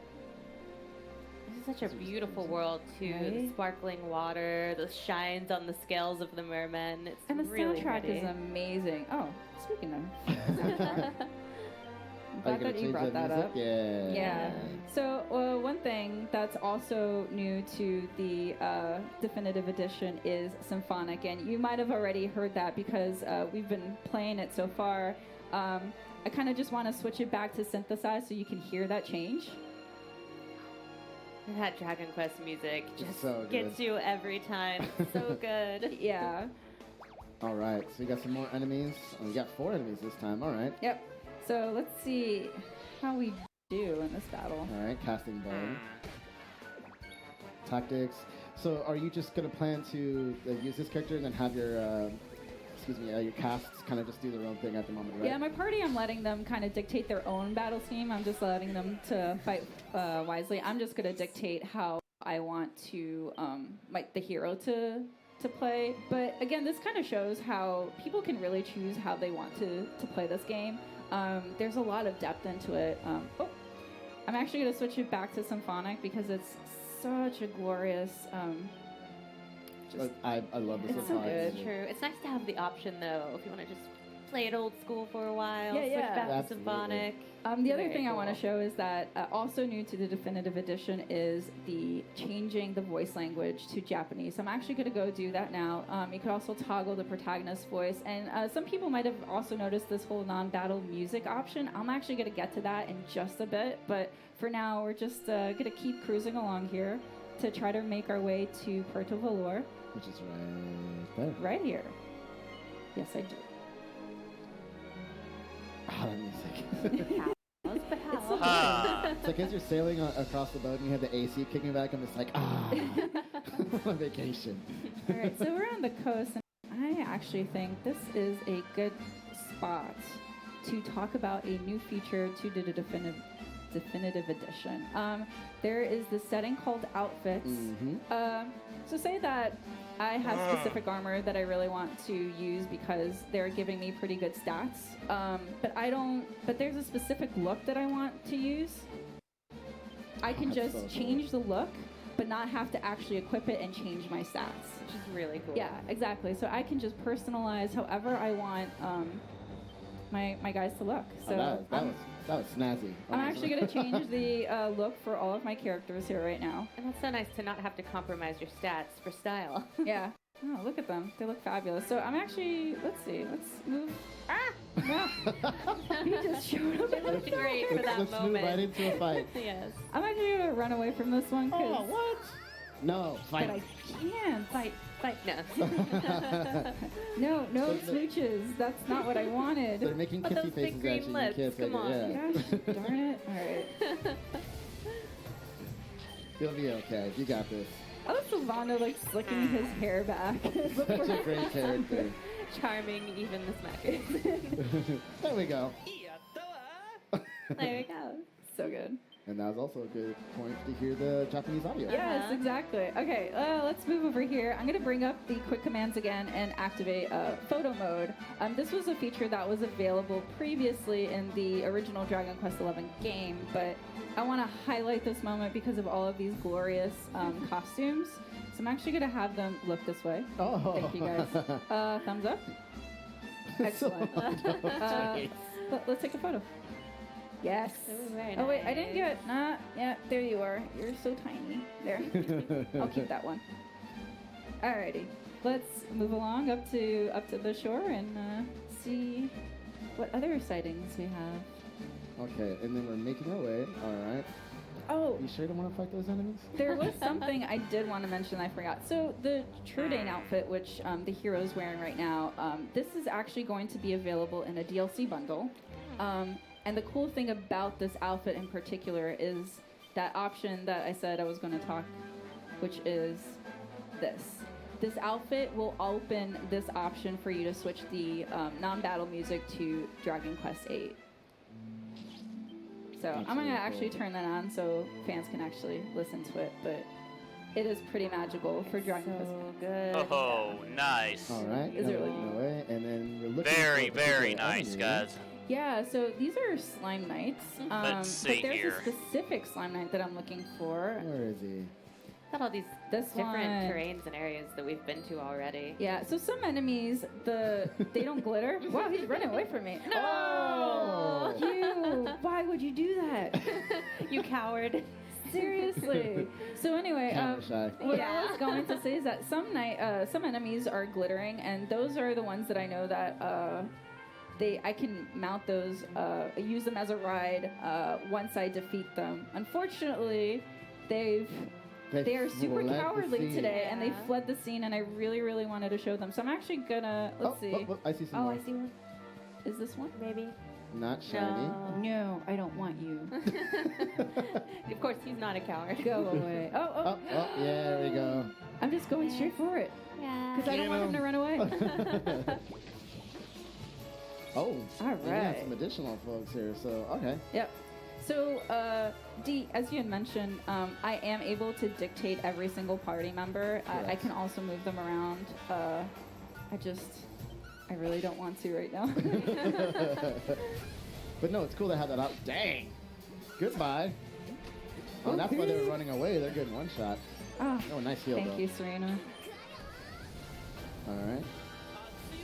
So there's Yes, it all is different high. kinds too. So it looks like also one thing we probably should cover is just like the different abilities everyone has. I know that you're kind of using your sword, doing primary attacks, but we do have people who are kind of like in different roles, right? Yeah, for sure. So this being an RPG, battles are super, super important because it gives everybody XP. So before I get on this guy, I want to show... I want to show the character builder. So, Dee, as you had mentioned that when you battle, you get XP, and then those points you can actually put into each Abilities. character's like character trait, and you can dictate how you want that. So, I actually need some work here because I hadn't put these in. Funny enough, but I'm increasing pep, which is something that I didn't talk, which is very key in battle. As you keep battling, the characters will get pepped up, and what pepped up does is that there'll be this blue aura around them, and it will increase their attack and defense. if multiple party members in my team are pepped up, I can execute some gnarly combo moves. And it does vary depending on which team members I have in my party. But they're really cool to see, definitely. Oh, they're so cool to see. I really, really like them. So let's get on this fly ride. More importantly. So this is so Slime Knight again was an enemy that was available in Dragon Quest XI, but now he's also a ride, and I look absolutely silly but awesome. This is so great. The knight's just hanging on for dear life. Yeah, and so I could also like take out, similar to the Great Saber Cat, I could also take out some weak enemies by just swinging my sword at them. But these guys are not weak. I'm pretty sure I'm gonna trigger a battle if I slash at them. So we're gonna bounce away. Bounce away. Bounce away. All right, so we made it to our destination. Yeah. Making good use of the map. I'm like already reading all these things. I'm just paying attention too much to these little tips. There's so much to this game. It's Oh really yeah, so absolutely. The game itself is already expansive enough, but now with the added content that's new to the definitive edition, it just adds a lot more time, a lot more new experiences. It's just such a great game. It's an RPG lover's Yeah, dream. I'm looking It forward really is. to trying different play styles too. From like I've seen you play this quite a bit, and now I'm interested to really play it myself and in different various ways. Yeah, and what's also really cool about this game is that the worlds are just so the world is enormous. The cities are gorgeous, super detailed. I spent a lot of hours just exploring and interacting with all the characters just to see like what's going on. Another cool thing that I want to show before we keep moving on to is I'm going to open the quick commands, and some players might have noticed the fun size forge for those who have played Dragon Quest XI before. Now you can call it whenever you want to and not just at a campsite. So whenever you want to craft an item, you can do it. Just summon up the quick commands. Pop out your pocket forge. I know. It's fun size. You just pull it out. So the cool thing about forging your own weapons is that you can keep recrafting it if you don't get the right stats that you want. You could also kind of see like how it ends up changing specific characters. So I'm actually going to try to build a shield. Yeah, I'm actually going to build a shield for Serena. Yes. And if I don't have the items in order to craft that weapon, I could always, I can buy those items. And the cool thing about the fun size forge is it plays like a mini game where I want to keep bashing it until I hit the green area. And I definitely want, if I hit it right where that little edge is, I get perfect stats. So I want to try to aim for that, but that was a little bit too hard of a hammer. Oh, that was good. Ooh, that's good. All right, so that I got 2. Let's see. Almost there. Yeah. We're watching with bated breath. I know, right? No, I think I'm gonna keep it this way because otherwise I'm gonna go press my over. luck, and I just don't. I don't wanna. I'm feeling lucky, but not that lucky. You should be grateful, I'm sure. New shield. Get. All right. Perfect. Success. Nice. So as you saw, like this scale shield +2, I was able to craft that. Usually at stores you wouldn't be able to get those improved stats, so that's why it's definitely awesome to craft your own gear and weapons. The other thing too is every time that you craft something, you get these perfectionist pearls, and they're key items for you to rework and equip an item that you just didn't get those stats that you wanted, so you could just do it again. Excellent. So yeah, as I had mentioned, I was going to equip Serena, so I'm gonna go ahead and do that. There Oh, you she go. didn't even have a shield. Yeah, now she does. Poor girl. All right, now we keep making our way. We're gonna go in here. So we're gonna go ahead and enter the church. And the church and campsites are safe areas where players won't get attacked, but the also places where you'll save your game. But the other cool thing that I want to show here is switching to 2D mode. So you can't automatically switch to 2D mode. You have to go to these safe areas. But the other thing about switching between displays, and 2D mode is new to the definitive edition, is that it will start you at a chapter in the game, so not quite like a seamless one-to-one transition where you'll just pick up where you left off. Correct. So I'm go ahead and change right now. And so you'll see here that I actually had save files for one for 2D, one for 3D, so then I just don't mess around with my progress. I'm actually gonna, just for the sake of time, I'm gonna switch over to another prepped up system. Which is over there. And there we go. We picked a specific save file to go back to Warriors Rustin. So this is what 2D mode looks like. It's glorious. It's like a completely different experience to the game. Yeah, for fans who've been playing this series for a long time, this is really special to be able to see these beautiful sprite graphics and experience this. Yeah, so here's the Taco again. He's just chilling by the fire because I guess it's a little bit cold. So we're gonna walk out, and I just kind of want to show this world of how expansive it is, how you can collect items as well, a little sparkly shine, and I want to see if I can encounter an enemy here. So the thing, yeah, right? So in the 3D mode, again, encounters, you can actually see them, but when you switch to 2D mode, it goes back to the traditional gameplay style of it being completely like random encounters. Yeah, this gives me flashbacks to this playing as a kid. I know. Even just these menus and everything feels like home. All right. Okay. Oh, yeah. You Destroying definitely. these Hocus Chimeras. All You right. are annihilating them. So I could Too strong. Yeah. just for the sake of time again, I'm gonna actually zoom to Proto Valor rather than take Sylvando's glorious The ship. little sound effects. It's an awesome ability. Actually, the zoom ability is also in Super Smash I Bros. was just gonna say that. Yeah. Yeah. All right. Moving on to the next part. I love those nods. So look at how Puerto Valor looks so different in 2D. Like it's so cool. It's fantastic sprite work. You can see all the different colors as Yeah, well really that really make beautiful. it pop. Yeah, absolutely. And Casino. yeah, let's just go into the casino. Why not? Feeling lucky, aren't you? It's like there's This all music is so it's good. hopping in here. Yeah. No pun. No pun intended. I said it was hopping in here, but there's no pun there. So Well I could, That was my job, I thought. sorry. Dude. You know what? I'm not feeling incredibly lucky. I'm just gonna explore the town a little bit more and You see. just wanted to make the hopping joke. I know. No. I mean, I ain't mad. I was mad. Oh gosh darn it. All right. So another really cool thing about 2D mode that I actually want to really show fans out there. We're gonna go show the other part. Yeah, we do. So I'm actually going to stop here and switch over to another system to show.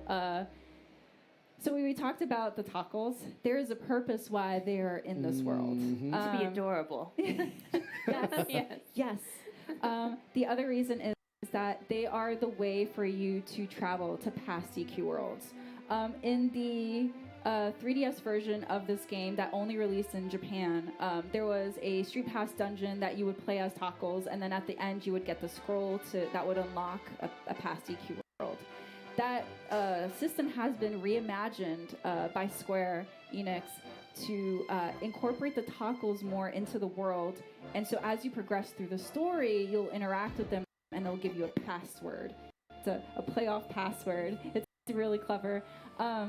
And so that password will give you a chapter of a world. So for example, the Altar of Origins is actually Dragon Quest 1. Oh, wow.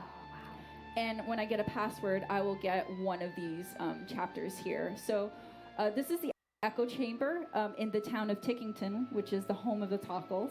And they love playing pranks on humans because nobody can see them. But me being the Luminary, I can see and interact with them. And they love playing with time as well. I love that old one right there. Oh yeah, with the little cane and beard. So Yeah, cute. he's really cute. So in this Echo Chamber, all of these altars are past Dragon Quest world. So I interacted with one, but if you go counter or clockwise, yeah, sorry, you will go all the way up to 10. I'm gonna interact with the altar of the Cursed King, which is Dragon Quest 8. And I'm actually going to go to Truding Castle to go scope out what's happening over there. All right. This is where Going it gets through real. time. Yeah. The cool thing that I want to talk about with these worlds is not only do you get to see previews of past Dragon Quest worlds, they're all reimagined in 2D specifically for the definitive edition. And they have added content, so they have extra quests for you to go interact with and get items so you can use in your adventure. And it's super, super handy. It gives you that extra content for you to preview through. And so because the toggles will appear at different points during your progress in the story, some of these quests or worlds that you're interacting with, they can be pretty hard. I was just about to say this is where it gets a bit of challenging. Oh yeah, absolutely. So this is actually a little bit towards later in the game, so it's a lot more challenging. But as you can see, I will get a Shamshir of Lay reward, so super, super helpful. And gosh, look at these beautiful sprite graphics. They're just so lovely. They really immerse you in this old school retro-styled world. And the music. Okay, so I brought Eric back to my party because I love Eric just as much as you. And these guys are brutal. I know. I feel like I'm feeling a little bit lucky, but I don't know. Let's just play it by ear. Go to sleep. No. Yeah, take a little nap. They got one of them. Oh. Okay. All right, there we go. We got one down. This guy is like... Nice dodge, though. So you didn't take that much damage. Oh, no. No. Serena, help, please. So everyone right there was hit with multiple status effects. But it looks like we're still okay on health. So just going to keep going through it. Rest your luck. I'm going to pow through this. Let's see. I'm going to go boom. That's the strategy. Just keep at it. Just throw magic at them. Okay, 69 points, 75 points. Got this. Oh, come on. Swish. Go down. Oh, I need to figure out why we're stuck in perpetual daylight because of it's stuck in perpetual daylight. The quest said that the person has asked me to figure out what's going on because without nighttime they can't use their magic to cure the world of what's happening. So I need to get there, but I'm not. You got this. Yeah, we believe. But this is just to show like how challenging like some of these battles can get. So you definitely okay, there we go. Down. Oh yes, you did it. You definitely want to be prepared with all the armor and gear before you tackle some of this because look at the amount of experience points that you're gold. So much gold. That was just a regular fight. Yeah, right. Imagine what the boss fight it's gonna be. Nope, we're gonna imagine what the next fight's gonna be. All right. These guys. Okay. They're sticking their tongue out at you. You can't let that fly. Man. Sassy. Everybody's sassy with me today. What's up with that? Should be tables reversed here. They're all following these examples. Oh my gosh. Yeah. My hero's not looking too good. I'm hoping Serena will. No. Did you flinch too? So you skipped a turn. It looks like. Uh-oh. Yeah, so that's the thing too that we didn't get a chance to see it, but when you're in ultra fast and in 3D visuals and you have these ailments, there's like a specific one that will cause the characters to dance. They're like jamming in the middle of the fight. It's really funny to watch, but yeah. Oh, Eric. Okay. Go. Eric saved the day, man. Can you heal 11 before the next battle? Absolutely. Because it's making me nervous. We're nervous. All right, I'll heal myself. Okay. You have a ton of MP left. You still have 206. So No, I want to save it. Teresa's an MP hoarder. You got plenty. Ooh. Oh god, this these guys could be hard. Yeah, these guys are looking really, really hard. I do remember the guys with the claws actually being really tough from what we were saying, so this could be a challenge. So 64 points, boom. Veronica's coming in with these like really great spell casts. So. Okay, one down. Nice. One down. Nice. Oh. I take it all back. Oh, quick Veronica, work. Veronica, her MVP. Well done. Yes. That was 5,000 experience? Smart girl. 5,303 experience? Go. All right. I love the anticipation of these old Dragon Quest games where you never know when an enemy's going to pop up and attack you. It's my heart. My heart. All right. So I practiced this, and so I knew exactly what the routing was, the ideal routing. So this is the dude that's actually causing perpetual daylight. So in order for me to bring back nighttime, I have to defeat the Mighty Dale.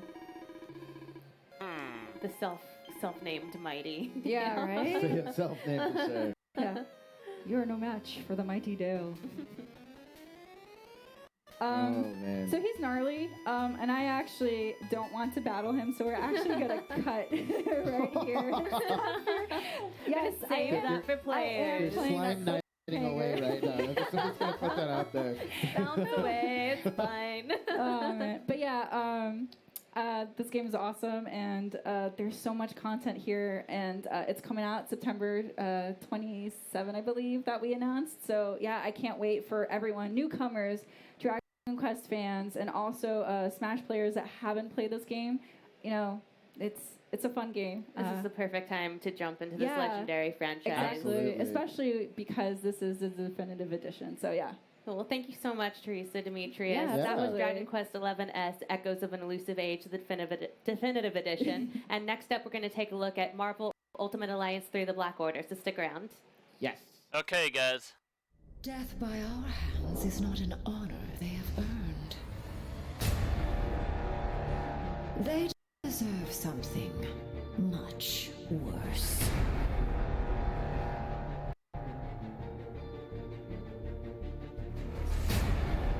Even with this stone at my command, this may not be a battle we can win. Whatever's happening, we can beat it. Keep fighting.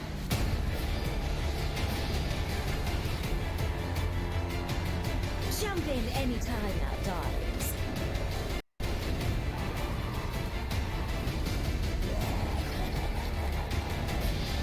They will pay for what they've done in blood. All hope is fleeting in the face of Thanos.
Okay.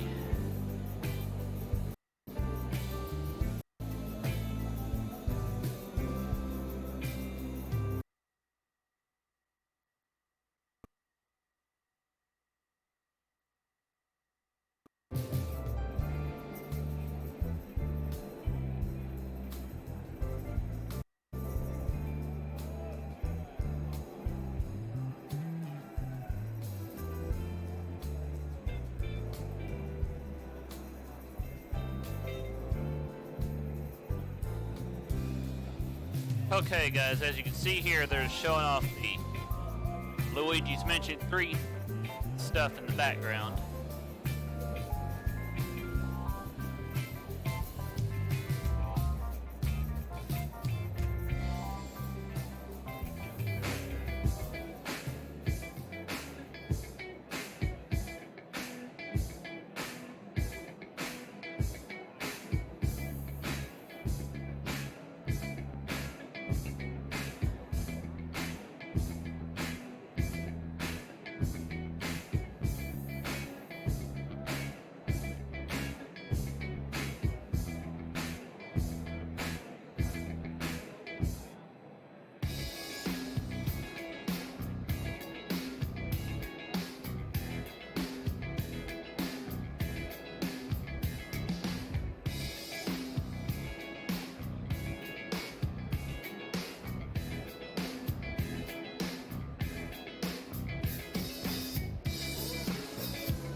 Hey everybody, and welcome back to Nintendo Treehouse Live here at E3 2019. I am Demetrius, and I'm joined here by Audrey, Dan, and 2 very special guests here from Marvel Games. We have Mike and Peter. Hey there. Hey, what's up? Hey. So Okay, we're here here we to go, talk guys. about Marvel Ultimate Alliance 3, The Black Order. Awesome to have. All right, Dan, why don't you go ahead and take us away? Yeah, well, we've seen some of the storyline in the game, and I've heard this described as kind of an action RPG. And we saw some of the action when we played through the segment yesterday, and what I want to talk about today is the RPG elements, kind of what adds the depth to the game, talk about how we build up characters and teams, and make them more powerful and work together better. So we're going to just jump right into it and take a look at a team that we've kind of set up to illustrate a few points here. Pretty cool X-Men team here. Yeah, you might Not see too a few different characters than we used yesterday. And we'll just go right into their stat sheet here. And this just has a ton of information on it. I mean, you can already see there's a ton going on here. You've got your kind of attributes in the upper right-hand corner there, the special abilities on the left-hand side, and the ISO 8. So why don't you kind of tell us a little bit about the thought behind the character sheet here? Sure, yeah. I mean, Stats. Ultimate Alliance is all about, all your favorite characters from the Marvel Universe coming together, creating a dream team, and going on an adventure across the Marvel Universe. So you can both customize individual characters and your team. So when we're looking at individual characters here, as you pointed out, wow, Psylocke looks super cool. You can see on the left side, each character, she's level 48, so super high level. But as you level up through the game, you will unlock new abilities for each character. Then each of those abilities actually can be leveled up. You can see he's got a slice and dice, he's got an eat lead, he's got a make it rain ability. Oh yeah, here's the ability sheet. So each of these have different effects in game. Some of them do higher damage, some of them do stun damage, some of them cost more or less energy. There you go, you're using some ability orbs to power up the individual skills. Yep. So as your character increases in level, of course, they'll increase in power and vitality and energy, but you'll also unlock these skills that you can choose to level up however you'd like. In addition to the individual superpower abilities, you can actually equip ISO 8s, which you see in the bottom right corner there, which actually allows you, you're using an XP cube. So quick side tangent, there's so many characters in this game, it'll have the largest roster of any game in the series ever. If you unlock your character later in the game, your character may be lower level than your main team. But we want to have a way for you to catch that character up and sort of power level them quickly. And so some of the loot you'll find in the game are these XP cubes, and they give you instant experience, just like you did right there. So they're small, there's larger ones, there's cosmic ones, ultimate, there you go, you just got Deadpool free level. So that allows you a way to sort of throttle the level of all your individual characters to keep your team somewhat a similar level, even though we've kind of got an uneven team here with a level 50 Magneto, a 30 Wolverine, a 48 Psylocke, and a 26 Deadpool. Yeah, and also because, you get abilities they unlock as you level up the character. Yep. It's a quick way for you to unlock abilities if that's what you want to do with the character, right? So here we are on the ISO 8 screen. So quick tangent about what is ISO 8. So ISO 8 is this mysterious isotope 8 that S.H.I.E.L.D. found that is a strange mysterious byproduct of the creation of the universe. And somewhat related to the Infinity Stones. So it's right? really cool stuff. Yeah, it's cool stuff. So you'll find these later in the game, and they have abilities and effects that will augment your superpowers, give you new powers sometimes, or enhance your existing superpowers. So in this case, we're getting. Here's a great one. Yeah, so Magneto's got to cast a lot of sort of magnetism abilities, right?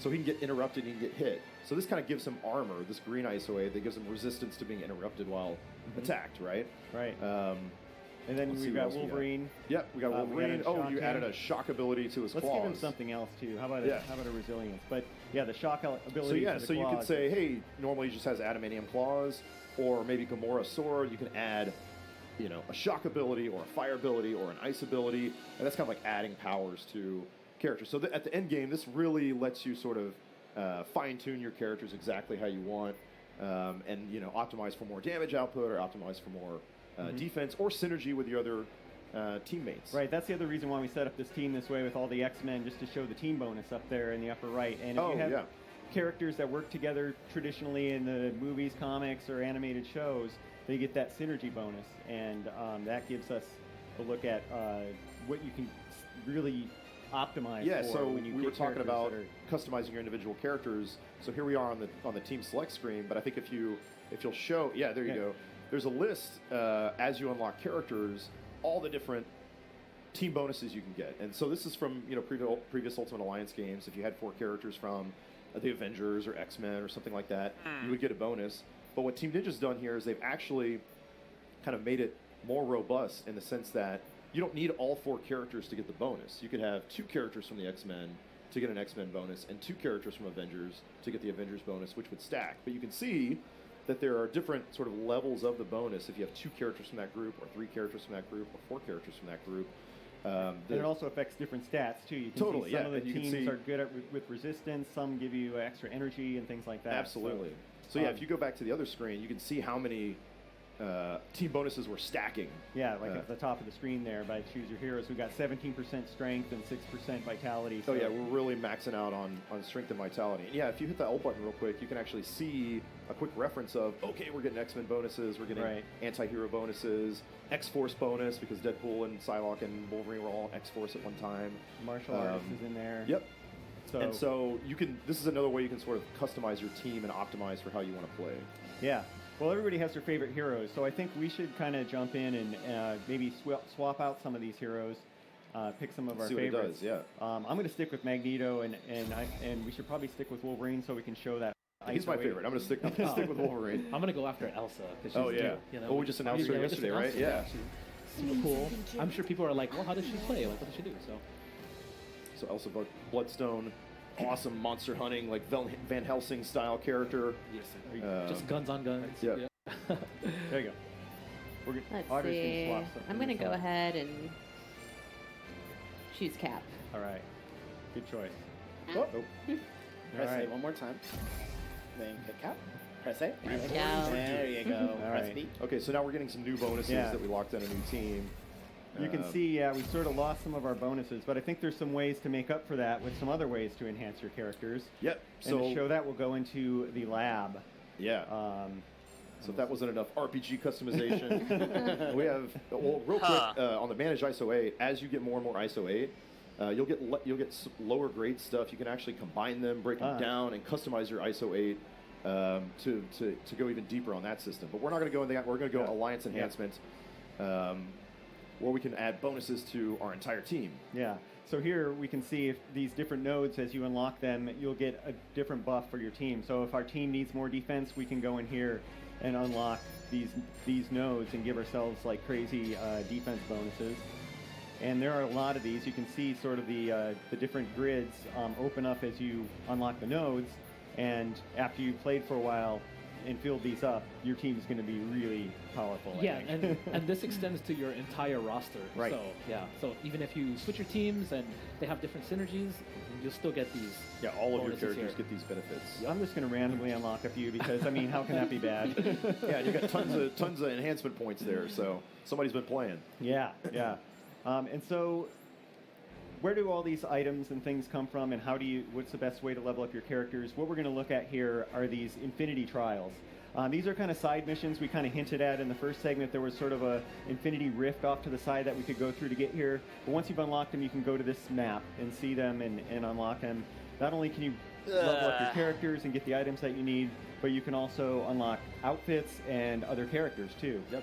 And the other cool thing about these is there's kind of different parameters in some of them, isn't that right? Yeah, so, when you play in these trials, there'll be different parameters such as, time related, or sometimes, your abilities do more damage or your synergies do more damage. There's just different ways to complete it. Also, you'll see that in the trials are remixed, right? Suddenly, what you may have experienced in the story mode is different, and you can go into here and get your alliance enhancement points. You can get some experience cubes. You can also get some ability spheres. So. Yeah, and you can see on this one right here, defeat the Kingpin, but extreme attacks deal more damage. All other attacks do reduce damage.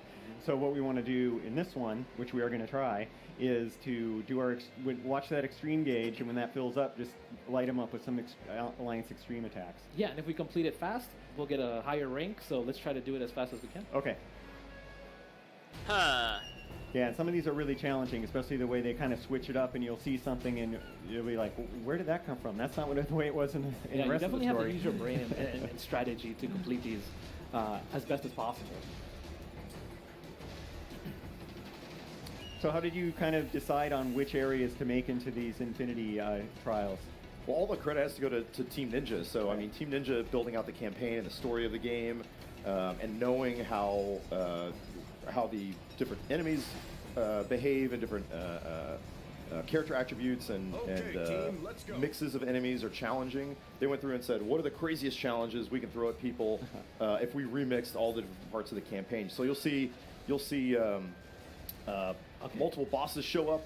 Oh, we gotta solve a little puzzle here. Let's move them close, but don't put it in just yet. Yeah, don't put it in. You'll see different. Get close. No. Oh wait, I'll move out of the way. Right over here. All right, we're in for it now. All right. Well, the battle's getting distracted. Okay. All right, so let's see if we can't just. It's time to do some abilities. All right. I'll provide cover. Yeah. Let me provide cover while you try to move that Magneto. This is great, though. What we're seeing here is kind of like puzzle elements while also battling. So it's something different that we also showed from yesterday, which was just some battle. So it's nice to see a change of gameplay as well. We're just getting right to it. I'm just gonna ice these guys. Spare no expense. All right, so This is why you picked Wolverine. Oh, great, what happened?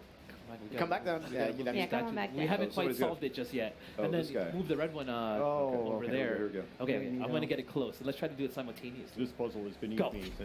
All right. So you can see each time you put a statue on the pedestal, more of the hands ninjas come out. But I don't think we have to fight these. No, we don't. Let's go for time. Yeah, I will fly above them. Let's get. Come on, guys. I'm trying to get up there. There I am. There you go. Magneto doesn't even help. He's like, let's go, Cap. There's Cap. Don't worry, they'll bring you up. Let's go. Yeah. Oh. Cap's on the left right there. I'm gonna help Cap. Cap's getting bombed. Cap's getting, there we go. All right. Okay, teamwork. Hey guys, Teamwork makes the dream work. Right, guys? Let's go. There we go. He was like, the hand is persistent, though. Yeah, they are not letting you leave at all. After us. Don't worry about really that. want to. okay, let's go. All right, let's go. This I really area love is this. really cool. Just like, this just brings me back to the old Frank Miller Daredevils and things like that. Yeah, really cool. Great silhouette. Yeah, and this is all that, Team Ninja DNA and style and action and visuals that they've really brought to Ultimate Alliance. I feel like they must have been huge comic fans too, because they just got so many little details. I'm sure you guys gave them a lot of reference, but their entire team are huge. Marvel. Every time we meet, they're all wearing different Marvel T-shirts. Nice. Man, Peter's putting in work. I gotta clear these guys off for us. Let's go. He's tearing people in half. You guys gotta go. Magneto's tired of it. He's just gonna I'm hoping we're not gonna get an A grade. I'm looking for that S grade. That's right. Yeah, I don't know if we're gonna make it, but that's fine. No, it's okay. You got this. We're gonna beat the Kingpin. We're just maybe not gonna beat a speed record this time. We'll get into the elevator. There we go.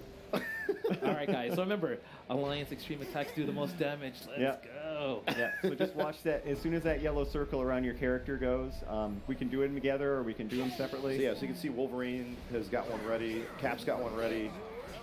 Yeah. Oh, no, how about this guy? Magneto's just going to stand there. Oh, so the Kingpin's staggered, so now we can really... Oh, yeah, look at that. Oh, we got a whole bunch of metal wreckage. There you go. Now it's my time. Get him! All this damage, let's go! That's what I'm talking about. Stagger meter's almost empty, you got it. There you go, stun. Never stood a chance. Yeah. Ooh, that damage. How is that electricity on the Wolverine's claws doing? There you go. Oh, yeah. Save some for me, All right. Oh, wait, he's down but not out. Off the face.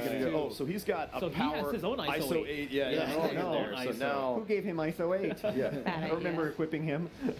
Okay, now we're going to do that.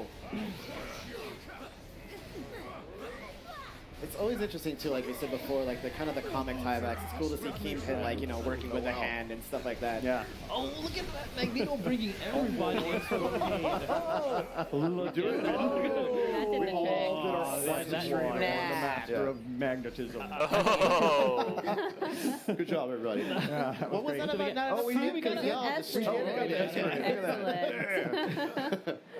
We finished it, and we cleared all the parameters too. Yeah. You know, we defeated all the enemies, and I say we press our luck. I say we keep going. Yeah, I think so too. We can do another one. Let's do a hard. So there's a harder one on here where you can actually unlock Elektra as a playable. I think we've already unlocked Elektra, but we can play it again. Let's do it. But it's going to feature Kingpin again. But we're going to see something very different. Yeah, I think it on says this something one. about powerful allies. yeah, so let's this see time what that means. kind of recruited some firepower. Yeah. Because we saw how easily we worked. Yeah, I don't know. He needs some teamwork too. And we only got an A rank on this one. I saw on the records there. So we tried for S. Okay, let's go for S. We can do this. I mean, you guys did a great job, so we'll see. All right, Peter, you're gonna have to call the shots on that. Yeah. If we combine our special attacks, we can do synergies, and those do a lot of damage. Okay. So because I mean the battle is very straightforward. So let's just try to combine our attacks. All right. I think we're gonna do this. Good luck, guys. Got this. Okay, here we go again. Looks like the same thing. Not gonna be. Yeah. So here's some prisoners from the raft, right, that are mixed in here. Yeah. So if you saw in the last one, there was nobody else here but Kingpin. All right. The stagger gauge is low, so you're getting there. There you go. Oh, Ooh, nice. Oh, the raft guy's trying to step Okay, so that was quick. Yeah, that was quick. Okay, phase 2. Well, let's see what happens here. Yeah, because y'all made that look easy again. Oh, wait, oh no. So now he has Juggernaut. Hey, wait a minute. Is that Ronan in the background? Yes. Wait, Ronan and the Juggernaut just showed You up. saw us have problems with the Juggernaut in the first season. Who do we go after? Who do we go after first? I think we have to take out Kingpin. So he has the least amount of life. Kingpin's going in on y'all now. No, but you like Stop flying. I need to fly. Stop doing that, I believe it's time for Kingpin. me to fly. Okay, he's staggered though. We can get him. Oh, man. There you go. Oh my gosh. Oh, no. All right, guys, you gotta. Oh, Magneto, hang in there, Magneto. No. Oh, look out with another swing. Here comes another swing. Working. Oh, you got a big group right there. There you go. Okay, I've got to level up. Nice. Make sure you use your roll and your guard. Yeah, you've got to dodge a lot in this game. Yeah, Magneto needs to look You out. gotta use your tools. Ronan's interrupting Magneto. Is Magneto down? Yeah, Magneto Ronan came over and just started. Oh, am I down too? No! No. Save me, please. And there's some health orbs over there too. It's for you guys to collect if you see that up there. Okay, I've got you. I've got you. No, I don't have you. Oh, I tried. It's up to you, Cap. I'm Captain America. I won't let you down. He's right on me. He will not relent. All right. No, come on, Cap. You're our only hope. Yeah, make sure you roll. Use L. There you go. There you go. Go get Wolverine. Go get Wolverine real quick. Wait. He won't leave me alone. Okay, I've got you. You got this. You got this. Cap. Oh my Cap God. can I do this don't all day. believe. Where's the light lightning coming from? That's Ronan. Yeah, the purple lightning. Ronan. Oh man, this is now it's their alliance. I think they have the ultimate alliance this time. No. Well, we could try it again. I think we just need to probably concentrate our attacks. Teamwork, synergy. Yeah, we got to use our synergies and concentrate our attacks. So that went a little bit differently. A little differently. That's okay. You can see that these are very challenging. Yeah, we gotta save our alliance extreme attacks. Yeah, For the definitely. We are doing well right now. We do well in the first part. We do really well. Look at that. We clear them really quickly. Definitely save your attacks for sure. There we go. All right. Got him down. All right. Back so in there. Kingpin, Buddy right? system. Everybody stay with your buddy. Yeah. Don't get knocked out. Buddy up. All right, now focus on the Kingpin, obviously. Oh man, he just like I'm ran going over after him. me. Plowed right through. Getting in there. Oh man, they're all teamed up right there too. The Juggernaut is on top of Magneto. Kingpin doesn't have much. Oh, Kingpin's he's done. almost got him. He's done. Let's get him. Let's get him. He's almost got it, guys. Did you get him? Oh, he's almost No. there. Oh man, that Look out, Kingpin's Magneto. gonna start swinging that Yeah. giant pillar. Jump. There you go. Nice dodge. Oh, All right, we got one. We're about to get one, guys. Yes, Yes, we got all right. Kingpin. All right, now go after Juggernaut. He's pretty straightforward. Okay, here you go. You're good. Oops. Oh man. Oh. I need that health. All right, guys. We'll make it. I'm sure. You got this. There's a health orb and an energy orb above you, Magneto. That's I'm going over there. If you guys Get can, it. there you go. All right. There you go. That's That'll help. Oh. that was a Watch troll. out, by Ronan. Yeah, good work. Oh, You nice. almost got Juggernaut.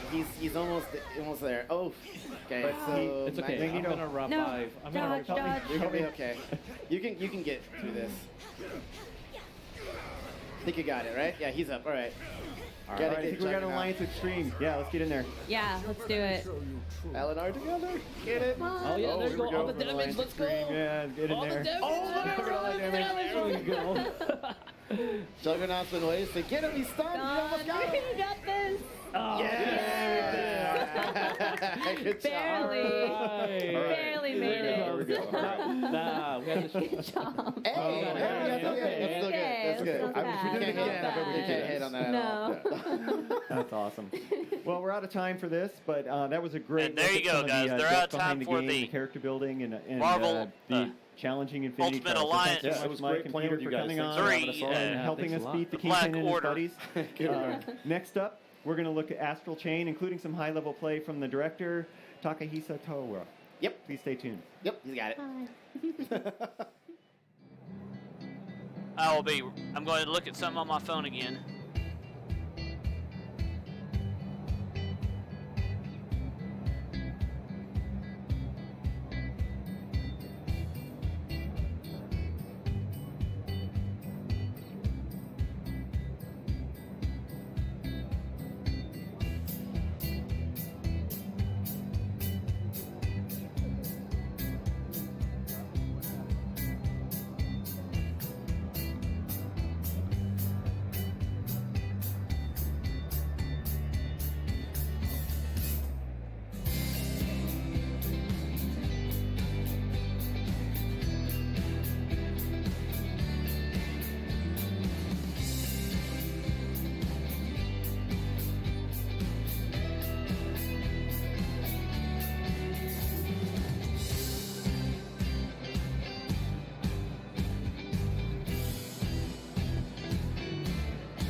Hang on 1 second, guys. I want to check something.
Hi everyone, welcome back to Nintendo Treehouse Live at E3 2019. My name is Roxanne and I am joined by Demetrius, Sam, director Mr. Tara from Platinum Games, and Ryan, who will be interpreting for him. We're going to take another look at Astral Chain gameplay today, a little bit more in-depth into the investigation, battle mechanics, and we'll get to see gameplay of the Astral Chain for... All right, yeah. So yesterday we kind of talked about some of the basics mechanics of this game, and what we really want to do today is show off some more investigation, but more importantly, what it looks like to play some high skill, more advanced mechanics in this game. This game has an incredible amount of depth and some really, really fun advanced combat, which I'm really happy to show everyone today. So right now I'm just hopping on this motorbike to get to this area.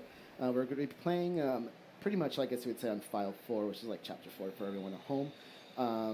Our main investigation is going to be pretty much kind of looking for a certain person, but I'm going to kind of go through a little bit of this area. But while I'm hopping off this bike, why don't we just kind of start with asking Toro-san if he wants kind of like to discuss the city and world. まずは田浦さんにお聞きしたいんですけれども、はい、この都会の風景とかその世界観についてお話しいただけますでしょうか。そうですね。これがですね、人類が今この星が汚染されていっていて逃げ延びている場所になるんですけれども、その中でも一番発展した都会になります。So what you're seeing right now is the most lively section of where humankind has run off to after their planet Earth has been polluted, and it's within an artificial structure called the Ark. で今ここはとある女性を探すために出撃して出てきてるんですけども、今お話ししてるキャラクターだったりとか他にもいろんなサブキャラクターによってサイドクエストが遊べるようにもなってます。And even though the player right now is looking for a mysterious character, mysterious woman, characters like the ones that you see right here will show up on the map and you'll be able to pursue side quests with them. Okay. And yeah, like right here I just had a side quest and in the interest of time I actually moved on. What I'm going to do actually is move over to this skeptical woman, which what we're going to see here is she's going to actually ask to talk for a second. She has been taking pretty much her trash over to this dumpster because she believes the one that's next to her is actually haunted. So what we're going to do is move on to this next part. And I'm going to actually investigate this haunted dumpster. I'm going to actually start running over here. And this is something that we mentioned in the first Astral Chain segment, but we should probably reiterate that when she said that she thinks her dumpster is haunted, a lot of the effects of this red matter are unseen by a large portion of the population. So sometimes they'll interpret like, oh, I think I saw a ghost, but what they're really seeing is some kind of shadow of the astral plane. And you'll see here what we actually really found was a gate here. So I'm going to quickly hop into this. And this is going to bring me to like a challenge area where I need to defeat some enemies. Now I'm going to focus and try to do my best to kind of show some cool combat. So I'm going to let Sam here kind of just talk about what I'm going to be doing. Okay, so he's starting off with a new type of enemy, and there are several different types of enemies in Astral Chain, and you're really going to need to mix up the way you approach them. So right now he's using the Sword Legion, and he just did a finishing move right there. The cool thing about that finishing move is that it will fill his limiter gauge whenever he uses it, so it's really valuable to use those, or to activate those whenever you have the opportunity. He just used the Astral Chain to bind that enemy, and then do a little combo on it, and then do another finishing move. So whenever you see that kind of shine spark, that's going to be a chance for you to do a sync attack. If you press the button right when that spark is shining there, you'll do an auto combo and kind of follow up. And sometimes those shines will appear one after the other, and it feels really satisfying when you nail those sync attacks in a sequence like that. I'm doing pretty good so far. Yeah, you're doing all right. Keep focusing. Now, did I get that other little guy? No, there you are. Where are you going? No, not that guy. This one. Right, so Demetrius is using a Sword Legion, which is one of the 5 legions that we're actually going to see in action in this segment today. And he did use a special action unique to the Sword Legion, which is the slashing move. He cut the tether binding this Chimera with the other supportive Chimera. So throughout the game, you'll utilize different legions. You'll have different actions, and they'll offer different strategical advantages to match. Nice. There we go. I just used a special ability. I was trying to style a little too much. Right. 今プレイしていただいてた時に敵にフィニッシュムーブとして敵のコアを引き抜いているようなアクションがあったんですけど、それをうまく重ねていくとレギオンを扱っていられるゲージが回復したりとかするのでよりテンポよく戦っていけるようなシステムになってます。 So what we just saw Demetrius do right now while he was fighting enemies is he had several options to actually pull out the cores of the enemies, and by pulling out the core, you can restore your stamina gauge, and also there's other good effects. So it's very good as a player to figure out ways to make good use of that in your playstyle.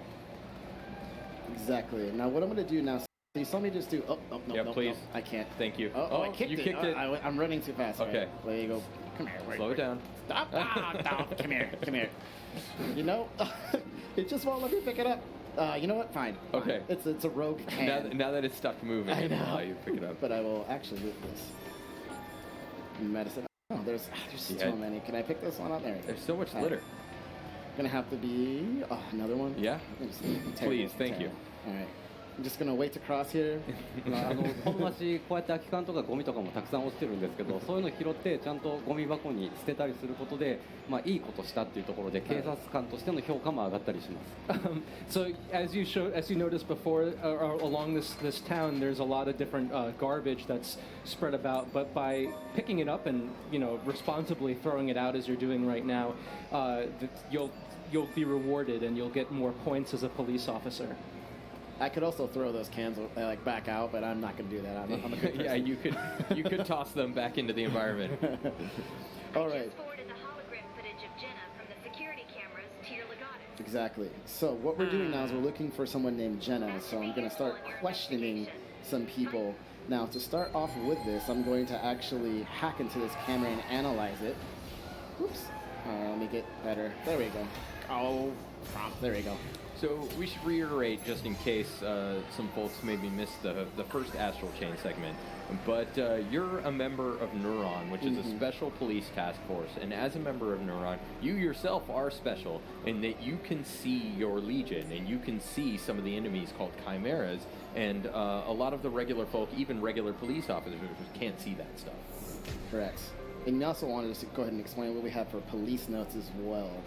While we're doing this. So police notes, I'm getting different clues to kind of find out the whereabouts of Jenna. So when you see these like red keywords, these are going to be added to my police notes, which I can kind of just pull back up and review at another time. Right. And I'm going to turn my iris off for that. Okay, there we go. We mentioned red matter a little bit earlier, and I was wondering if Taro-san could elaborate on what red matter is for maybe some of the viewers who are just joining us for this segment. 少し前にレッドマッターの話が出てきたと思いますけれども、今田浦さんにレッドマッターについてもうちょっとお話しいただけますでしょうか。そうですね。この世界が今汚染されているっていうことがこのレッドマターを通して表現していることになるんですけど、汚染によって一般市民たちがレッドマターの近くにいるとどんどん凶暴化していって敵のようになってしまうっていうような現象があります。So the red matter exists as a way to display to the player and to other people that this world is actually under attack and being polluted. If general people are standing too close to the red matter for too long, then they'll be affected by it and be corrupted and go mad and become enemies. あとさっきからプレイで見せてもらっているように、レギオンを使ってその汚染されているレッドマターに近づけるとそこを浄化することができるので、そうすることで警察としての評価も上がりますし、マリオのコインを集めるような楽しいプレイもできたりします。So and you saw this a little bit before, but if you use your Legion and move it close to the red matter that's shown on the field, then your Legion will actually pick up the red matter, kind of like how Mario would be picking up coins.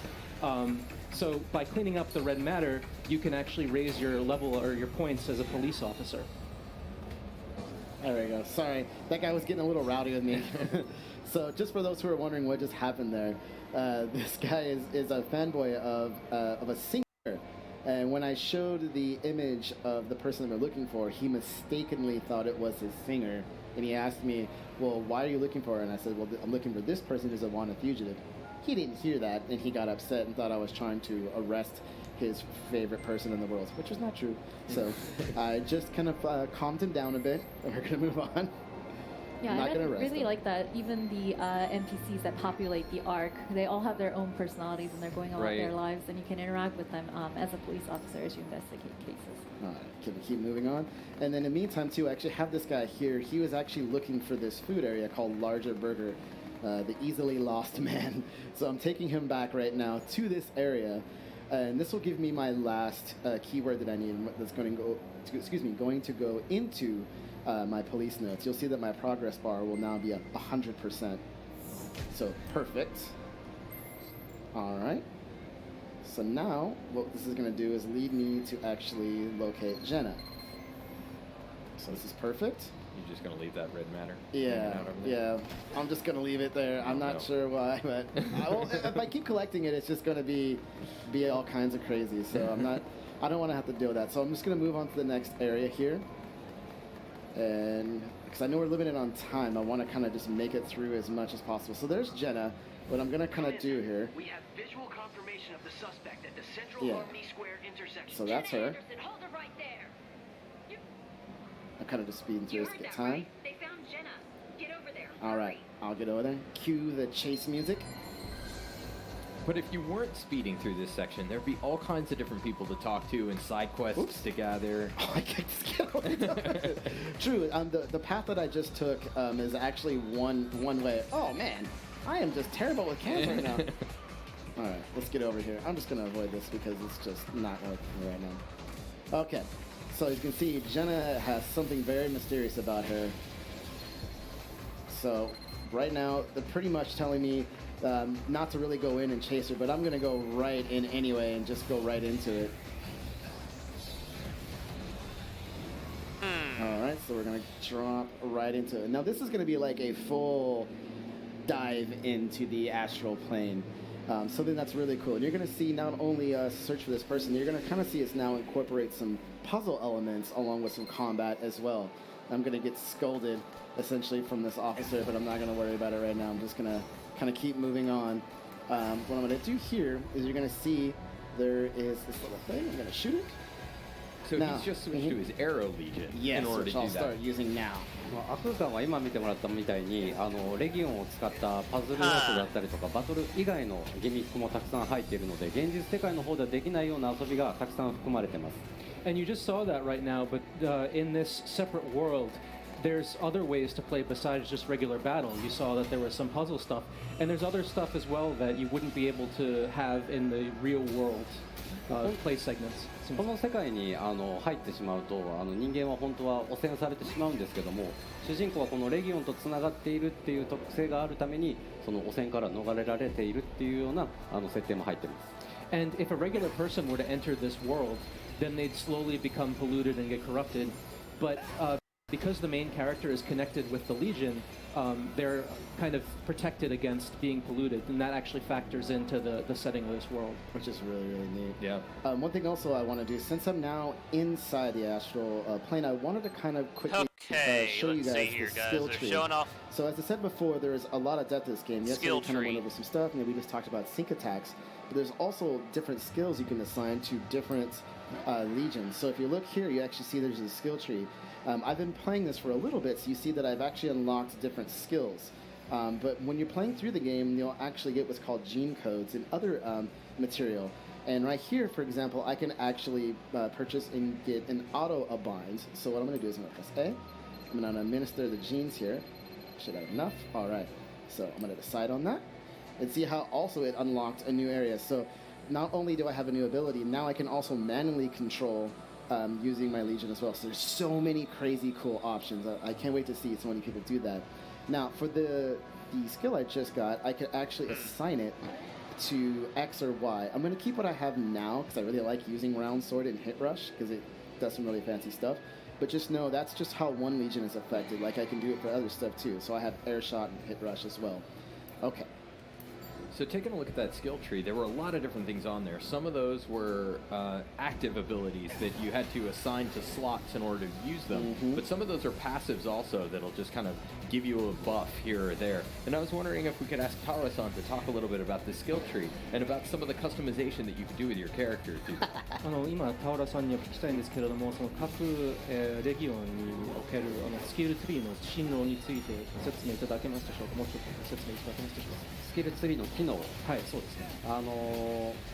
レギオン5体いまして、で、それぞれに対してスキルツリーが存在しているので、まず成長させたいなっていうレギオンを自由に選んで、それぞれ獲得したポイントを、そのレギオンに対して使っていくっていうところがあるので、どのレギオンを育てるのかみたいなところにもすごい自由があって楽しんでいけると思います。So each of the separate legions has their own skill tree, like the one that you saw before, and you can essentially take the points that you've accumulated and put them into the legions that you like and earn skills that you want to get. And it offers the player the freedom of picking the legion that they want to make stronger and focusing the points that they've accumulated into that legion. それぞれに似たような技ももちろんあるんですけれども、アックスレギオンっていうレギオンだったらガードに特化した技が入っていたりとか、ビーストレギオンだったら敵をちょっと翻弄するような技が入ってたりとか、それぞれに特化した技ももちろんスキルツリーで覚えることができるので、どの技が欲しいかによってルートをチョイスしたりするような楽しみもあります。And while there are some skills within the separate trees between the legions that may resemble one another, there are those that are different. Like, for example, the Axe Legion has different skills involving protection, or the Beast Legion has different ones involving how the ways that it tracks enemies and attacks enemies and things like that. So there is a lot of diversity and customization in the way that the skills work between the different legions. 新しいアクションはそれでどんどん増えていくのでしっかり強化していってもらいたいなと思います。And of course, as you're playing, you'll keep getting new and new skills. So, I'd like for players to, keep making their legions stronger. Oh, absolutely. That was a little tough on me. I was not expecting that one. I'm gonna go ahead and zip over here. I personally really like that your main character, the police task force, it's represented by the color blue as well as the Legion, and a lot of the Chimera and the environment we see in the astral plane currently is themed after the color red. I'm wondering if Mr. Tara could just give a little bit more background on what some of his design inspirations, perhaps, of how the astral plane looks and plays.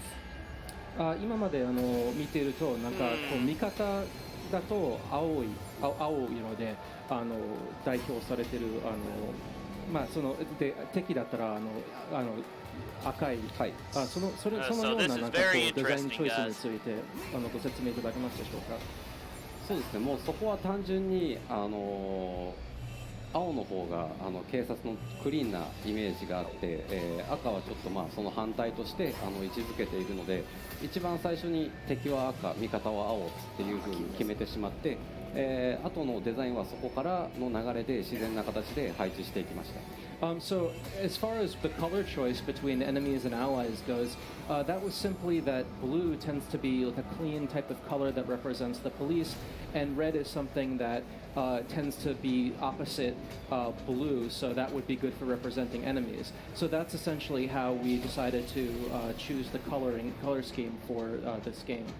でこのプレイヤーキャラクターの方は青と白がまあ基本的なモチーフになってるんですけど、ゲームを進めていくとその反対カラーの黒と赤っていうモチーフになったキャラクターみたいなのも実は出てきたりしますので、そのあたりも楽しみにしてもらいたいなと思います。And as far as the player's color scheme goes, their motif is represented by blue and white. But as you progress later in the game, there's actually a rival character or characters who will show up who are represented by black and red. So that motif kind of continues along that way, and I'd like for players to look forward to it. So Demetrius has just entered into a new combat encounter here with some more difficult enemies. They're airborne, and he's using a switch, using the weapon called the X-Baton, which can morph into different forms. You can use it in its baton form, which gives you kind of quick attacks. Right now he's got it in its kind of gladius form, which is like a big, heavy attack. And then he can also switch it into a gun form, which is really good for attacking some of these airborne enemies here. He's also using the Arrow Legion, which is another good way to hit some of these guys up in the air. Yeah, I'm trying to get those focused on... Nope, that's not what I wanted to do with this one. You know what? Let me switch back. This guy. 敵の形状もこんな感じで空飛んでるやつがいたり、さっきみたいに地上にいるやつがいたりっていうところでいろんなバリエーションがありますので、その敵に合わせてプレイヤーの武器、あとはまあレギオンの種類みたいなのを一つ一つ組み合わせながら戦っていくのが楽しい戦い方になってます。And one of the fun ways to fight different enemies that you see is, you may have noticed that there are enemies that are flying in the air, there are enemy types that are on the ground, and so the player has the ability to choose to find out like which of the combinations of legion and weapon type is most suited for fighting those kinds of enemies. Right. So you've got kind of a combination here where you have these you have these harpy-like flying enemies, but they're being protected by a little satellite drone. Pretty tough. I try to get out of this right now. So even though the Arrow Legion is great for airborne enemies, he's having to switch to the Sword Legion in order to use the Slash Legion action and sever the tie between the protection drone and the enemy that it's protecting. Where is the other one? Am I missing it? Where is... Ah, there you are. この小さいキャラクターは近くにいる敵を強化するっていう特殊な能力があるんで、さっきみたいに攻撃が全然効かなくなっちゃうんで、まずこいつを倒すっていうような戦法が有効になります。And as you see, this enemy right before you has the ability to strengthen other enemies that you're fighting. So the most efficient way to handle that situation is to actually take down these floating enemies first, because as you saw before, you can't damage the enemies being strengthened. No, what? This is really difficult. Yeah, this section really here. I'm trying to get into this combo. There we go. It's quite a bit of challenge. So some of the yellow damage numbers, we mentioned this before, the yellow damage numbers indicate a critical attack. Gosh, and I'm you getting can get those stomped on. Yeah, you can get those by attacking the enemy from behind. I'm trying to get them wrapped up. Ah, they're just flying away right now. Right, and I like that Demetrius is demonstrating he could use his blaster form of his X-Baton to attack airborne enemies at a distance, but he can also use his Legion and jump to the enemy's location, the aerial combo that way. So it's really up to the player if they want to focus on using one Legion or if they want to cycle through multiple ones and just explore different ways of action. Oh, it is so tough. Can you get them wrapped up? Or are they low enough? That's what I'm trying to get right now. It's little... Oh, wait. Get over here. Nice. There you go. Let me get in there. Okay, hold on. I you need only to got one. use more energy spike. That'll recover my limiter gauge. Right, so the item that he just used was called an energy There you spike. go. And he was running low on his limiter gauge, and that limiter gauge decreases whenever your Legion is active. There. Oh, now they only needed one hit. I just had to get away and stop getting teamed up on. Oh my goodness. So that started out great. And what I did is I wasn't focusing quite on those two guys. I should have did a little bit tighter there. That's not going to be too good. I know I could have did that quite a bit faster, but again, this is one of those ways where you just play over. Oh, okay. Well, you know what? I'll take it. Not too bad. Not too bad. Well, I was explaining myself out of a C rank, but I think it's okay. So that is what I want to show here, but we're not quite done yet. What we would like to do now is show some really good expert play with Tarasan himself. He's going to actually use all 5 Legion, and you're going to see some really, really cool fights. So I'm just going to go ahead and set my controller down. And then once we can kind of move over to the other screen here, we'll begin with some expert gameplay, as I'd like to call it. All right. Yeah, are we ready to switch it over? Let's see. Just waiting. Well, as we do that in the meantime, as we switch over. Okay, there we go. Yeah. So what I see here is a boss. And you're going to see essentially Tarasan, who's really, really good at switching back and forth between different Legion. And this boss itself takes a lot of concentration to dodge in and out in between her attacks. In particular, like this attack right here, you're going to see a lot of different laser fire. And what Tarasan's doing is using the Beast Legion to kind of ride along that. So perfect example of using a Legion to avoid. And now you're seeing Not him even just actually avoid, yeah. Ooh, got struck by lightning. He's putting some pressure on him also. Yeah. So there we go. Nice. And I have to work on. I'm in such awe seeing Tarasan here switch so fast. Right. Between Legion. It's something I'm still close trying to get good at working on. Right here is the example of an Axe Legion. The Axe Legion actually brings up a shield and allows you to temporarily block. It's really, really great and really, really effective. And there's a lot of other abilities as well. And you're going to see heavy hitter. Yeah, you're going to see Tarasan use that quite a lot. Yes. Really good right there, sending your Legion up and then following through to try to get an air combo. So right there, Tarasan unchains his first Legion, followed up and switched to a second Legion to use what was pretty much like the bow mode and start firing arrows.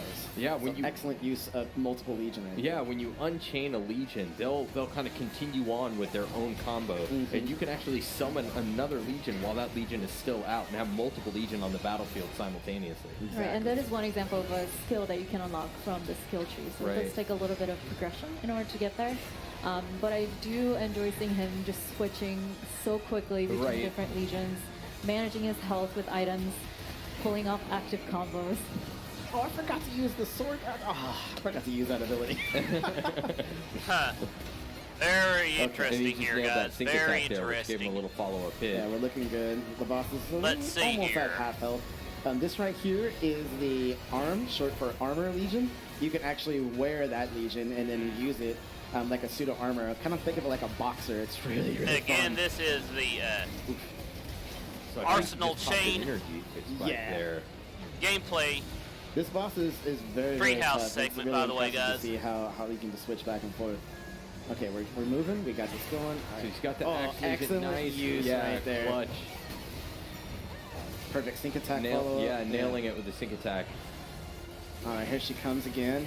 And then using that Beast Legion to get out of the way. Yeah, and then right there, you are chain jumping, is what we call it, to follow through and to get back up. So that's what Tarasan's using right now, is chain jumping to get up into the air. Right there, he blocked the attack from the ground, which you saw that spike. So he was using the Axe Legion to actually guard that. All right, a little bit of healing, perfect. Oh yeah, there we go. A little more unchained. Yeah, so he's just unchained that Legion. There we go. Nice little sync attack. Perfect timing. Nice. Ooh. There we go. Nice. Oh, that was perfect. Oh, I didn't even know you could do that like that. Yeah, that Axe Legion is incredibly useful. Yeah. And there are different abilities you can get too, which I'm sorry, when I was playing, I don't know if you guys covered that. But there are different abilities you can get, like parrying and stuff, which is also really, really cool. Oof. Yeah, this boss. Oh!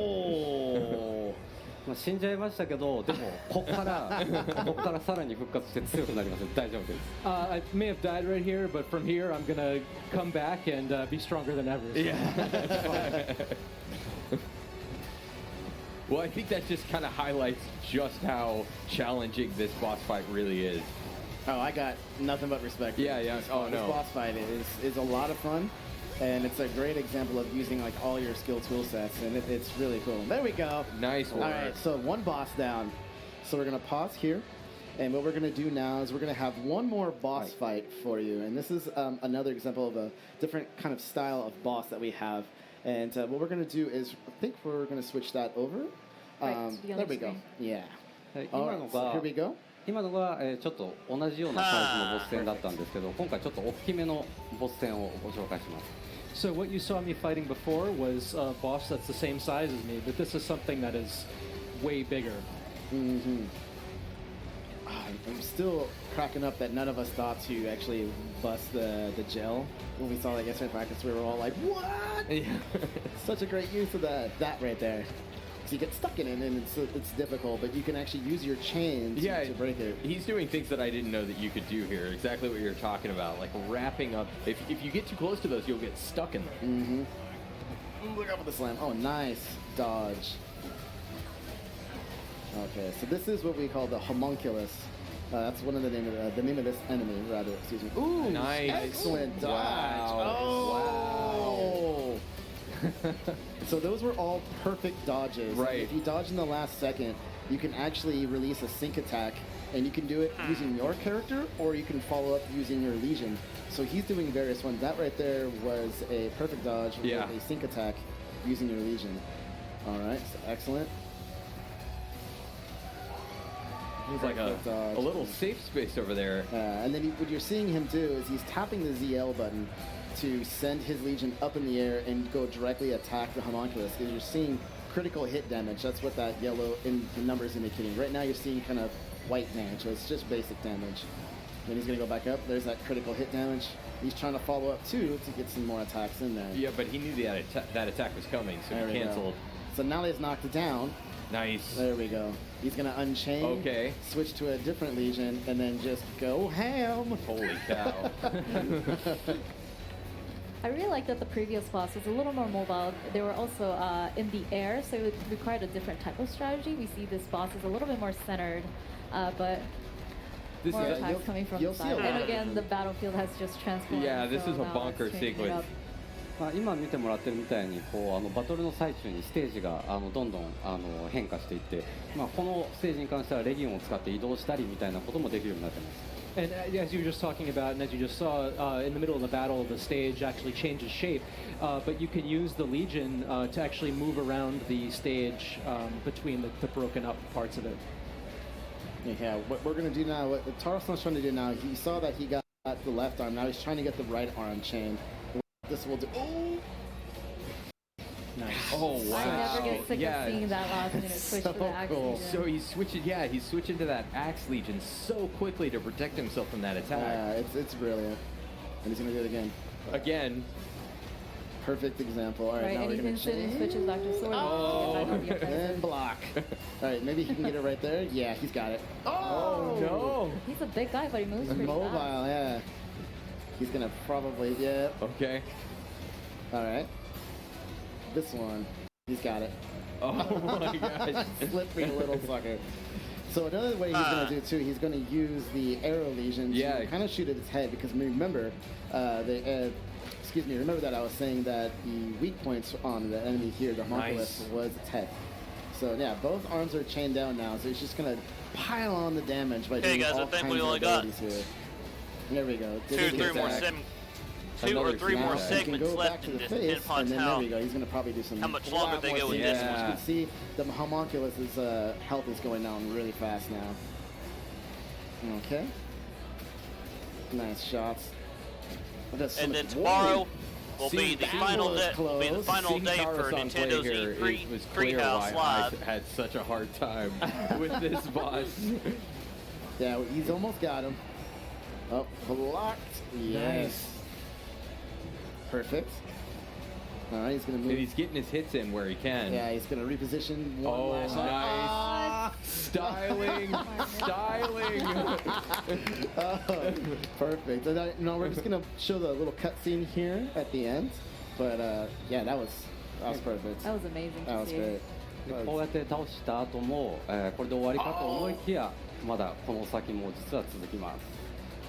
You may think that now that you've beaten the boss that it's the end, but actually it keeps going on, and so there's a lot more that you have to look forward to right from here on out. You're just going to see. All right, and that's perfect. We're going to stop right there. ここから先はですね、購入していただいて、ぜひ楽しみにしていただきたいなと思います。I'd like people to people who purchase this game to actually see what's coming up next and have fun with that. Absolutely, yeah. We love this game. We can't stop talking about it ever since we probably first played it. But that's all we have to show today for Astral Chain. You want to go ahead and take us out here? Sure. Would Mr. Tara like to make any closing comments? Oh, yeah, good point. はい、このアストラルチェインですね、2体を使って戦うっていうところで、今回の動画でもちょっと難しそうに感じた方もいると思うんですけれども、アクションが苦手な方にもちゃんとサポートするようなモードも用意してますので、ぜひ皆さんご期待いただきたいなと思います。So, with Astral Chain's gameplay, while you're controlling two characters at the same time, people may think, oh man, this looks too hard for me, but we actually have a special mode for people who may not think they're too skilled at this game. So please look forward to this game when it comes out. Absolutely. All right, and as a reminder, the game is available August 30th, so look forward to that in a few months. Next up, we're going to have new Super Lucky's Tale. Nintendo Treehouse Live will be right back. Okay, guys, new Super Lucky's Tale coming soon.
As you can see here, guys, we are waiting on the new Super Lucky's Tale.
Hey everybody, welcome back to Nintendo Treehouse Live at E3. I'm Sam, joined by my colleague Morgan, and we have a couple of very special guests with us today to talk about new Super Lucky's Tale.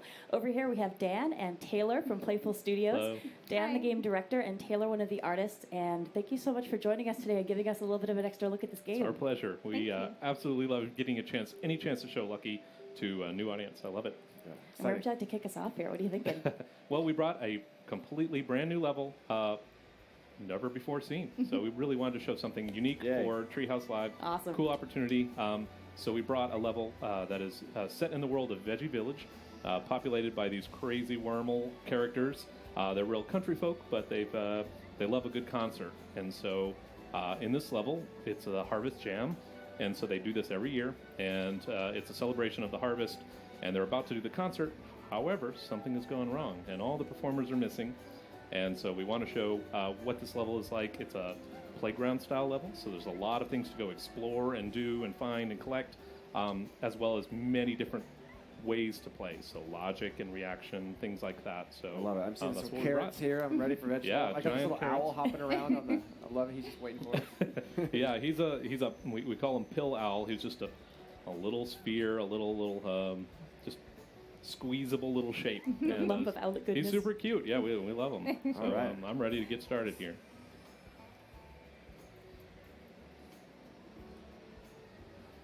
And this level is called the Soggy Boggy Boys, and that's who you're rescuing from their own misfortune, really.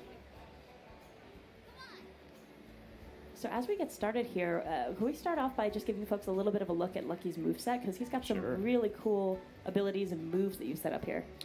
Right, so one of the things we really wanted to focus on was Lucky as he controlled as a character. We wanted to see just how tight and how responsive we could get him.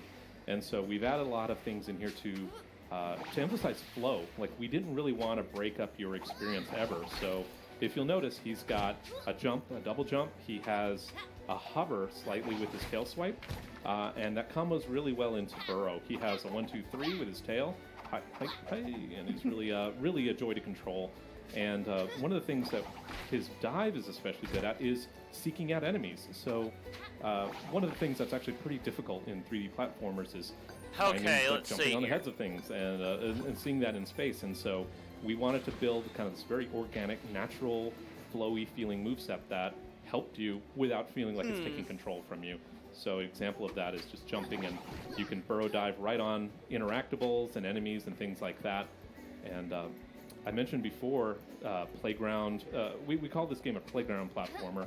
So that means it just has a lot of little things to go investigate and fun and find and collect.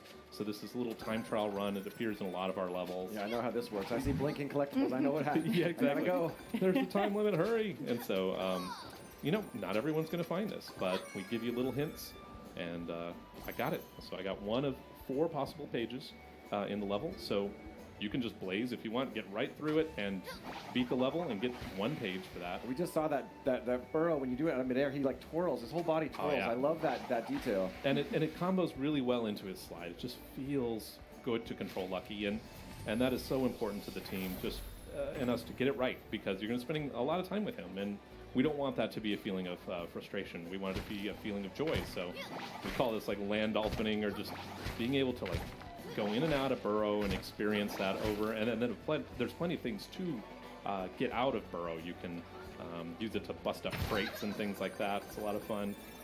And so we're entering into a space here, which is the market.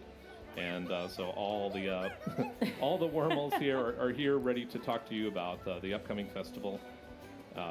And one of the nice things we have done with this level is it is tradition when you have a harvest jam to speak as a wormhole almost entirely in pun. And so we have crammed as many puns as humanly and wormily possible into this game, specifically into this level. And so everyone's having a really good time, but I mean, you should really like count them. There are like too many puns. I saw a turnip one. I think I saw lettuce. I saw berry. It is pun insane, which is what we want. I mean, Right. Oh, there's another one. yeah, I mean, it's what we want, and this is our harvest festival. There's a time when they all get to do that. So here we have the sheriff wormhole who's telling you that they have a problem finding the Soggy Boggy Boys, and he needs you to go search out for him and bring them back over to the stage so they can finally get on with their harvest concert. So he goes ahead and opens the door up to the barn over on the side over there, suspecting that's maybe where the first wormhole, Soggy Boggy Boy, is. Exactly. So what's chatting about here? Right now, we got to put our wormhole concert back together. But that is not the entirety of New Super Lucky Tale. We should probably touch a little bit on what's going on in the story, because Lucky is a young fox who's gotten himself into quite a bit of trouble here. Yeah, so Lucky is actually trapped in this level, but also in the game, in a magical book called the Book of Ages. And we have a lot of lore and story about that to kind of introduce it, but in essence, it's a magical book that has a lot of infinite pages with infinite worlds in them. And so you actually get to experience many of those worlds in New Super Lucky's Tale. And when you go in, your goal to get back out to the real world is to collect as many pages as possible and break the lock and ultimately defeat the bad guy Jinx and his kitty litter, who are there, his kids. They're a bunch of nefarious cats. They're there to keep you, and they're also trying to collect those pages to harness their magical power. And so you're traveling through, you're helping people, but ultimately you're also trying to get back home. Right.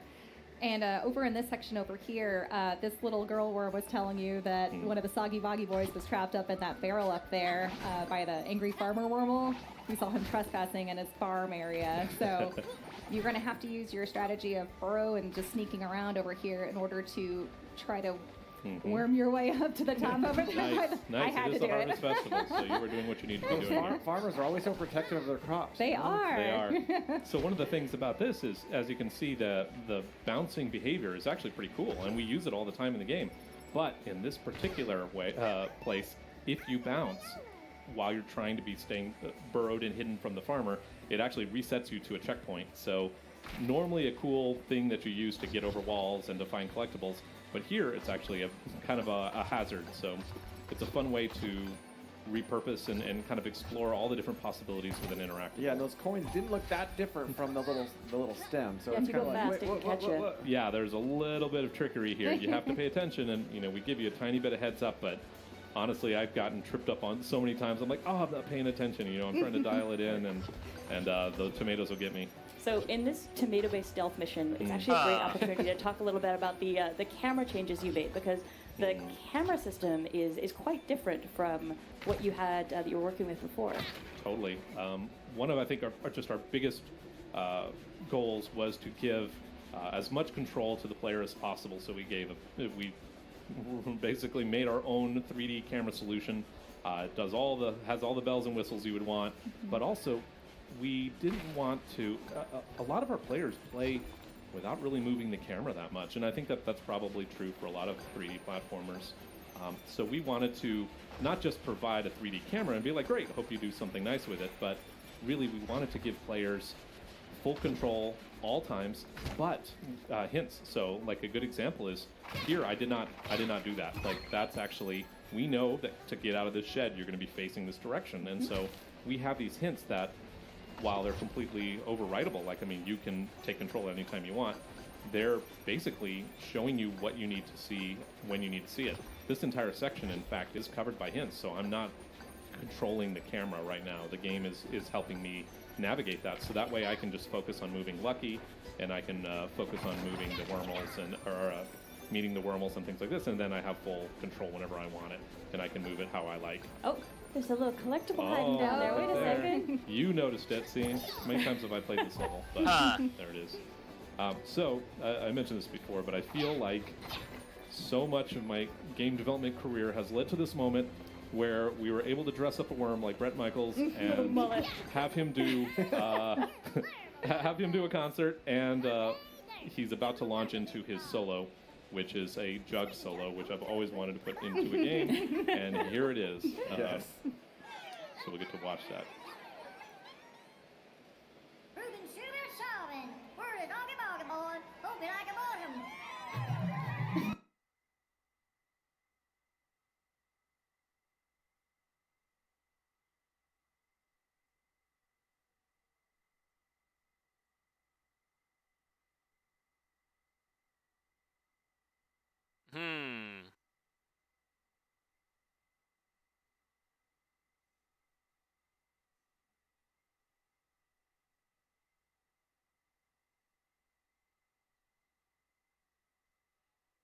And as you can see here, guys, it's on their end.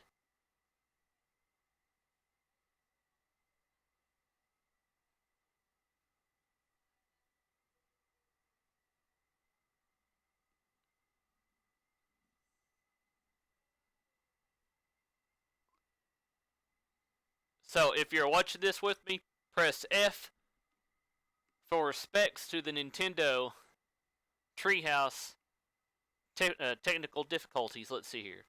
I am error. We are experiencing some difficulties. Nintendo Treehouse Live will be back soon with more gameplay and information you can't get anywhere else. Stick around. But see there, guys? As you can see there, it wasn't me. But apparently, guys, they're giving us a little bit of a hint here of something.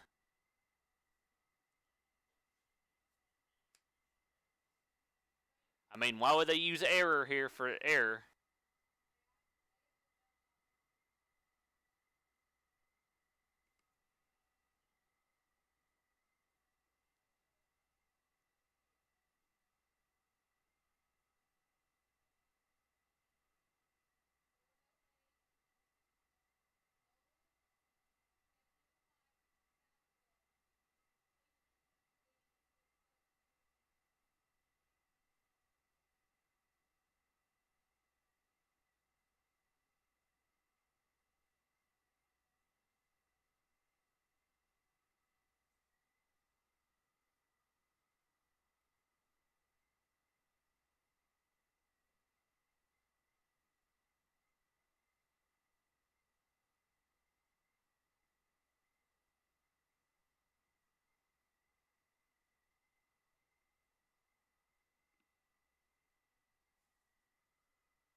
And again, guys, just to show you, there's nothing I can do about it right now.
everybody, welcome back, and sorry about that. The power just dropped for a second in the entire hall that we're in, so we're back, everything's still up and running, and we're going to jump right back into the gameplay where we left off, and we just saw an adorable little jug solo from one of the wormholes. I wanted to ask you, Taylor, about the art direction for this, because it's got to be so interesting.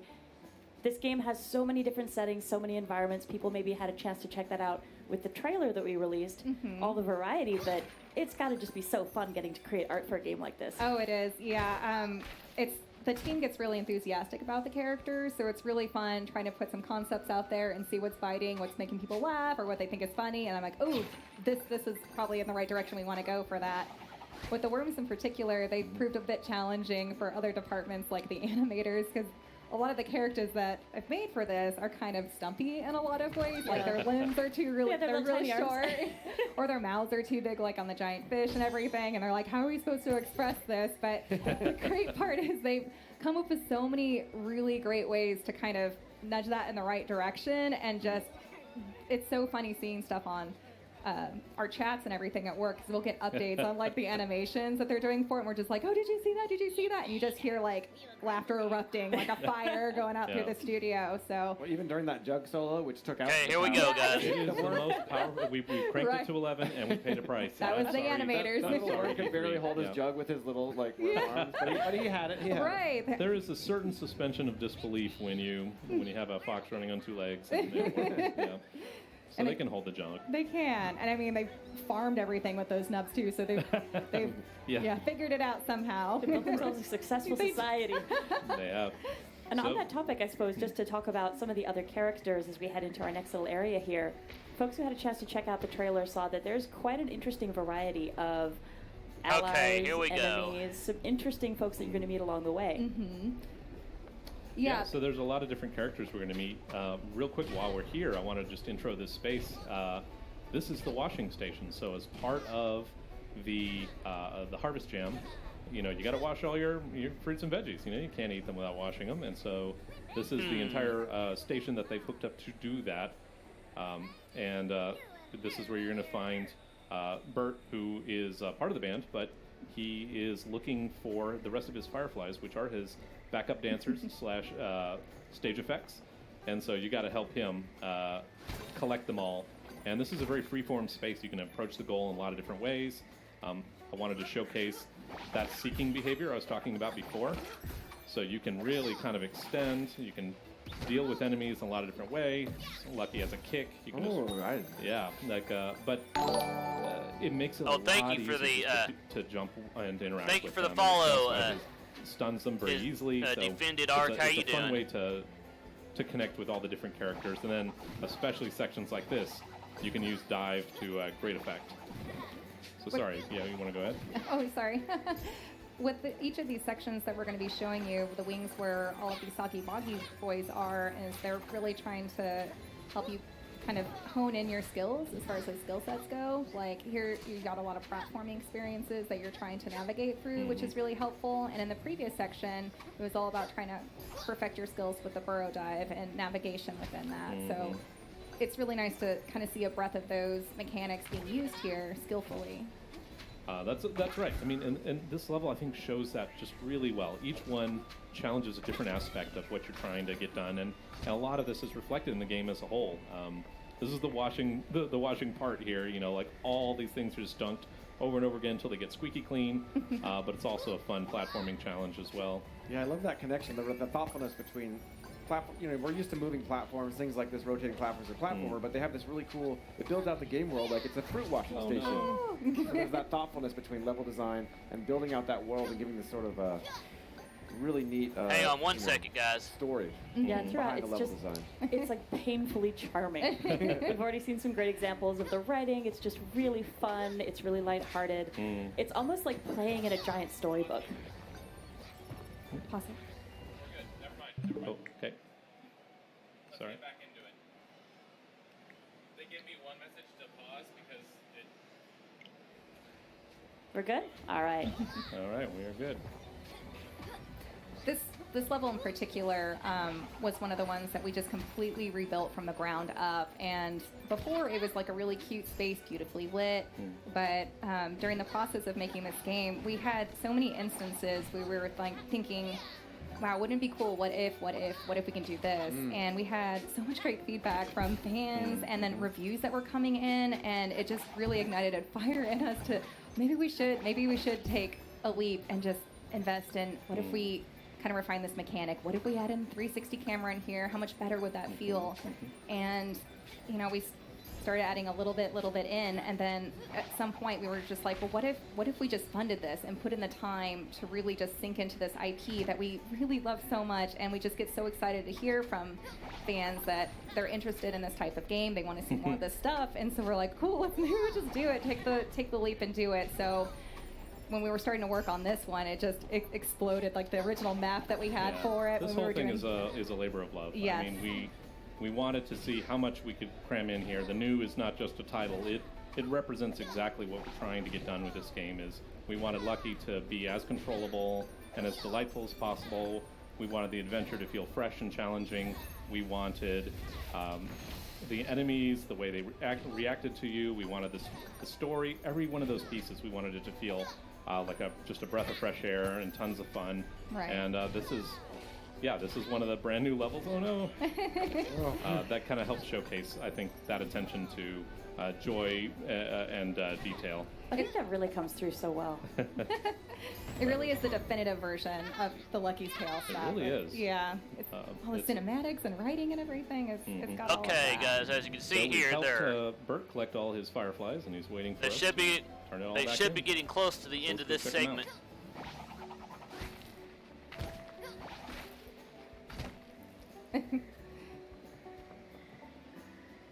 I don't even know how he got his hat on his head. His I little know. arms get reached out. He's so I cute. think I like to imagine that there's just like a hook on the wall, and he just kind of like Just goes raises jumps himself up. into it. It's kind of like Willy Wonka-ish. Her language is so cute too. Just a bunch of gibberish. No, that makes perfect sense.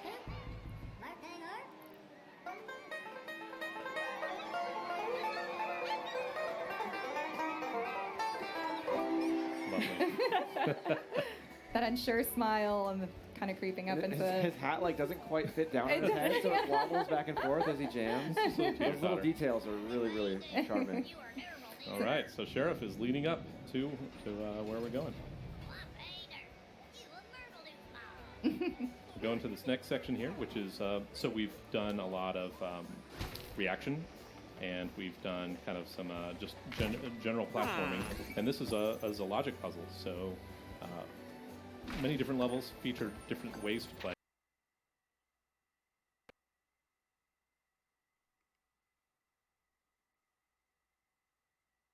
This one has quite a few different ones, but in this one we're tasked with getting backstage. And to get backstage, we need to find the key.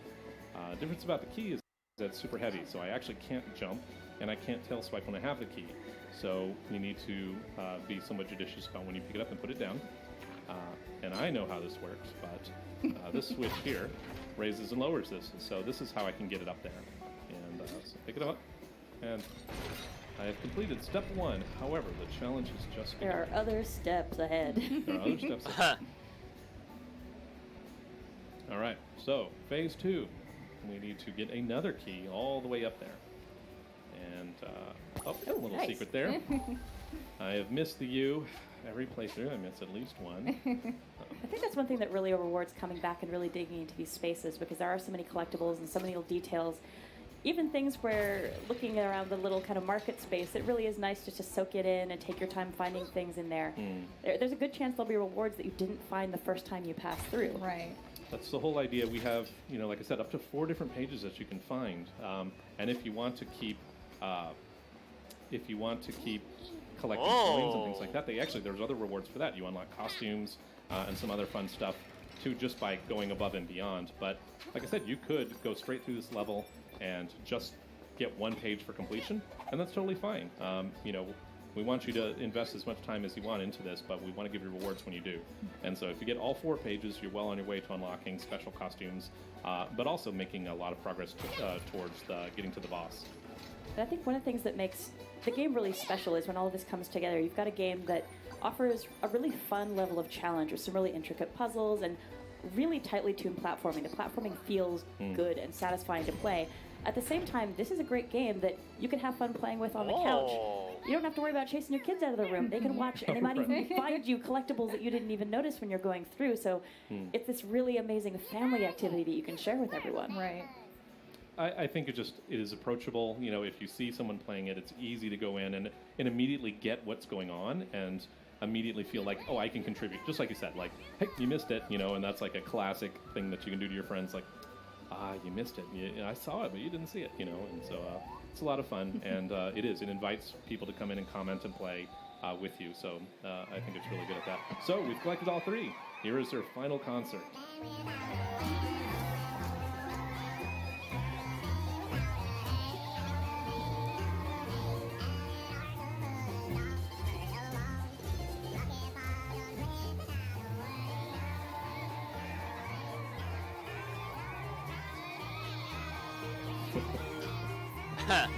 Oh, Lucky. Don't ever change.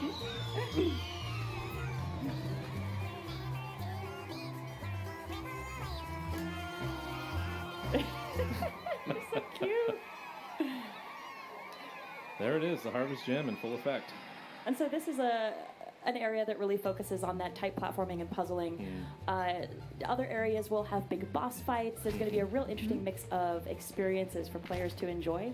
But overall, it's just this charming is the best word I can think of it. This incredibly charming experience. Everything from the visuals to the music. Honestly, I've just found it such a joy to play. Oh, that's the goal, right? Yeah, I mean, if you're having fun making it, then you hope that kind of comes through and other people are having fun playing it. So this has just been so great for everybody to work on.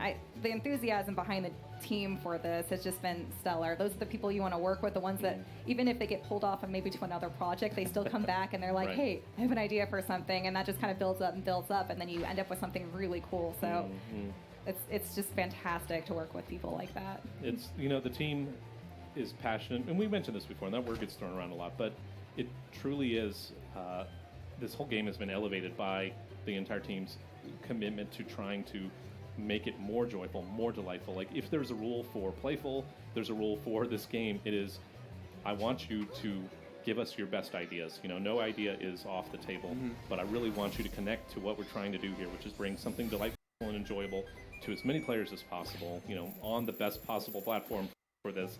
This is the Switch, and I think our entire team connects with that goal so deeply that they're really unwilling to let it be just enough. So even as we speak, we're still cramming in things, you know, and then we need to stop, you know, like we need to, you know, really wrap it up. But it's because we're just not, we're not satisfied. We want more and more and more, and to have even a higher level of polish and a higher level of polish. And that's what this game means to us, and that's what this IP means to us.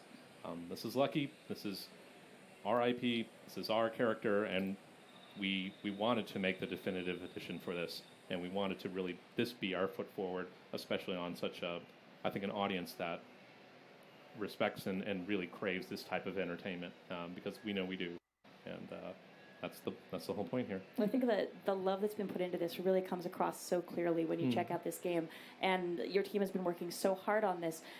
Is there much we can say at this point about when folks can look forward to playing the game, when it's going to be coming out? We're looking to launch in the fall. That's great. I can't wait. Fantastic. Yeah, the game just has a generosity and openness, a brightness. It's been a pleasure. I've been playing it a lot this week, and it's a pleasure to hear you guys talk about it. Pardon the pun, but it almost feels like you feel super lucky to have been able to make this version of it, and I know we feel lucky to when it comes out. So I think in the time of the Wormle Festival, a pun is appropriate. We're under the umbrella of the festival, so it's all fair game for now. Yeah. After the festival's done, gotta cut it off. It's done. But no, I mean, I'm just so happy to hear you say that, and I really can't wait. I know we can't wait to share this with as many people as possible. This is, we crave this type of game, and we think it's just a very accessible, even down to the way we handle the moves, right? The moves are very simple to use, but they extend very well. So it is not that, you know, we really want you to be able to get extremely proficient, but then that proficiency lets you extend what's possible, lets you explore more, lets you find more secrets. And this type of game, we think, just benefits from being accessible just right from the get-go. Yeah. But then, do you want to test yourself? There's lots of secret areas and things to go in and really test your skills. And and push. And then when you're ready, like, okay, no, I'm done. I just want to finish this level. Then you can go do that too. Yeah, and it feels good. Like you were doing the same thing I was doing as I play. When in between, I'm like, I need to get over there, but I'm still going to keep double jumping and burrowing on my way because it just feels so good. And I think the best platformers have that. No matter what you're doing, you're also just the controls just have that sort of. They kind of hug you with the way they feel. For all ages on there, whatever type. I'm a completionist. I always want to go and find all the nooks and crannies. But if you, like Dan was saying, if you want to go through, you can breeze through it if you want to. And it's for all ages too. Yeah. Well, thank you so much. I really appreciate Dan and Taylor you spending your time with us to show us the game, show us this new content. Morgan as well. Thanks for hanging out and. Can't wait to see the game. So thank you. Looking forward to seeing how everything works out. We really appreciate the opportunity, and we can't wait to share it with everybody. All right, and folks watching, please stay tuned. In a little bit, we're going to come back with some more Super Mario Maker 2, and hopefully the power will stay on. See you in a bit.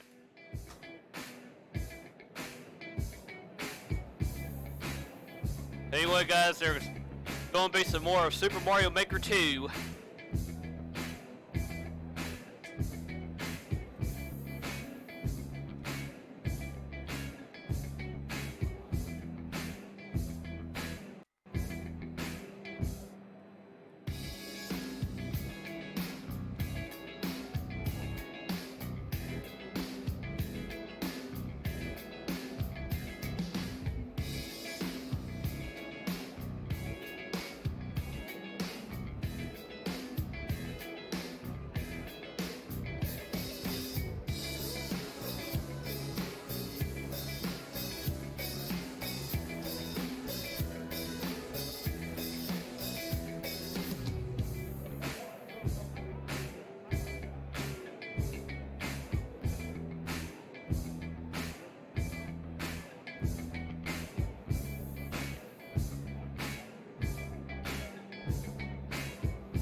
So you know, guys, we're waiting for some more Super Mario Maker 2 footage, or some more Mario Maker 2 gameplay, I mean. Here we go.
everybody. Welcome back to Nintendo Treehouse Live at E3. I'm Sam, joined by my colleagues Morgan, Sam, second Sam from the Treehouse, and Teresa. Hi, guys. And we are back to show you a little bit more of Super Mario Maker 2. Last segment, we took a pretty good look at the Super Mario 3D World course style, had some fun in there. This time around, Morgan, you're going to show us some of the new stuff that's been added to jazz up the classic game styles. Yeah, we're going to show off some of the other styles, some of the themes, and Ooh, there's 4 of here us we on go, stage, guys. so that we're going to play this course 4-player local once we finish finishing it off. So right off the bat, I just wanted to show some. This is the original Super Mario Brothers style with some slopes. Already looks kind of crazy. Yeah, brand new. And even like a squatting Mario sprite, you know, a small Mario sprite is something that's really interesting for this. I get a little bit of momentum, and if I run, I can really get some speed going on these slopes. But you know, if you're gonna be sliding down a hill, I think we need some snow. Let's see it. Oh, so pretty. So good.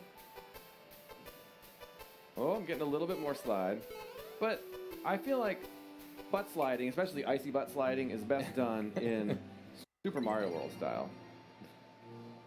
So that snow for this Super Mario Brothers theme is something that's newly added to the game. That design, all of that art is brand new. That's right. So I'm gonna go over here, and all I'm gonna do is press down. I'm gonna duck. Oh, pretty good. Nice. And that just feels good. No other inputs. I'm just sliding, and you can see where that on-off switch is, where I ended up my slide. So keep that in mind. Let's go back up to the top. But you know, we've been playing with Mario all day. So what do you guys think? Change it up? Yeah, I would say so. Let's see someone else. One of the neat things you can do is in settings is just change your character. So we've got Mario, Luigi, Toad, Toadette. You guys have a... Ooh. Let's go with Toadette. Toadette. Sounds good. All right, unanimous. Here I go! And that's not going to change the physics of my of how I play. It's just going to change. Look at that how I look. adorable Super Mario World Toadette. I know, isn't that cool? So worth mentioning, this won't affect story mode. In story mode, you are Mario trying to rebuild the castle, but it is so cool that when you're here as a maker and then trying out the stuff that you've made, you have this extra variety. And getting to see how all these characters look in all the game styles is really fun. That's exactly right. It is really fun. It just gives you a little extra, you know, good vibes. So I'm going to change it to night. And what that's going to do is, at night, in the snow theme, things get slipperier. So again, I'm going to do... What's up, new dog? Yes. Hey! Look at his name, buddy. He's so happy. He is. He's just like, just flying by. Don't mind me. So I'm going to do that same thing I did again. Just press down. And pay attention to where I end up having slid to. Perfect. It's almost like you planned it. Yeah, maybe. But that just shows how you can, just by changing the tonight, suddenly you've got this whole different mechanic at play. And I like the twinkly Super Mario World music. Yeah. So this is we're going to show this off on-off switches. This is the simplest application. The on-off switch is an incredibly versatile course part, though. It's really interesting the variety of situations you can build up just using this one piece. I'm going to need a way to trigger that one. You almost had enough momentum to get up there. Almost. Not quite. Actually, I maybe, but we're going to go with a way to trigger this on-off switch, which is pipe. We need some way to trigger it. How about a Koopa? And you know what? Let's change the color of the pipe. So tap and hold. And just see there are arrows on the different pipes. So besides this being a color choice, which can be cool if you're color coordinating a course, those arrows are actually representing how fast whatever you put in there is going to trigger. That's exactly right. So let's go with red, which has the... oops. And that's cool. That's new for Super Mario Maker 2. That variable wasn't something that you could control before. Koopa Troopa Party! Oh my god. Yes! Probably too many, so I'm going to go with blue, which is the slowest. And that'll give you one at a time. And let's go back over here, because I would actually have already turned that on, which means this one would be off. Wait for this guy. Get that going. I don't know, he seems lonely. I feel like the red pipe, he had his whole family with him. All right. It's a beautiful thing. So we're through there. All right. So what more on-off switches? Okay, I'm really obsessed with on-off switches, and I think a lot of people at home are going to be. Yeah. Made this section just to show how you can kind of add on-off switches to more of a sort of a speedrun style. Oh. Nice pacing. Oh, you got that little pokey-looking snowman back there. Yeah, that's one of the little background elements. So that felt great, but I want there to be a sort of a B route, an easier way that if someone doesn't want to do that, or when we're playing 4-player, I don't know that we'll be able to do all that at the same time. We can try. You're already anticipating the chaos that's about to happen. So I'm just flipping through my menus here. What I'm looking for is this. Very snake block. interesting. I'm gonna put one of those down here. Snake block starts off as 4 blocks. I can actually make it a little. Let's make it a 6. How's that look? That's 6, good. 6 wide, and similar This to. is 7 wide now. Nice. Well, 7's fine. So I'm gonna make it go straight over here, and then start winding its way up, kind of like a staircase over here. But you could actually change the speed of this snake block if you wanted to, right? That's true. Very good point. I could. It's green right now, so if I were to drop onto it in green, it starts moving. And if I tap, hold, blue. Oh yeah, we're cruising now. Yeah. What do you guys think? We're gonna be playing this 4-player. With 4 people, that might be a little too challenging for us. I mean, go back to green. the safest bet is green, Yeah. but yeah. And I'm actually gonna attach a sound effect to it as well. Let's bust out. So while we're riding it, let's put one of these. Let's put this Mario 64 music. What? It matches my work, so what? Go back. I'm gonna attach- Super Mario This is so Sunshine, fun. guys. I'm gonna Super attach Mario that to there, Sunshine so sound. When we get to that point, we should be jamming at that point. Want to give it a test? I'm gonna wait for that 4-player. I'm gonna take the high road again. Oh, okay. We'll do that. We'll do that, all the 4 of us. All right. But we got a new part to show off. Yeah. All right. That is the swinging claw. You can see again, I cannot. Oh, but you're still in night mode, so yeah, it's remarkably slippery. It is. It really is. And I want to stay above that slipperiness, so I'm just going to jump, and these claws will just grab you.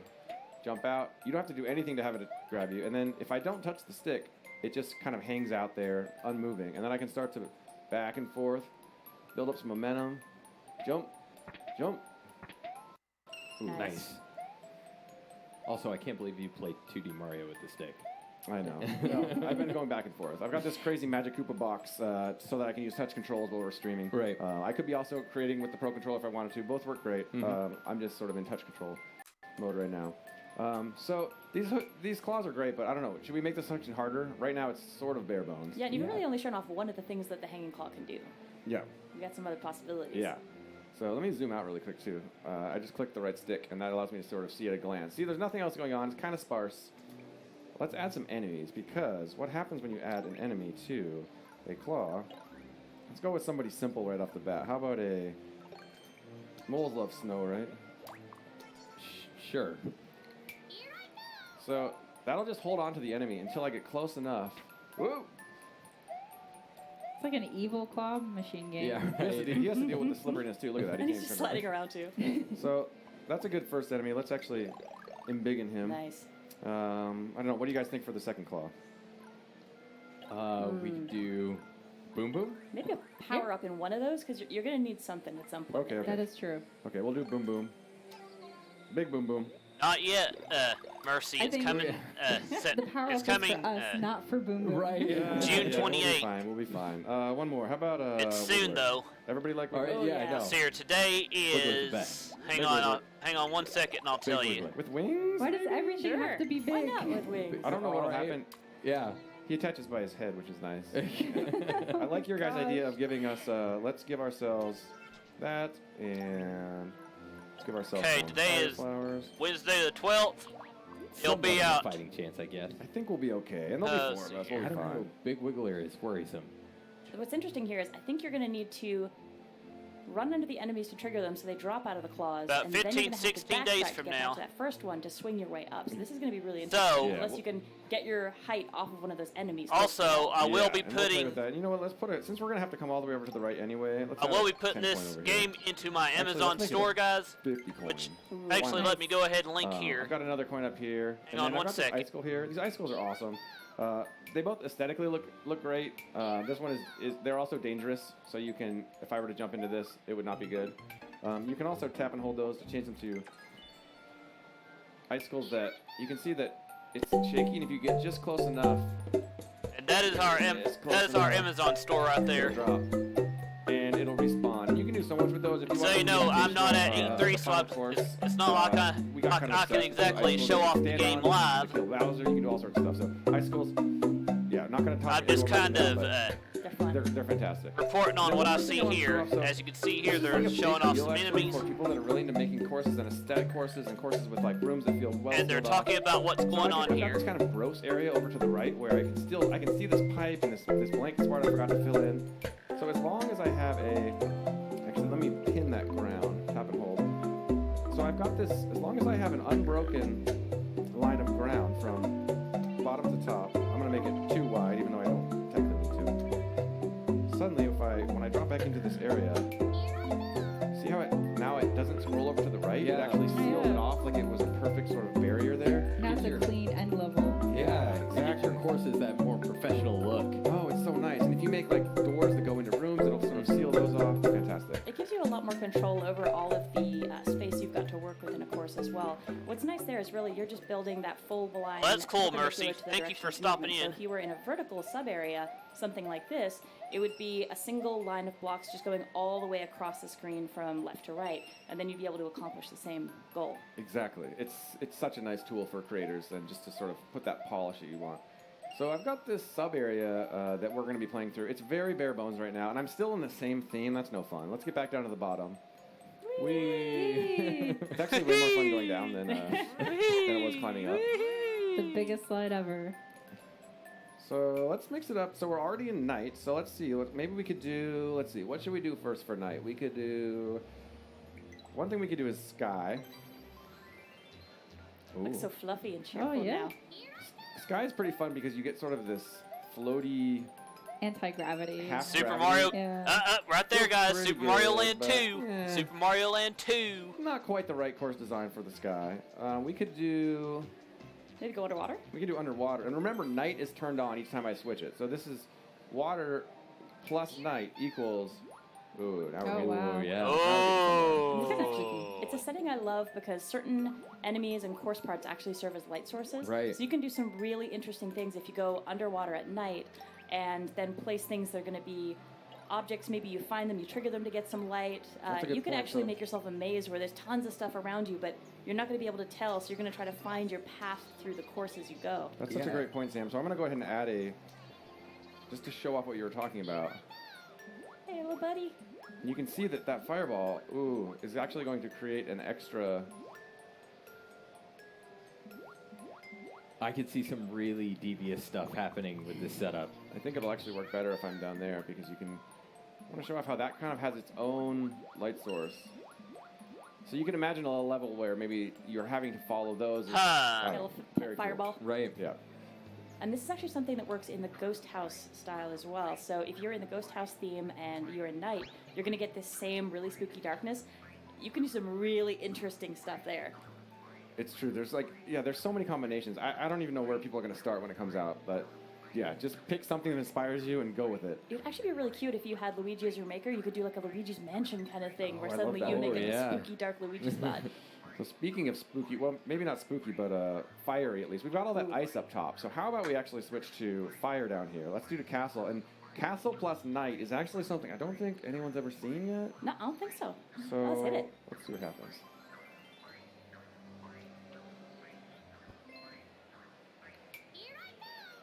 So, okay, it's net castle, but okay. What's happening here? That's so cool. So it's your standard castle, but I'm actually swimming, and I've got lava.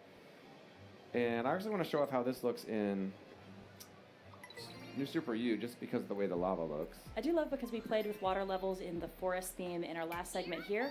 The little water level boat looks really angry when you're dealing with lava. Suddenly he's just not the happy little boat he was. Oh yeah, look at him. He's panicking.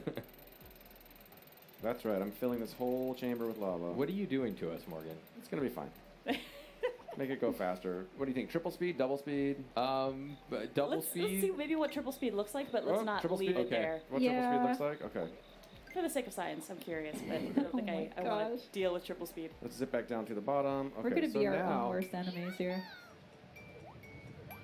Okay. All right, so I'm swimming. Got lava chasing me. That speed actually feels kind of okay. The star For, in the for a background single looks so player peaceful. and with no enemies. Yeah, good point, good point. Yeah, because okay. we will have collision against each other, so we're going to be bouncing Okay. around the walls a All little right, bit. let's make it double speed. I appreciate you guys with the restraint. And we're going to go back to Super Mario World because that's how we want to play this final one. And yeah, let's fill up this chamber with some enemies and some coins, and then we can add a clear condition, and then we can play it 4-player. Okay. Perfect. So what do you guys think? Wiggler. Oh, Again? man. Always Wiggler. He'll be swimming, though. Wiggler so. forever. What's What he- about dry bones? Since it's kind Look of at that. He's not even swimming. I'm swimming. Oh, Oh, okay, he's I like just that. gonna walk. crawling. I He's like trying that. to run for He just safety, ignores too. it. I like that. He realizes what you've done to him and I where heard he is, and he regrets Teresa, it. did you say a dry bone? Ah. I like a dry bone. Oh, you just passed Oh. him. Next Where one. are you, dry bones? That one. Put one right there. Right there. I'm going to add some more. What else? Ah. Anybody Maybe else some got it? coins. We got to make this worth our while. We're going to suffer in here. Yeah. Yeah, how about some Magic Koopas? Oh, no, that's too crazy. What? It causes so much We could chaos. maybe have one Magic Koopa at He'll the start end. taking apart the walls. I mean... Let's have a Magic Koopa. Okay, Magic Koopa. Okay. Sam's Magic Koopa. Yeah. You've seen what Magic Koopa does? An unchecked Magic Koopa? So one of the things that's fun in the Course Creator that we're not going to show off here today, but just to talk about it a little bit, folks, if you're He's up watching, here. if you take a look at the left side of Thank the you. screen, there's a little icon next to the Mario's Trail icon where you have two little kind of faces hanging out together. Yeah. What we could do if we wanted to just kind of kick back and watch Ah. this course together is actually swap over to co-op gameplay. So if we did that, for example, each of us could take a Joy-Con and we could actually work together to build a course. This is something that I think especially is going to be fun for families who are introducing their kids maybe to Mario Maker for the first time. You could take turns, so maybe somebody wants to take control of coins, and it's like, okay, maybe I'm not ready to build my own course, but I like coins, so while you're building the course, I'm just going to put some coins here, or maybe somebody wants to focus on enemies, but it's so nice that you can work together and really kind of practice those communication skills and have a chance to build something that you can share together. Totally. That should be fun. You were worried about Magic Koopa? You know what? We're going to see what happens. Okay. All right, I think we're about ready to play this thing, but as mentioned, I think we'd like to add a course condition to it. So let's go back to the start. And here what's nice is the conditions will populate based on what you've set in this course. So if we see it here, it's supported by what you've built. Right. Yep. Reach the goal without taking damage. That's definitely possible. Reach the goal without land. I don't think that's possible.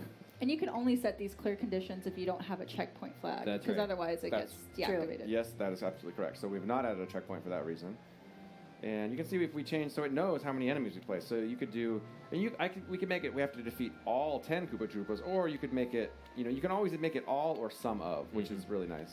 What do you guys think? We could do an enemy one. We could make it that we have to take out Matt. Oh, man. Or Well, you placed a lot of coins. How about we do the collect a certain amount of coins clear condition? Let's see how many coins you placed. It should You give can us see, a count. we could do reach the goal holding a shell as Fire Mario. That's I'm kind of not cool, sure I too. want to get a shell all the way through that. I do like that you could do it. Yeah, I don't either. Yeah. Okay, so let's find the coins. And you can see it knows we've placed 155 coins. What are you guys comfortable with? Probably not getting all together. Maybe... Nice round 100 maybe? 100? Nice even 100? Well, welcome back, Mercy. How are you doing? Super Mario 64. Oh, I like Okay. it. Okay. Nice Again, job. thank you for... Well, we're going to hear that music in a moment. That's true. So I'm going to go Thank ahead you and for coming save in, this. too. That's one of the other things I love about getting to see these new game styles and the night versions of the themes. There's some beautiful music that's been created Oh, here. yeah. And it feels like it Making captures sure I the wasn't style missing of any those of your original comments. games, even though for some of the games that this game is pulling from, there wasn't a snow, there wasn't a desert. So the fact that they've created music that fits in so well But I am is going to just ask, really enjoyable to play. And some of the can night you hear me themes when are I'm really talking? relaxing, actually, when you Yeah. listen to the music. It's almost like getting DLC for a retro game when you get to see all this new art and all this new music for the original Super Mario Brothers. That's right. So I went ahead and saved the edit we made. I've got it here loaded up, and we're going to go ahead and course spot grab it, and then go over to the right. We've got this play together icon. Going to tap that, and give us a second while we all Sink in. get our Pro controllers synced up.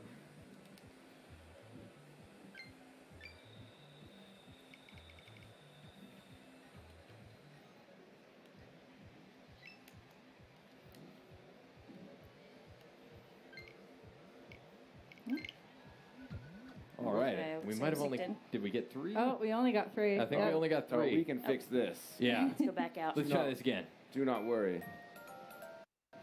Whoever's Mario can go Ooh, ahead that and Now, it music's looks good. like I am hop us Mario. out. All right, hop out of here.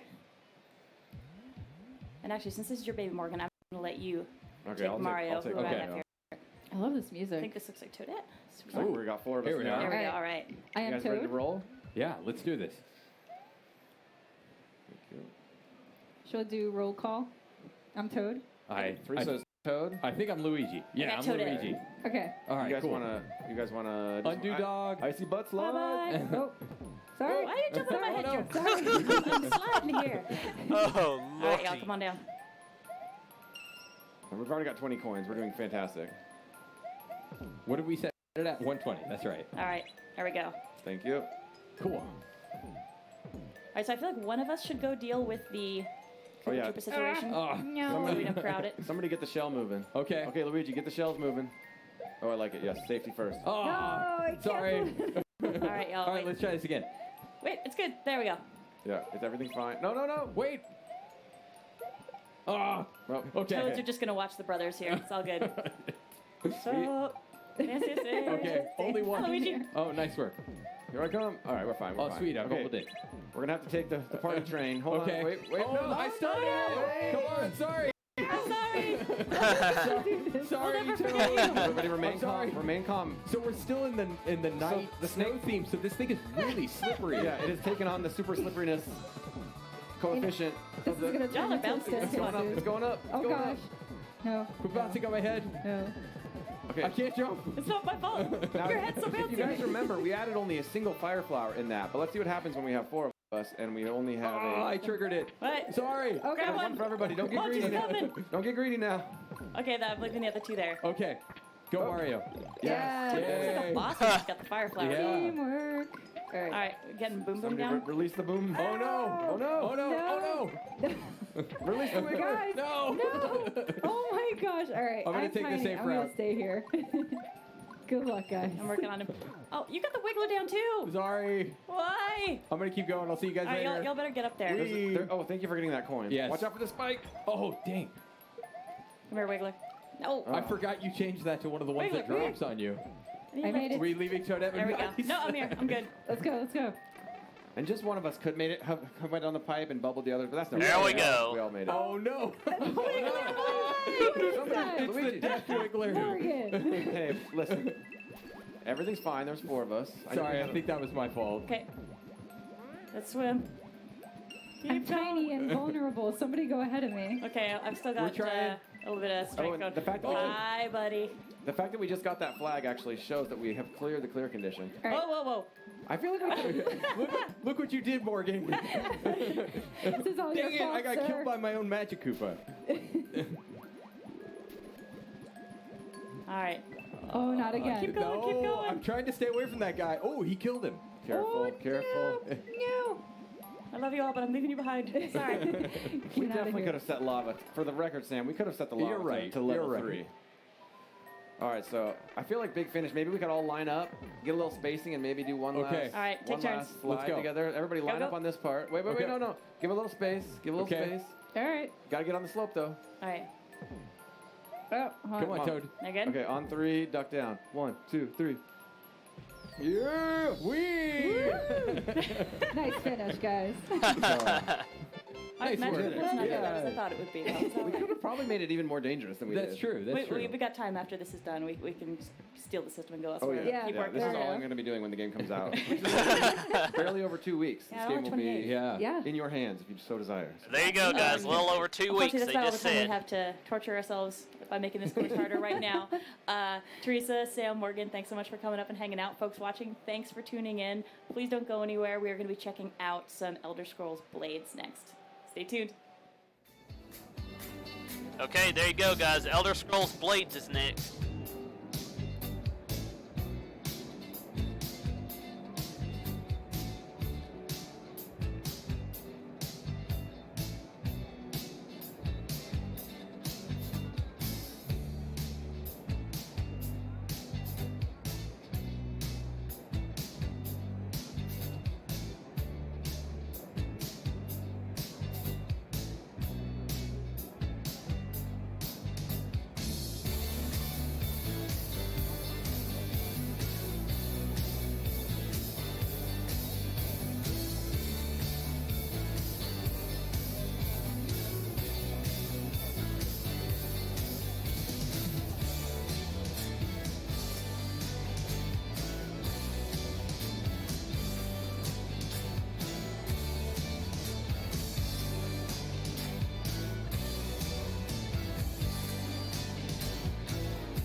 Oh,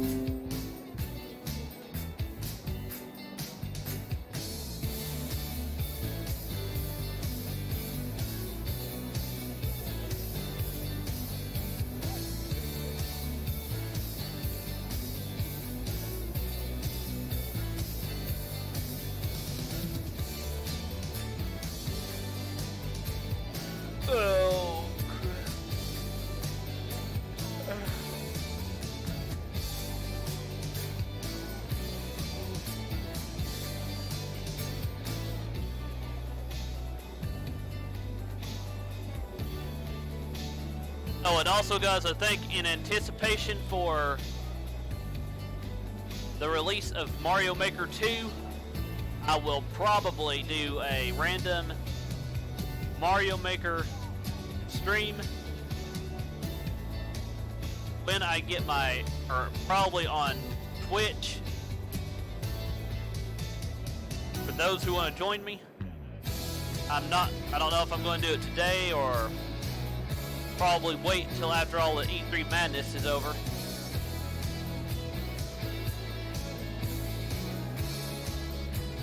But I do know that Friday,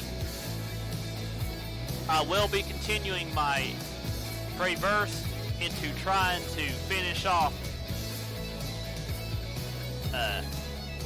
Sonic the Hedgehog 4 Episode 1's 7th Chaos Emerald stage, and we will go from there.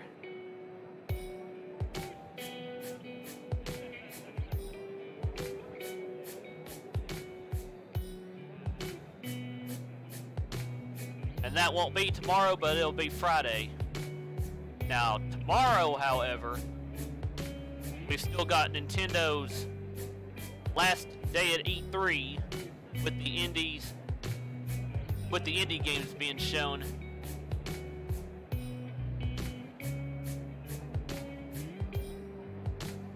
And I hope YouTube fixes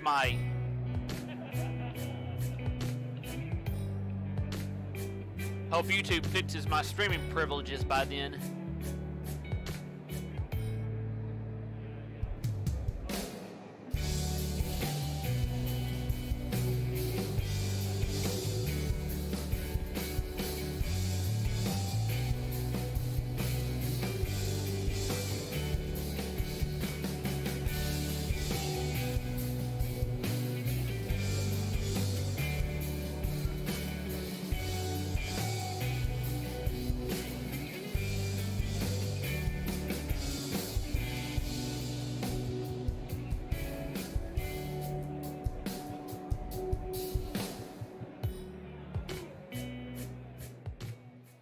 Hey everyone, welcome back to Nintendo Treehouse Live here at E3 2019.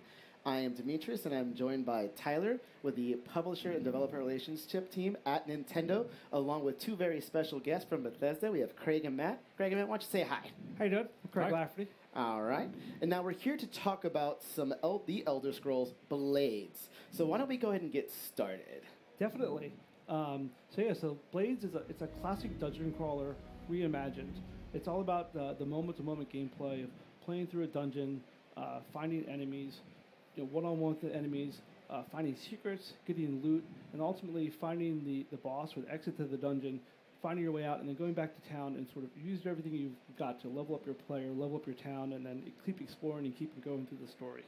Right on. Excellent. And then now you said you're a member of the Blades, correct? Correct. So your character, when you start the game, you're one of the Blades. You've been forced into exile, so you're on the run, and you return to your hometown to find it just basically destroyed. And so you need to figure out why it's destroyed, what happened, and then work to rebuild it. Okay.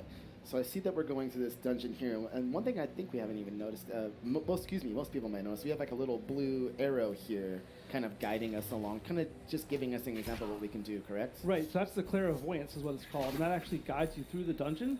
So to help give people a general sort of idea of where to go ultimately for your goal. That doesn't tell you the secrets or where the other stuff is to explore, but it guides you towards the ultimate exit. Awesome. And then you can see here Matt's actually, so he just fought one of the skeevers and took him out pretty fast. But we spent a lot of time on the moment-to-moment gameplay. We want to make sure that the sword gameplay and the combat felt good, because if that's not fun, the rest of the game, it's not as big of not as important if the core moment doesn't feel good. Most definitely. And in regards to combat, with now the controller support on the Nintendo Switch, could you go into a little more on how that came to be? Yeah, so when we designed the game from the start, we had the Switch in mind and how the controls would translate over to the Switch. So you can see here, when he swings, the right Joy-Con is your right hand, and you can swing with the right and left hand. So you can sort of swing back and forth. It's pretty easy to pick up, but difficult to master. So initially, you can just swing left or right with the sword, but you'll notice the circle. It's actually the timing of that is key. If you let go at the peak of the circle, you get a crit, and you feel the feedback in the Joy-Con, and you do more damage. I feel that when I started getting through it and I started getting better at the criticals, it just feels so good when you have that response from the HD Rumble and the Joy-Cons and seeing that flash. It's like it just really connects well. Yeah, it feels great. And then you could basically get like basic combat left to right, but then you get crits going, you get combos going. You can actually hold down the trigger and control where you aim. So the combat starts off easy, but there's actually a ton of depth to actually master. And I was seeing Matt doing some, I believe it's called perfect guards there. They look like you're timing that really well and blocking some of the damage and staggering the enemy. So really well done there. If you time it just right, you can do criticals which do a ton more damage. And then if you can chain them together, you'll get combos that really, really helps you out. Yeah. On top of that, I started using some of the spells. So once you sort of master using the sword and shield to play regular combat, you can add in spells and maneuvers. There's a ton of stuff here you can customize, just like playing a regular Elder Scrolls game. So good. Is it a block of cheese? It was. Yeah.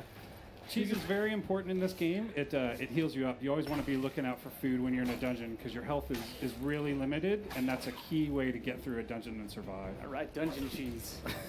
Now, right now we're kind of going through just a dungeon, but Craig, we have 3 different main modes, correct? Correct. So there's the dungeon mode, there's the story mode where you sort of rebuild your town and go through, figure out the story, why it was destroyed and what happened, who the bad guy is. There's also an abyss mode, which is sort of an endless dungeon runner where it's how far can you get each time. You can pick the level you want to start on and see how far you get and what rewards you can get. And then this fall we're adding the arena mode, which is a whole new mode that adds PvP, it adds guilds, it adds the ability to visit your friends' towns, see what they have, see what decorations they have, where they got their decorations. You can also chat with your fellow guild members and take them on in combat. You can challenge them to one-on-one combat. Which I think we have at Gentlemen's. As much as you want to call it Gentlemen's, we're just talking trash to each other because you're going down. So no, you're going down. But first, I'm going to visit your town. I'm going to see what you got, and I might ask you if I could borrow a couple lumber. No. Come on, man. So this one, you can see with the controls, one of the things with that is we spent a lot of time on the controls initially with prototyping it out. We actually had several different prototypes at the beginning because we wanted it to feel good, feel like you're swinging the sword. Initially, we prototyped just basically geometric shapes on the screen that you would swing at. We had a prototype where you actually had the sword attached to your arm, and you would actually swing it out right. And then we sort of ultimately settled on this because it gives us the best feel for, you feel like you're swinging. You can get the combos and the crits, but it also supports, you can do, Matt has a sword and shield. You can do daggers, which are really fast, and you could also do two-handed weapons. So it supports all 3 of those. It's pretty awesome. And I noticed that you have the Necromancer. It looked a little different from the other Necromancers. So yeah, he poisoned me there for a second. He's a much more difficult enemy. Oh, is that a switch right there? I think you're gonna go for that. Oh yeah. That lever. There's a switch. Usually through these stages, I like in the beginning, it tells you that how many secrets are there to potentially find. Correct. And I like to scratch walls to see if I can find any levers or anything to pull to unlock secrets. Yeah, so in this one you can see the clairvoyance went off in the other way, but you found the lever. You go in here and we'll see if Matt can find a secret. The one thing too to note about these type of enemies, these skeevers, is that you have to hit them as they're coming towards you. You can't just, you have to actually time your hit, so he's doing really well with that. Yeah, timing's very important in this game because some enemies are kind of ranged like that, and others you want to do the criticals or get the perfect, swing against them. And it's good to see enemy variation. Could this be the secret? Yes, it is. And we found the secret. Secret. So there's a lot of enemy types. So there's the skeevers. You can initially fight them one-on-one. After a while, you can have 2 or 3 of them that come after you. There's other different types of enemies. They all have different spells and abilities. So part of it is when you go back to town, you build up your town. You can build a blacksmith, and you can customize your weapon. you can enchant it. And so you make sure you have the right resistances or the right gear and armor to take on the different creatures in the dungeons as you go along. So it gets more and more complex, but so the combat is still this sort of the core basic combat, but it really gets more complex with the abilities and the back and forth in the combat. And that's great. Like, I personally am a sucker for like enchantments and all that stuff. I always like to try to put my own personality into a character, you know, especially when I know you can create your own character like this in this game. So awesome news. You know, always cool to see. Nice shield bash. Yeah, no, I do like that. Even though you might get really cool armor that you think looks great, you can't just, you know, you could just go into any stage with that, but it really helps when you have your different abilities and spells that you equip to make that either adaptable for a stage or a different playing experience, but still look as cool as you want to, right? Mm-hmm. And here we're seeing a boss at the end of the dungeon. He's going to be a much more difficult combat. Had a swag walk to him, too. Made a nice appearance there. Yeah. Maybe use your Blizzard spell. Oof. It's a tough one, though. And one thing we're not showing here, but we also have motion controls in the final game this fall as well. We saw that in the showcase. Yeah, It seems like you can really hold your sword and your shield. Yeah, so it feels like each hand is almost your sword and your shield. So the left one you can hold up and do a block or a bash. The right one to swing the sword. So it really feels great with the motion controls. We're definitely looking forward to that. Mm-hmm. We'll just be in the office and. I need a safe space now. Swing everywhere. And that guy we rescued, he's the blacksmith, so he's going to go back to town and he'll improve weapons for you. Excellent. All right. So that's a look at the first dungeon, correct? Yeah. Wait, but you got to break that pot. I'm like OCD. I have to like break everything open. Oh, there's one left. Oh, okay, good. Did you rescue the first person? Yeah, going through this dungeon, you want to pick up all these things because they're part of the crafting system. So you can make, you know, weapons, armor, potions, all that stuff back in town with all these ingredients. Switch this. Switch to the next one. Yeah, so if we switch to the other one, we can show you another dungeon type. We had an Iliad Ruin dungeon. Yeah, so we have the Iliad Ruins.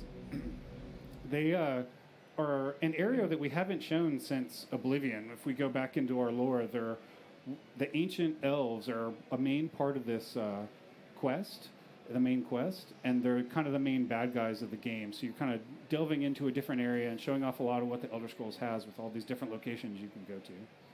That's super cool. All right. Let's dive right into So we're going to dive right into it. Here we go. So you can see immediately this looks, you know, completely different. It's going to have different types of enemies and just a whole new feel. Great art direction too, I must say. I'm always a sucker for Elvish runes. I feel like the particle effects. Yeah. All right, so we're going to move through this door. All right, so we did kind of discuss we just rescued that blacksmith, and that's part of building your talent, which we were saying earlier, correct? All right, Correct. Cool. So yeah, so as you go along, as you rescue people, so the blacksmith is now free. He goes back to town. You can rebuild the blacksmith, and he's able to repair your weapons afterwards and enhance it and improve them for you. And as you upgrade the blacksmith, he can do better weapons and more gear and the higher level stuff. And then as you play through, you rescue an enchanter. You can do jewelry. You can brew potions, and then more and more people, as your town gets bigger, more and more people start coming to your town, and that gives you more quests and more things to do. I think I'm noticing we're fighting another mercenary. Each mercenary looks very different from the last one. I noticed a difference in races and, of course, loadouts, which I think is really awesome that you can really see the world and the lore of the Elder Scrolls here and see what you can potentially work up to and customize. Could you go into maybe customization a little bit? Absolutely. In this game, you can play every race that's in the Elder Scrolls universe, and you can play male, female, and all these armors are in the game. We went through everything we've done in the past and brought it back in a whole new way for Blades. And you can, you know, collect all different types of weapons and artifacts. There's tons of customization. It's pretty awesome. There's so many things to choose from and work up to. So if I went to go and visit Demetrius and see what he has, it's kind of incentive for me to find how I can get that on mine as well, right? Exactly. I have all the good stuff. I'm coming for it. I just gotta remember to repair. I'm the worst person at repairing. I'm terrible. I should like have my hands slapped for it. I also noticed over here these books are, you know, glowing, so maybe that leads to something interesting. Let's look around. Did we find anything? Ooh. More secrets. Who doesn't like secrets? Exactly. Oh, yeah, in here. So here's one of those undead. Oh, snap. I opened up a secret area, and he came out. He's defending all the loot. Why did I have to think about the books? I never looked at that before. I know. Well, I got to scratch walls a bit harder now. You tipped that guy out really fast. That was like, it was great. Good combos, but I realized that the secrets are pretty integral in any stage, so it's nice that you can go through a stage, but with your secrets, you're going to find a lot more cool stuff that you wouldn't otherwise, correct? Correct. Yeah. And so as you go through the dungeon, you find the different things you need to upgrade your weapons, to brew potions, to enchant them, and then that'll play key into the PvP, because when you go to PvP, you're not sure what the other guy's going to have, what weapons is he going to have, what resistance is he going to have, and the PvP is almost like a fighting game where you have 3 rounds and you fight the guy, so you can equip your character and use your spells and abilities, and then you see what he has, and then between rounds you can swap them out. And so you can see, it gives you a really good opportunity to show off all the stuff you've collected, how awesome your character looks, if you tricked it out with dragon armor, what you've done, and what other people have as well. Oh, dragon armor. Yeah. But I do like that. There's a really as you can see here, we're just having the players explore watching each some Elder Scrolls Blades you have the clairvoyance to guide you. There are times I've as they're playing it, but that's because I do like to scratch walls. And then the really good thing is, so it's out on mobile now, but when it comes on Switch, all your progress will carry over. So it's cross-play and cross-progression with the other version. So you'll be able to pick up where you left off, as well as fight people on all the different systems with it as well. So Demetrius and I start training on that, and once we have it this fall, we're ready with our Switch, our Nintendo Switches and our Joy-Con controllers to duke it out, right? Yeah, totally. I'm 100% in on this. I love all the Elder Scrolls games. I'm always playing these. Super, super fun. Yes, we just did a really big update. We added a Dragon Slayer quest line. We added the jewelry system. We added new jobs and new solo arena jobs. And then there's so much lore we can pull from. So we'll be adding a lot of that Elder Scrolls stuff to the game as we go. Let's see here. Let's see if they show anything new here. There's a lot of people down here. Just thinking. There's a lot of jobs. So the main game has has the quest where you're going through trying to figure out how to rebuild your town. It's a quest you follow through. There's also a job system that you can do to get the loot you need. And there's all sorts of different challenges and jobs to collect things or to fight people one-on-one in a solo arena battle, to rescue people. And those are sort of like things you can do on the side when you're also doing the main quest to build up your town. In the beginning, was there a discussion for, well, how many races or how many types of armor do we want to include? And eventually you just kind of went to, let's just do all of it?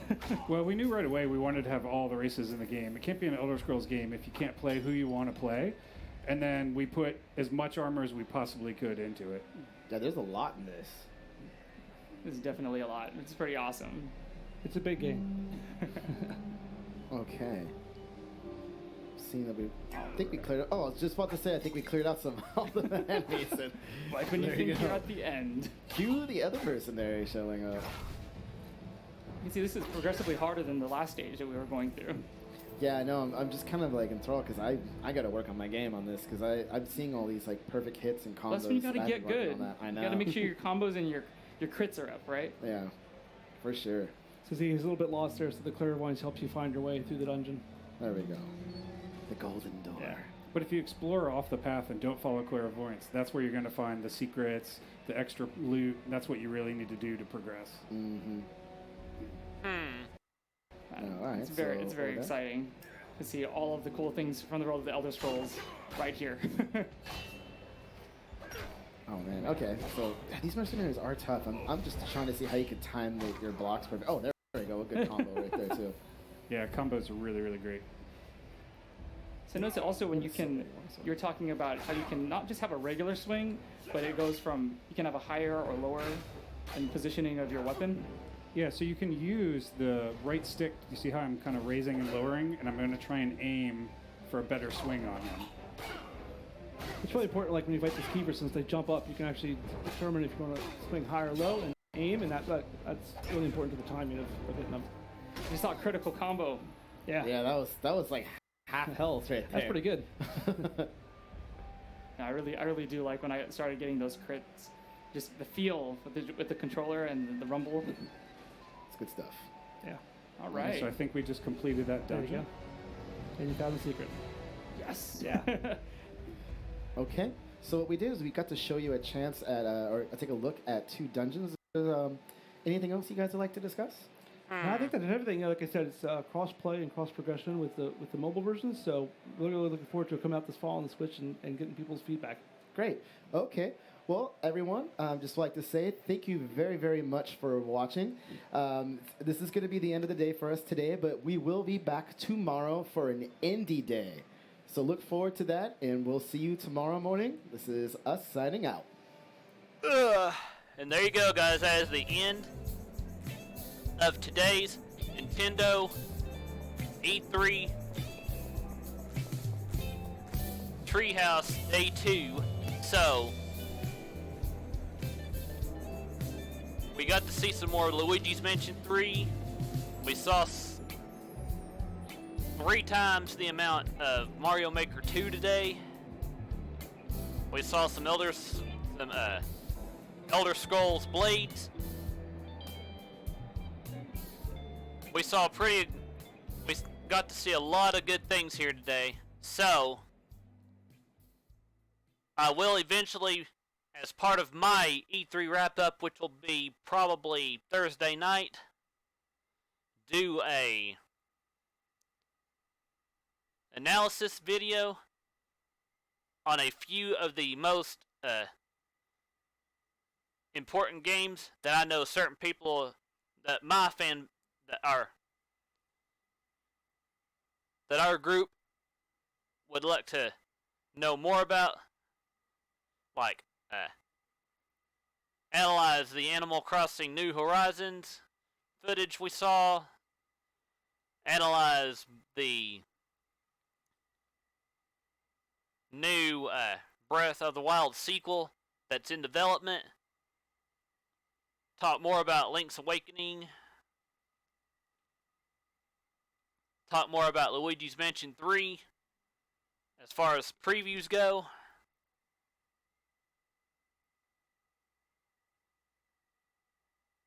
And if I ain't said it, talk about more of Mario Maker 2 and possibly do this in sort of a podcast fashion with Great Nintendo,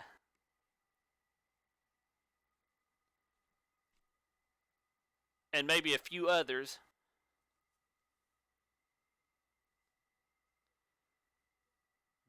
Via Discord and stuff.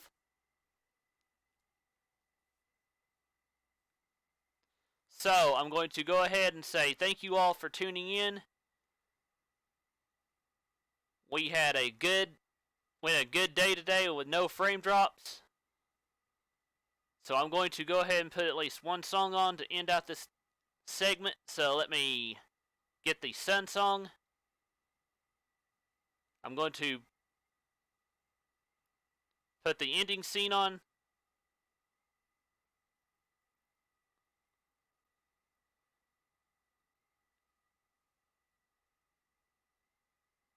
Okay, here we go, guys. Give me 1 second to get the song now. We're going to end this out with the Sun song and the Luigi theme.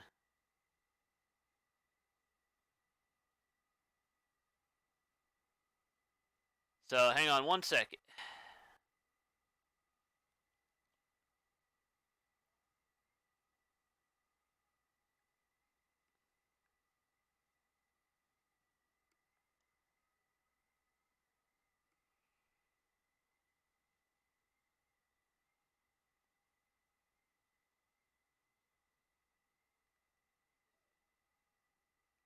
Okay, here we go.